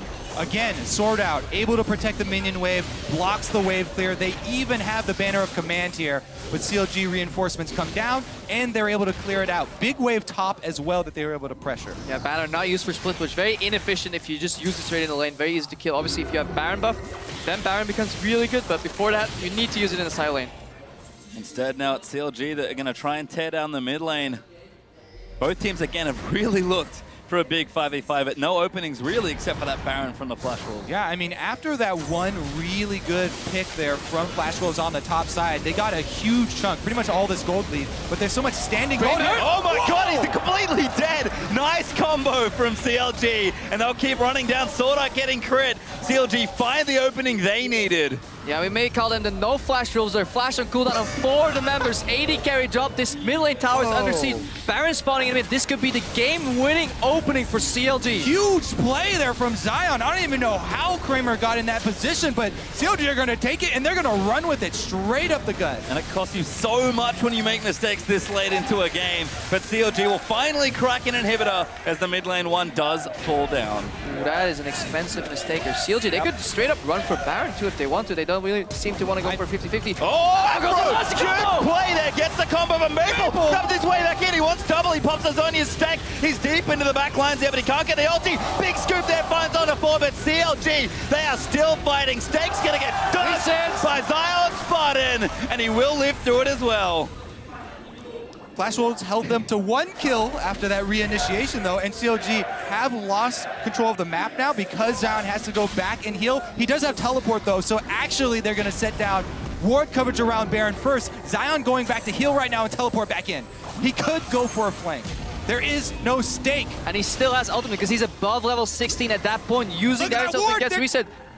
One ward! Dude, there's wards on the map! There's so many wards they can teleport in with Zion. He has home guards as well. They're trying to bait them in here. 25 seconds left on stake. The CLG special Baron has been started though. Zion teleporting in. He's going to look for a flank, and CLG are going to unleash. Maple has been caught. He's going to 1v1 the Darius, and Zion more than happy to try and fight the Wolves. They are fleeing. Zion will flash in, and a buster shot's going to disengage. Now Pobelts are going to chase. They need 1 kill. Afro misses the pulverize. And CLG are still fighting. Ulti will get flashed away. He spawned. Now Karsa gets struck. Kramer. Oh, misses the last crit there. Now Karsa getting down as the shutdown will happen. Now Sword Art, he's going to get chased down. CLG, they need a little bit more. There's at least with the double. And they're just going off. The late game team fighting so strong.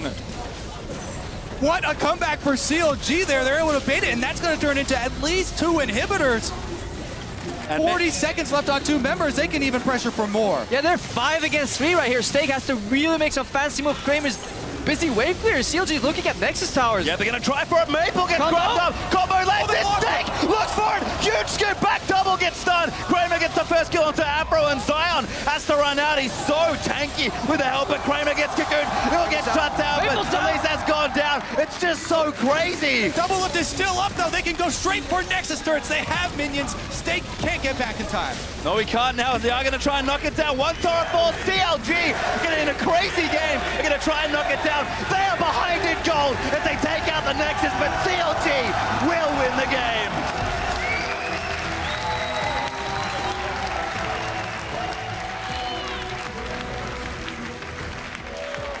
What a comeback right there for CLG. Able to leverage a single pick into pick after pick, controlling the vision, saving that teleport, and coming in for the home guard. On the ward! On the ward right there. Well, I saw it coming. Oh, but yeah, it was a huge comeback, and this was such a close game. This is honestly what we were expecting from this matchup between Flash Wolves and CLG. Neither team disappointed. Stake was able to have a really good comeback from that early stages of the game, and Flash Wolves honestly played really well up until the end stages. Yeah, but in the last 3 minutes or so, Flash Wolves only had 20 seconds with all 5 members alive. CLG managed to find one pick, back off one more pick, kill somebody. Yeah, it wasn't clean. Some combos were missed, but it doesn't matter. Like relentless aggression coming out of their CLG there, and eventually Flash Wolves, they re-engaged. They got a little overconfident once they got some damage down, and yeah, once that cocoon from Xmith connected on Kramer, again, really big. They subbed out their AD carry, put in Kramer instead, and he got caught a couple of times over the game. Yeah, we never got to see the replay. I'm not exactly sure. Smithy probably just came up with a he cocooned him. Max range. Yeah. Kramer walked into it. Flash Wolves got overconfident once they traded some damage efficiently. CLG committed to killing Maple, but obviously he is AP Echo. Once he ulties that, he came back in full HP, and suddenly Flash Wolves felt like they could win the fight. But then their AD carry walked into a well-placed cocoon by Smithy, and that was really the game turner. What was honestly impressive was the decisive way with which CLG took that small advantage and were able to turn it into so much more for the team. They had to take that opening. Yeah, this game felt incredibly, action-packed, but the end score was only 10 kills on each side. So it doesn't feel to me that this game was only 10 kills, because there were so many re-engages, peeling, combos, saving each other. Sword Art, fantastic bomb performance, showing why this is probably the best support pick you can get here. Alistar close second, but obviously much harder to pull off and just less, tools in your kit. Yeah, I mean, there were so many good things for Flash Wolves that they showed. They had flanks from Karsa, from Maple. Stake was able to get some decent engages as well for the team. I think in general, both teams just showed so much here. It's no surprise that at the World Championships, we did have a couple of maybe one-sided games here and there, but the longest game we've had, almost 42 minutes, and we saw so much from both these teams. Yeah, and going back to the pregame, we talked about how Pobelter was under pressure from not only Maple, but also Karsa. He ended the game 3-0-7. That he's involved in every single kill that CLG produced while giving up no deaths at all. He farmed well. He did his job protecting Double Lift, even sniped a couple of kills here and there. So he didn't crumble, and that was he was the rock CLG needed to lean on. So he did fantastic well. If Pobelter didn't get those kills, nobody was going to get him. Yeah. He snapped him, claimed him. Double Lift, unfortunately, cannot get all the kills, but a nail-biting game for both teams. We expected it to be close here, as those are some signs out in the audience. Double Lifts everywhere, apparently. Back at the analyst desk, out in the crowd. Paris, you've been a whole lot of fun, just like that game was. And again, we expected it to be close. CLG win a very important game in dramatic fashion. Yeah, and then up next, we've got the rest of this group playing out. KOO and Pain going to go to head-to-head really shortly here. That one's going to be exciting. They, as you said, both teams were going to be watching this previous game that we just cast. So I don't know if KOO is going to be happy with this, because both teams played relatively close in each other's level, and KOO actually has the tools to beat these type of games that get slow starts, long drawn out, because they're a fantastic mid-game team. At the same time, there were some really good fights from both these teams here, so definitely will be interesting to see how that plays out, and also, what Monte Cristo has out of an opinion of KOO here. Obviously, coming in Supreme, the Korean overlords ready to destroy a former team here on CLG, so a lot of good narratives. It was this game definitely was a very mixed bag with positive and negatives on both sides. I mean, you can see the interview being prepped there as well. So not too much longer, as I believe it will be joined by Afromu from CLG in just a sec. But I feel like both teams had to use almost every weapon they had to kind of get to that point in the game, and CLG showing that it's not just good early game and good laning, but excellent late game team fighting. The trust that they've built, the synergy they've built really shows. I think you can learn a lot from this early game overall, because the way CLG, they faked the lane swap kind of. They said, hey, we're going into this lane swap, dividing the map in half. Then they really late invaded to the Krugs, and then the entire Stake narrative happened out, but I think Shox is ready, so. She certainly is. Let's throw it down to Shox in interview land for a word with CLG. Like that. Smeb, though, definitely going to be a big power player for them up in the top lane. Yeah, and Pain, respecting Kalista, even though she got nerfed to it, Kalista was the most banned champion, banned against KOO in their games over there in the LCK. She got banned out 24 times against the KOO Tigers, so Pain Gaming still respecting that. Don't want to go up against Praying Gorilla, you know, with a lot of these range supports that supplement that Kalista so well. Yasuo gets taken away immediately too, and then the KOO Tigers react. Rek'Sai, and you do not want to give Mordekaiser to Brazil. That's just something you don't do. I mean, nobody's gotten Mordekaiser today. It's been banned every single game, I believe, but especially don't give it to the Brazilians. It's Gangplank and Lulu, very standard, going to clean us off because we're really fast through the bans here in this last chance select for the day. So Darius and Fiora are both up here. Elise and Lee Sin both open too. We actually have seen less Lee Sin. Yeah. I would have expected just the S tiers coming in, you know, Elise high and then matching that early aggression to Lee Sin, but we very often see tank responses, but finally. If somebody's going to pick Lee Sin, yeah. His name used to be Lee, so there you go. Hojin, the team captain there for KOO, is going to lock that one in very quickly. We will have two very good early game jungling champions.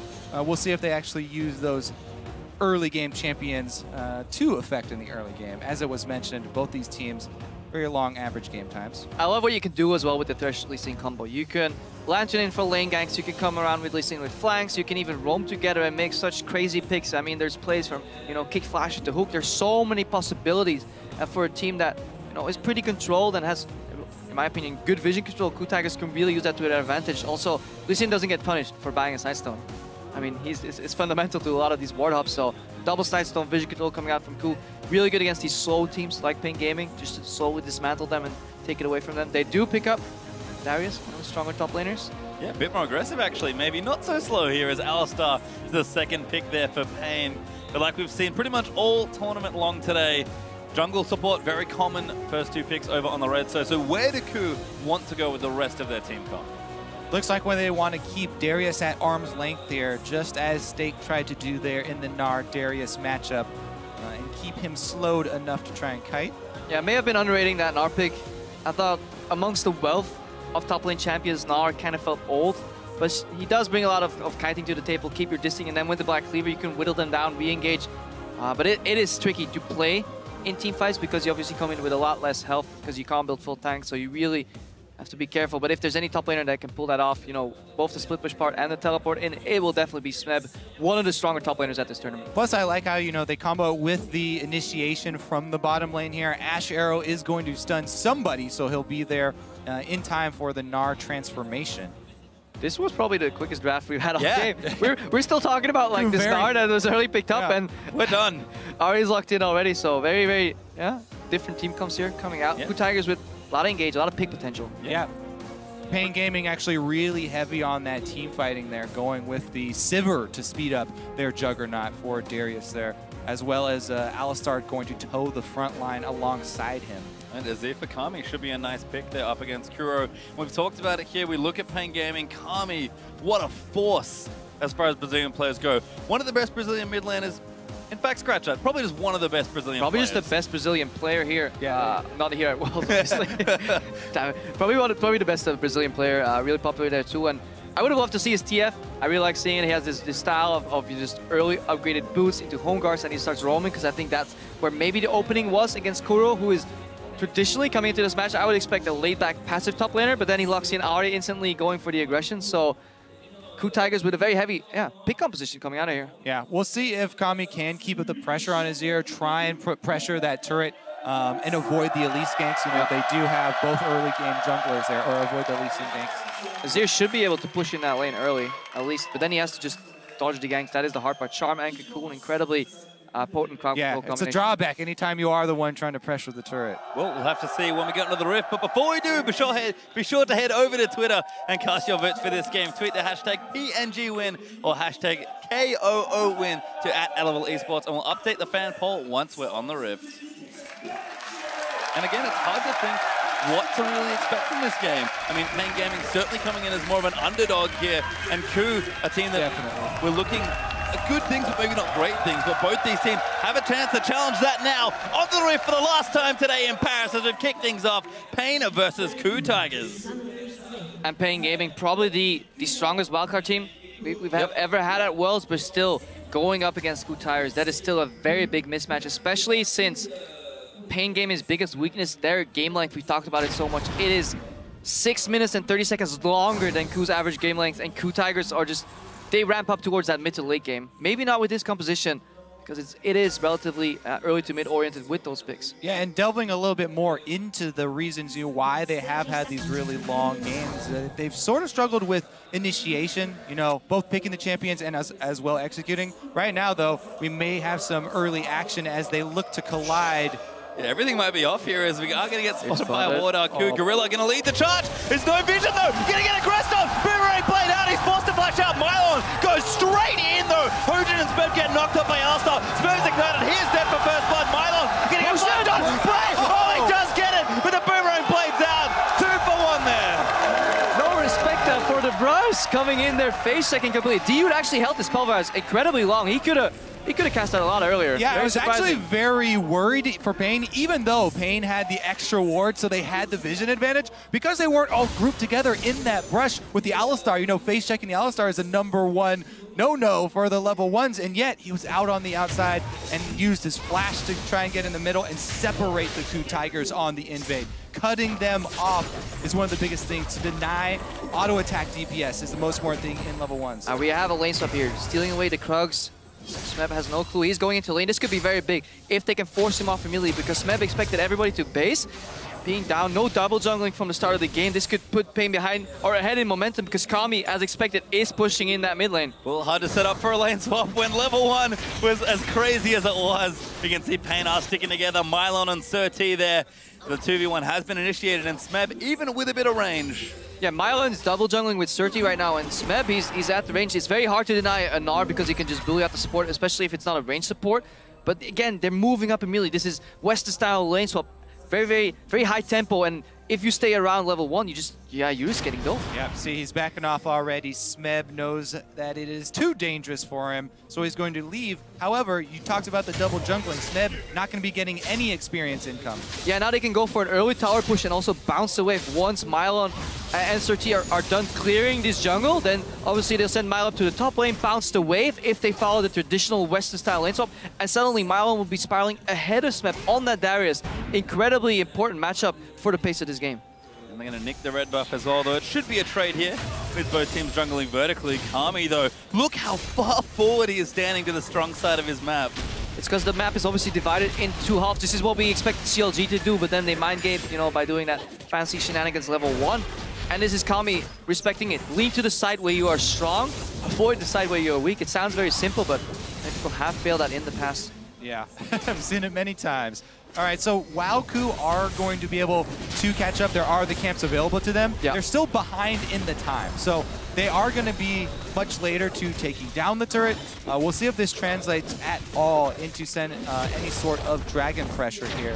See what Pain can actually get accomplished in this early game. Yeah, and aside from the first blood goal, things look relatively even, but something you really have to track at these lane swaps is experience gained and how efficient it has been gathered, especially on these top laners, because bot lanes, they can play from behind a lot easier, especially once those potions kick in.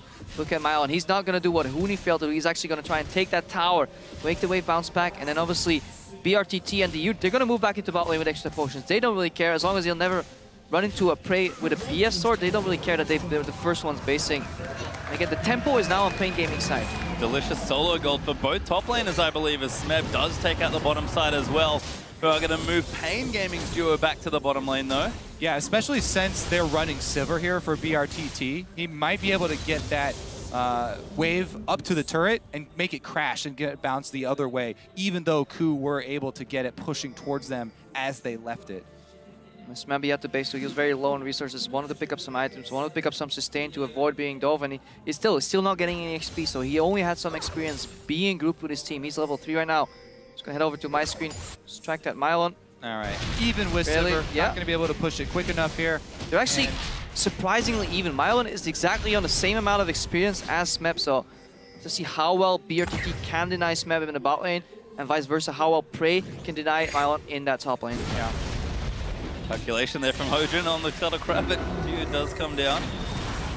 has been taken. So vision there for KOO over on the river area, but continuing to group together around these turrets and try and push things down. So BKT not wasting time. Here's the thing that you look for in this instance. For Pain Gaming, they do have the numbers advantage. What you want to do is drop a deep ward from your jungler, so have your top laner teleport in. And here they come. Kobe. Oh, it's almost like he's good here. We are going to have a dive. Flash Cocoon is going to land. Smep's going to get absolutely obliterated. BKT going to clean up that kill as Hojin running for his jungle, hoping it is safe. And there might not be any follow-up, but that was well played. And this is an incredibly big mistake from the KOO Tigers. Sending your support to the top lane, it looks mirrored, it looks even, but you can't afford to do that because obviously you're playing as a top laner that can just peace out. He teleports to the bot lane, then again he gets the waves bound to him again, and he spirals ahead from Smeb. Smeb, the top lane carry from KOO Tigers, probably the best individual player on the roster, and he's slowly falling behind. Yeah, I'm pretty disappointed actually in KOO Tigers. They saw him walk over the Scuttle Crab. If you say, oh, the support is in my jungle, oh, the enemy jungle is also there, that's enough to account for everybody. You know they have teleport. Korean advice, just outplay them. Didn't work this time though. I'm impressed by Pain Gaming's lane swap. And in all seriousness, one of the issues that's been highlighted for KOO, excellent mid and late game play, especially macro, but the early game has suffered before, and Pain right now are playing with a lot of vigor and a lot of really intelligent play here in the first 7 minutes. Let's see what they can do with the early game here, though, because obviously you don't have the longest average game time coming into the tournament here among all teams. Without a reason. Thing is, though, you know, they're also coming off a 16-0 streak, so... Smeb is still ahead in experience of Mylan, though. We keep praising how it's going ahead and getting out of control. Still level down. Well. And most importantly, Hojin, while this is going on, he's actually out-farming Sir T, so he's actually going to get that level 6 early, and if he can find one gank, he can nullify that entire advantage. Smeb right now forcing Mylan's flash. Turbo Gorilla comes in, flash play. Now going to try and line things up here. The Gorilla going to keep chasing. Throws out a lance and Hojin is going to walk up away. Great hook there, lands on the mile, and that's going to be a kill for sure as Hojin will pick it up. Great move there by KOO Tigers, and the response from Pain, they don't have a response. They're farming their own jungle right now. They get a couple of deep wards on the side of the map that they already own. So really good move there by KOO to not only get their kill, but also have everybody hop over the dragon wall and take the dragon as well. They are going to get it here. Pain on the top side, but looks things all back in their base. Oh, look at that wave. Still pushing, but Smeb says thank you very much. Maybe. Yeah, they have to nail this dive. If they don't get this dive, this is pretty greedy here from KOO. There's Dragon Smith, great flash out of the headbutt. Hops out there, does the do-si-do and gets out easy. Green advice, Scrapbo, just outplay it. Stop playing, dude. Soak that experience. Even if you die right now, you soak half wave. You've done your job. Oh, this is sad for Pain Gaming. They had the momentum, they had all the right plays, and then they do exactly what they should. They send their top laner alone with no backup from a tower. Their jungle wasn't even close. Their support wasn't even close. And he drops. And not just their top laner, Darius, whose big weakness is that he has no dashes. He doesn't even have the option of trying to get the speed boost yet, so. And really good synergy there from the KOO Tigers, though, because what you said earlier about the lack of initiation, Gnar hops in, forces Flash Gorilla, with Moby Boots, waits long enough to get a flash play range. Lantern comes in, Hojin joins the party, and suddenly, you know, Darius dies, and Mylon now, he's the one trailing behind. Certainly is here as Smeb still picking up the CS lead, but a giant spell because he thinks he's a pretty big target here. Well, also, he may be hungry for more kills, you know, try and make a frozen mallet and look to punish Mylon even more in a long lane.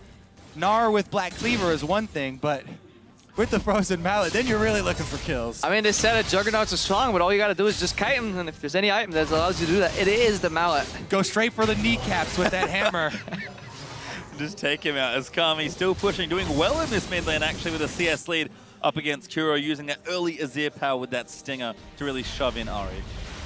Yeah, Azir definitely pushes that matchup early. It's when Ahri really gets the higher levels and gets the burst that he can threaten the Azir, but surprising KOO here going for a very defensive build. Early magic resistance was picked up, so no kill pressure on Kami, which means Kami is safe to continue doing what he's been doing the entire game, because even if Charm connects, there's just not the damage enough, and now Pain Gaming grouping for that mid lane tower. No way this can go down. 13 does get nailed by the arrow. Charm will land. KOO's going to go all in. Hojin gets denied. Moved out there by Kami, and the Ignite's not enough. Great cleanse from Kami, showing off his skills. Whoa, everybody collapses there to protect Sir T.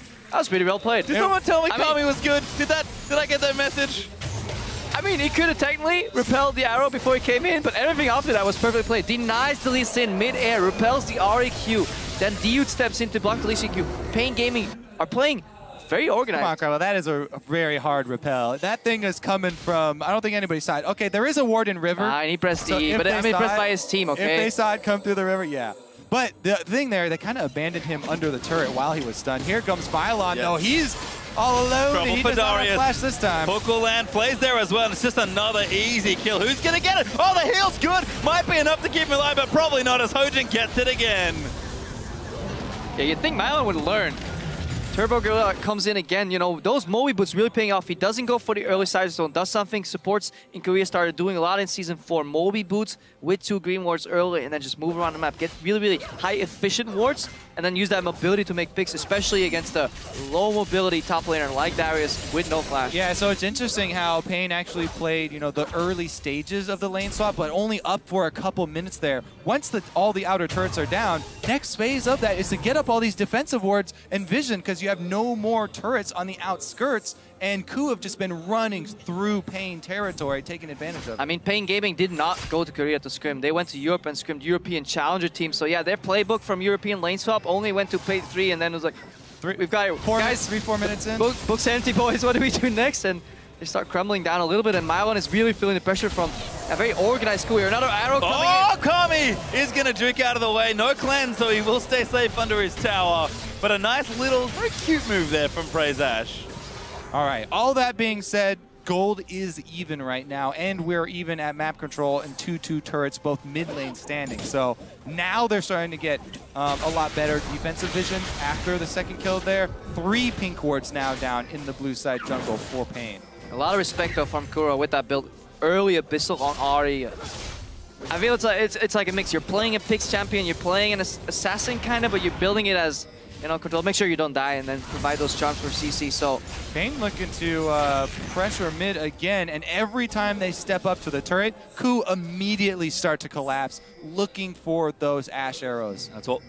But it's not really costing them too much. BRTT is still even farm with Prey, so even though Prey is going up to suck up that side farm, he's taking a lot, which usually means that your mid lane is falling behind. Because of that early lead that Kami had over Kuro in terms of CS, he is still bang on even. So overall, an even early to mid game. We'll have to see if that, you know, mid to late game macro can really start kicking in for KOO. It's been a couple minutes until we really get to that stage of the game, and Dragon is coming back 55 seconds as well. KOO, they've already gotten the first one, so can they continue the good thing they've set up here in the early game?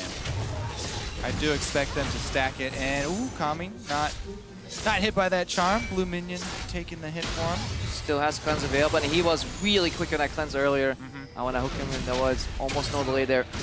The Virtues are playing on 8 pink. Yeah. All right, well, you mentioned the Dragon. We're already only 30 seconds away, and Pain have not really made any move yet to get their vision down. So, looks like it's going to be up to... No instant cleanse this time! Hojin cleans him out now as the ulti goes out from Thresh. Kuro's going to get a next kill on just 30 as Dude. He is caught out. The ulti's going to wear off soon. There's too much chase here. Gets played back there. It's going to be a 3rd kill. That was a fantastic engage from KOO Tigers. Yeah, he's quick on the cleanse. If he can see the projectile coming, but he couldn't see that arrow. Immediate follow-up as well. KOO Tigers take 3 kills, 1 mid lane tower, and they can still bounce back to Dragon. What a shot there from Prey, and Kuro's able to follow up very easily. 100% 0 there for Kami. Turret down number 1. Looks like they are going to be able to stick around for turret number 2 and Dragon. Yeah, and that shows you the value of getting vision before that objective spawns, because obviously you're playing into the dark. Mylon had teleport available, but wasn't even time. He's like, guys, do you need to tell... Ah, never mind. Yeah, I mean, you really got to respect this Ash pick. There's a reason that KOO were one of the first to pick it up, and the initiation there from Prey definitely paying off this time. BRTT and the rest of Pain can try and answer here, though. A quick shove on the mid lane. And they might be able to get it. Out of Fake Lantern, the classic. Yeah, they got a little bit too scared there. Gorilla with the bluff. There's no wave clear on the way. If they had committed to that turret, they could have got it, but... Yeah, if they were playing with perfect vision, they would definitely commit to the tower. That tower would have been gone, but Gorilla with some smart Thresh play there. All you need to do is throw the lantern. Nobody needs to actually click it. Mylon let him know every time Gorilla comes over with a lantern, he's going to be looking for your head. Pain are going to be able to collapse and grab Dragon at least. Yeah, KOO actually sort of see that objective. Need to go back. Maybe don't feel confident in the position right now to try and fight. And Kuro could get caught, but not just yet. I mean, Pain Gaming, they are 4,000 gold behind. All they need is one decent fight though to come back, because they scale incredibly well into the later stages of the team fight. Sivir with the AoE does a lot of damage, and having a control mage on such a proficient player as Kami on the Zir with cleanse, it is hard for KOO to deal with that once he has vision to really make that cleanse work. If he sees the projectiles coming, he can cleanse out of that, move out. You know, Shurima shuffle his way into a couple of kills, so KOO Tigers very distinctive lead, but by no means is it over. Yeah, plus they'll probably be having Alistar on the front lines. Or Sivir to spell shield. So they do have a lot of answers for the arrow, as long as it's not, you know, Sir T. Well, even he can repel it if he does see it coming. The key is reaction speed here for all of Pain's and vision. And that's the thing I love about the pick from KOO. You mentioned, you know, it was Ashe that they've sort of seen a lot of here, but it's just that tactical advantage. Oh, never mind. Dude actually going to go aggressive, but the rest of KOO's here. Hook does get cleansed off by Unbreakable with a kickback. Cannot be moved off there. Hojin bounces back. Very cute play from the KOO Tigers, and they'll get themselves a kill. The arrow lands on Mylon. He's the next target. He'll flash out of the way. Now Kuro going to keep himself chasing, but Smeb's going to jump all the way in. Might be enough to secure a few more. They dive straight for it. I don't know, dude saw red right there on Alistar and he was like, Gorilla's here? I'm gonna go flash pull the headbutt you back. What happened is he said, I'm not gonna be out-bluffed by a Korean support right here. I'm just gonna go in and fake aggression. But if you looked at the minimap, his AD carry was in Fountain. His mid laner was at his Nexus tower to make that bold of a move against a team that has been grouping so much this game. Great bold move. Let's watch this again. Keep your eye on the minimap. There's no payoff to calling this bluff. Like where BRTT is at his tier 1 tower, he is now basing mid lane. Azir is in full vision clearing ways. Literally, why is the going in? The only way that play works for Pain is if Gorilla is all by himself and he's actually isolated. Well, bluff call didn't work out that time. That's good cleanup here from KOO. Pain in the picture-in-picture, though, did scoop up the turret in mid lane finally, so going to even things up a little bit here. And we're starting to learn why Pain Gaming's games go so long, because even if they have the right plays in the first 5 minutes, 10 minutes, they do make these mistakes that top-level teams should not be making, rash decision-making. They play with a lot of passion as well. If you watch them, you know, at events, there's so much, you know, shouting and camaraderie coming out of BRTT, but sometimes it's better to prevail and have a cool head coming into the game, especially against such a methodical team like KOO Tigers. I think in that sense it's a really cool matchup as far as, you know, personalities of the teams go. But are we making puns? Right now, KOO really got it. They actually are going to pull the trigger. Ulti does miss BRT2. A flash at the blue buff. Just barely misses as Dio doesn't get arrowed either. KOO trying to start something here. Pain, though, really just want their blue buff. They're peeled off the mid wave. We have to see if BRTT can take this down. Yeah. Not pushing on. Ooh. Baron hasn't even spawned yet. They're playing the Baron vision game already, and it's not even up yet, so you have to wait until 20 minutes. That blue buff gets smited away by Hojin. Yep, does get it. Smeb actually chasing here. Does have that frozen mallet, like you mentioned. Hook will be just a little wide as Surti jukes himself out of the way. Kuro going in, out of the BRTT, but Mylon's going to pick him up. BRTT will tie there to pray as he flashes over, and KOO, no Baron just yet, but they do get themselves a kill. Full commitment on that one as well. AD carry flash going in there. Yeah, this game has been played on like one lane at a time here for the last 5 minutes. No split pushing going on, no double lane push, just single jungle control, fight over bush, one wave, and that plays into the hand of the KOO Tigers. So much CC, especially when they're ahead. If this game was even, maybe you can make a case for the amount of damage and control coming out, but Pain Gaming consistently on the back foot. They've never really engaged the fight themselves first because they're constantly getting engaged on by KOO Tigers. Has not wasted a second of the cooldown on his enchanted crystal arrow here for Ashe. Constantly looking for the engages. And Gorilla as well on the front line with the roams. Play after play being set up. And these early game items, they don't scale that well. You know, an Abyssal Scepter doesn't scale that well later on, but if you can combine that with an early Morellonomicon just to keep using that, the benefits that you get of that item very early in the game, and obviously you can just snowball yourself ahead and make use of it, especially if you look at Prey right now too. already finished Static Shift, IH combo, 2 items in 20 minutes already. Abyssal is an incredibly gold-efficient item. The only thing when it doesn't scale is when you run out of slots. Yeah. Because it is also a fairly cheap item. So once you get to the point where you have to sell it, then he'll start worrying about it. Combined with Sword Shoes as well, he's going to be reducing nearly all of the magic resistance that the squishier members of Pain Gaming are picking up here. So yeah, there doesn't look to be an Aegis in sight here for Pain. And as a result, it's been accurate reports, honestly, here about the KOO Tigers. Strong mid-game, maybe a little few missteps here and there in the early game. Pain were able to take it in the first 5 minutes or so, but almost 21 minutes in, Baron alive, Dragon up in 30, and the KOO have set up for objectives. Prey, he's looking for a fish, or he might have got BRTT, but instead he'll just push out the wave. And look at the vision control.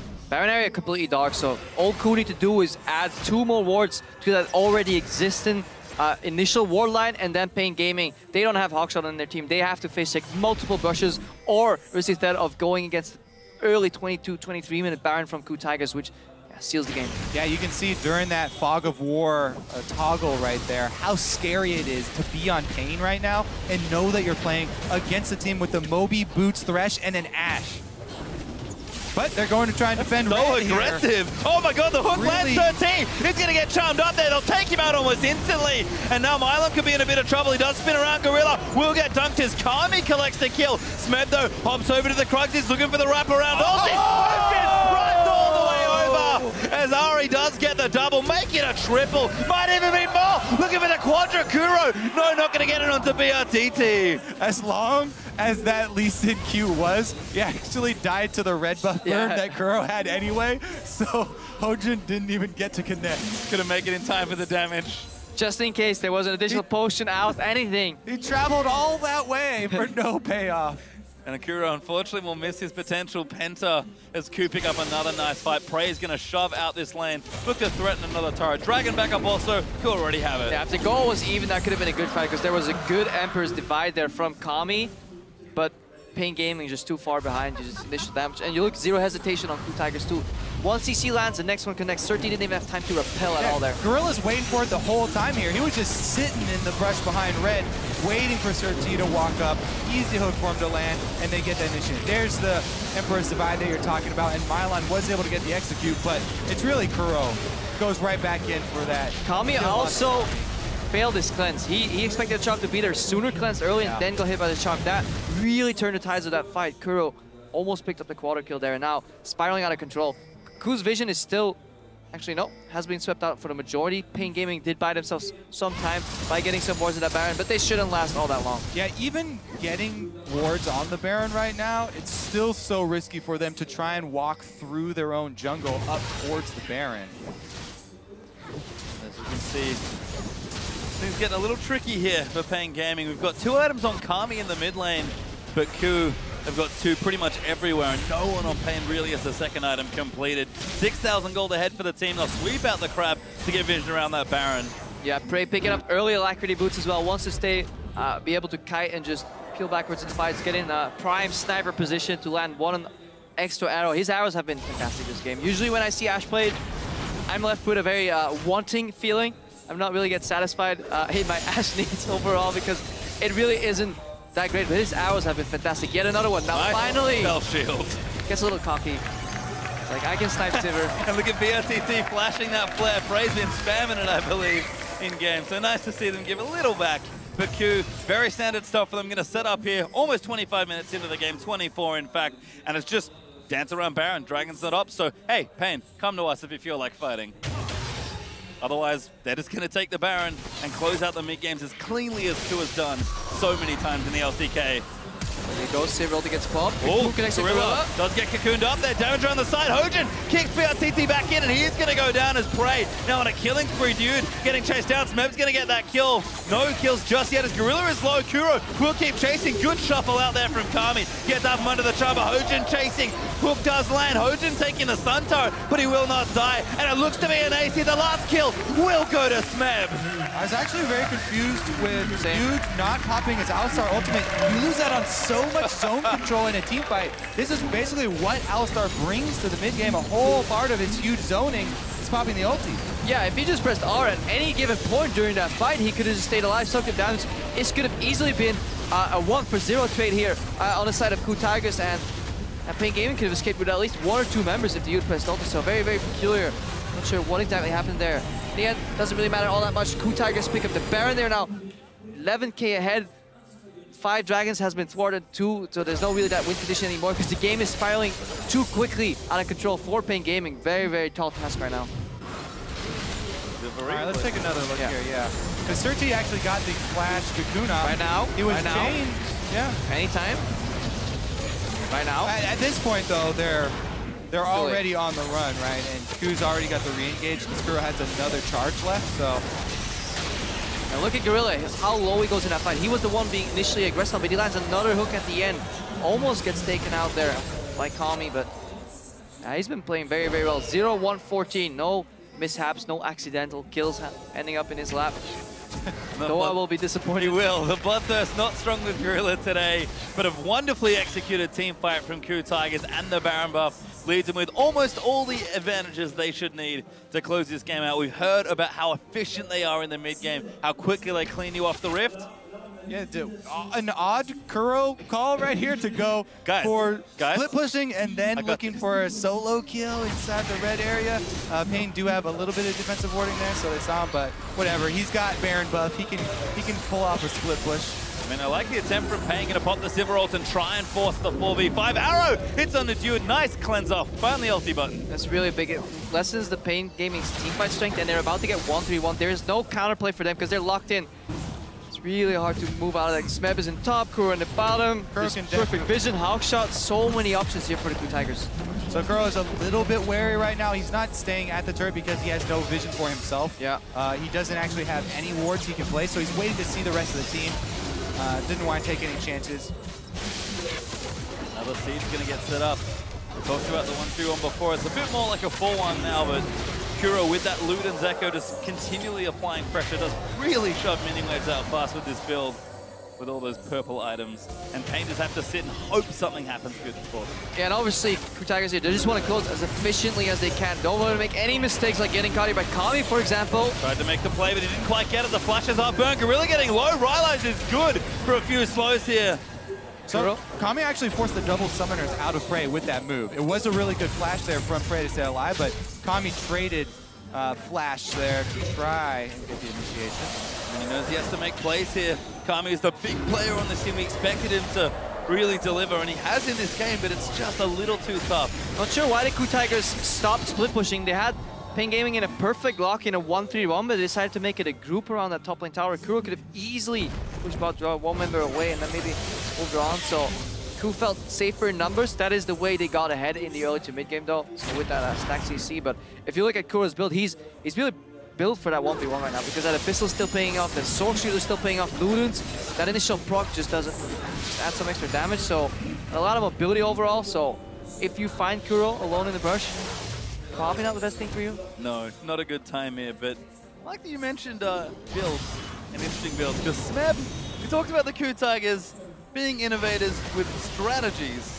This may be Smeb's attempt. He didn't get to play a Juggernaut, but he can buy he certainly can. Build your Juggernaut composition.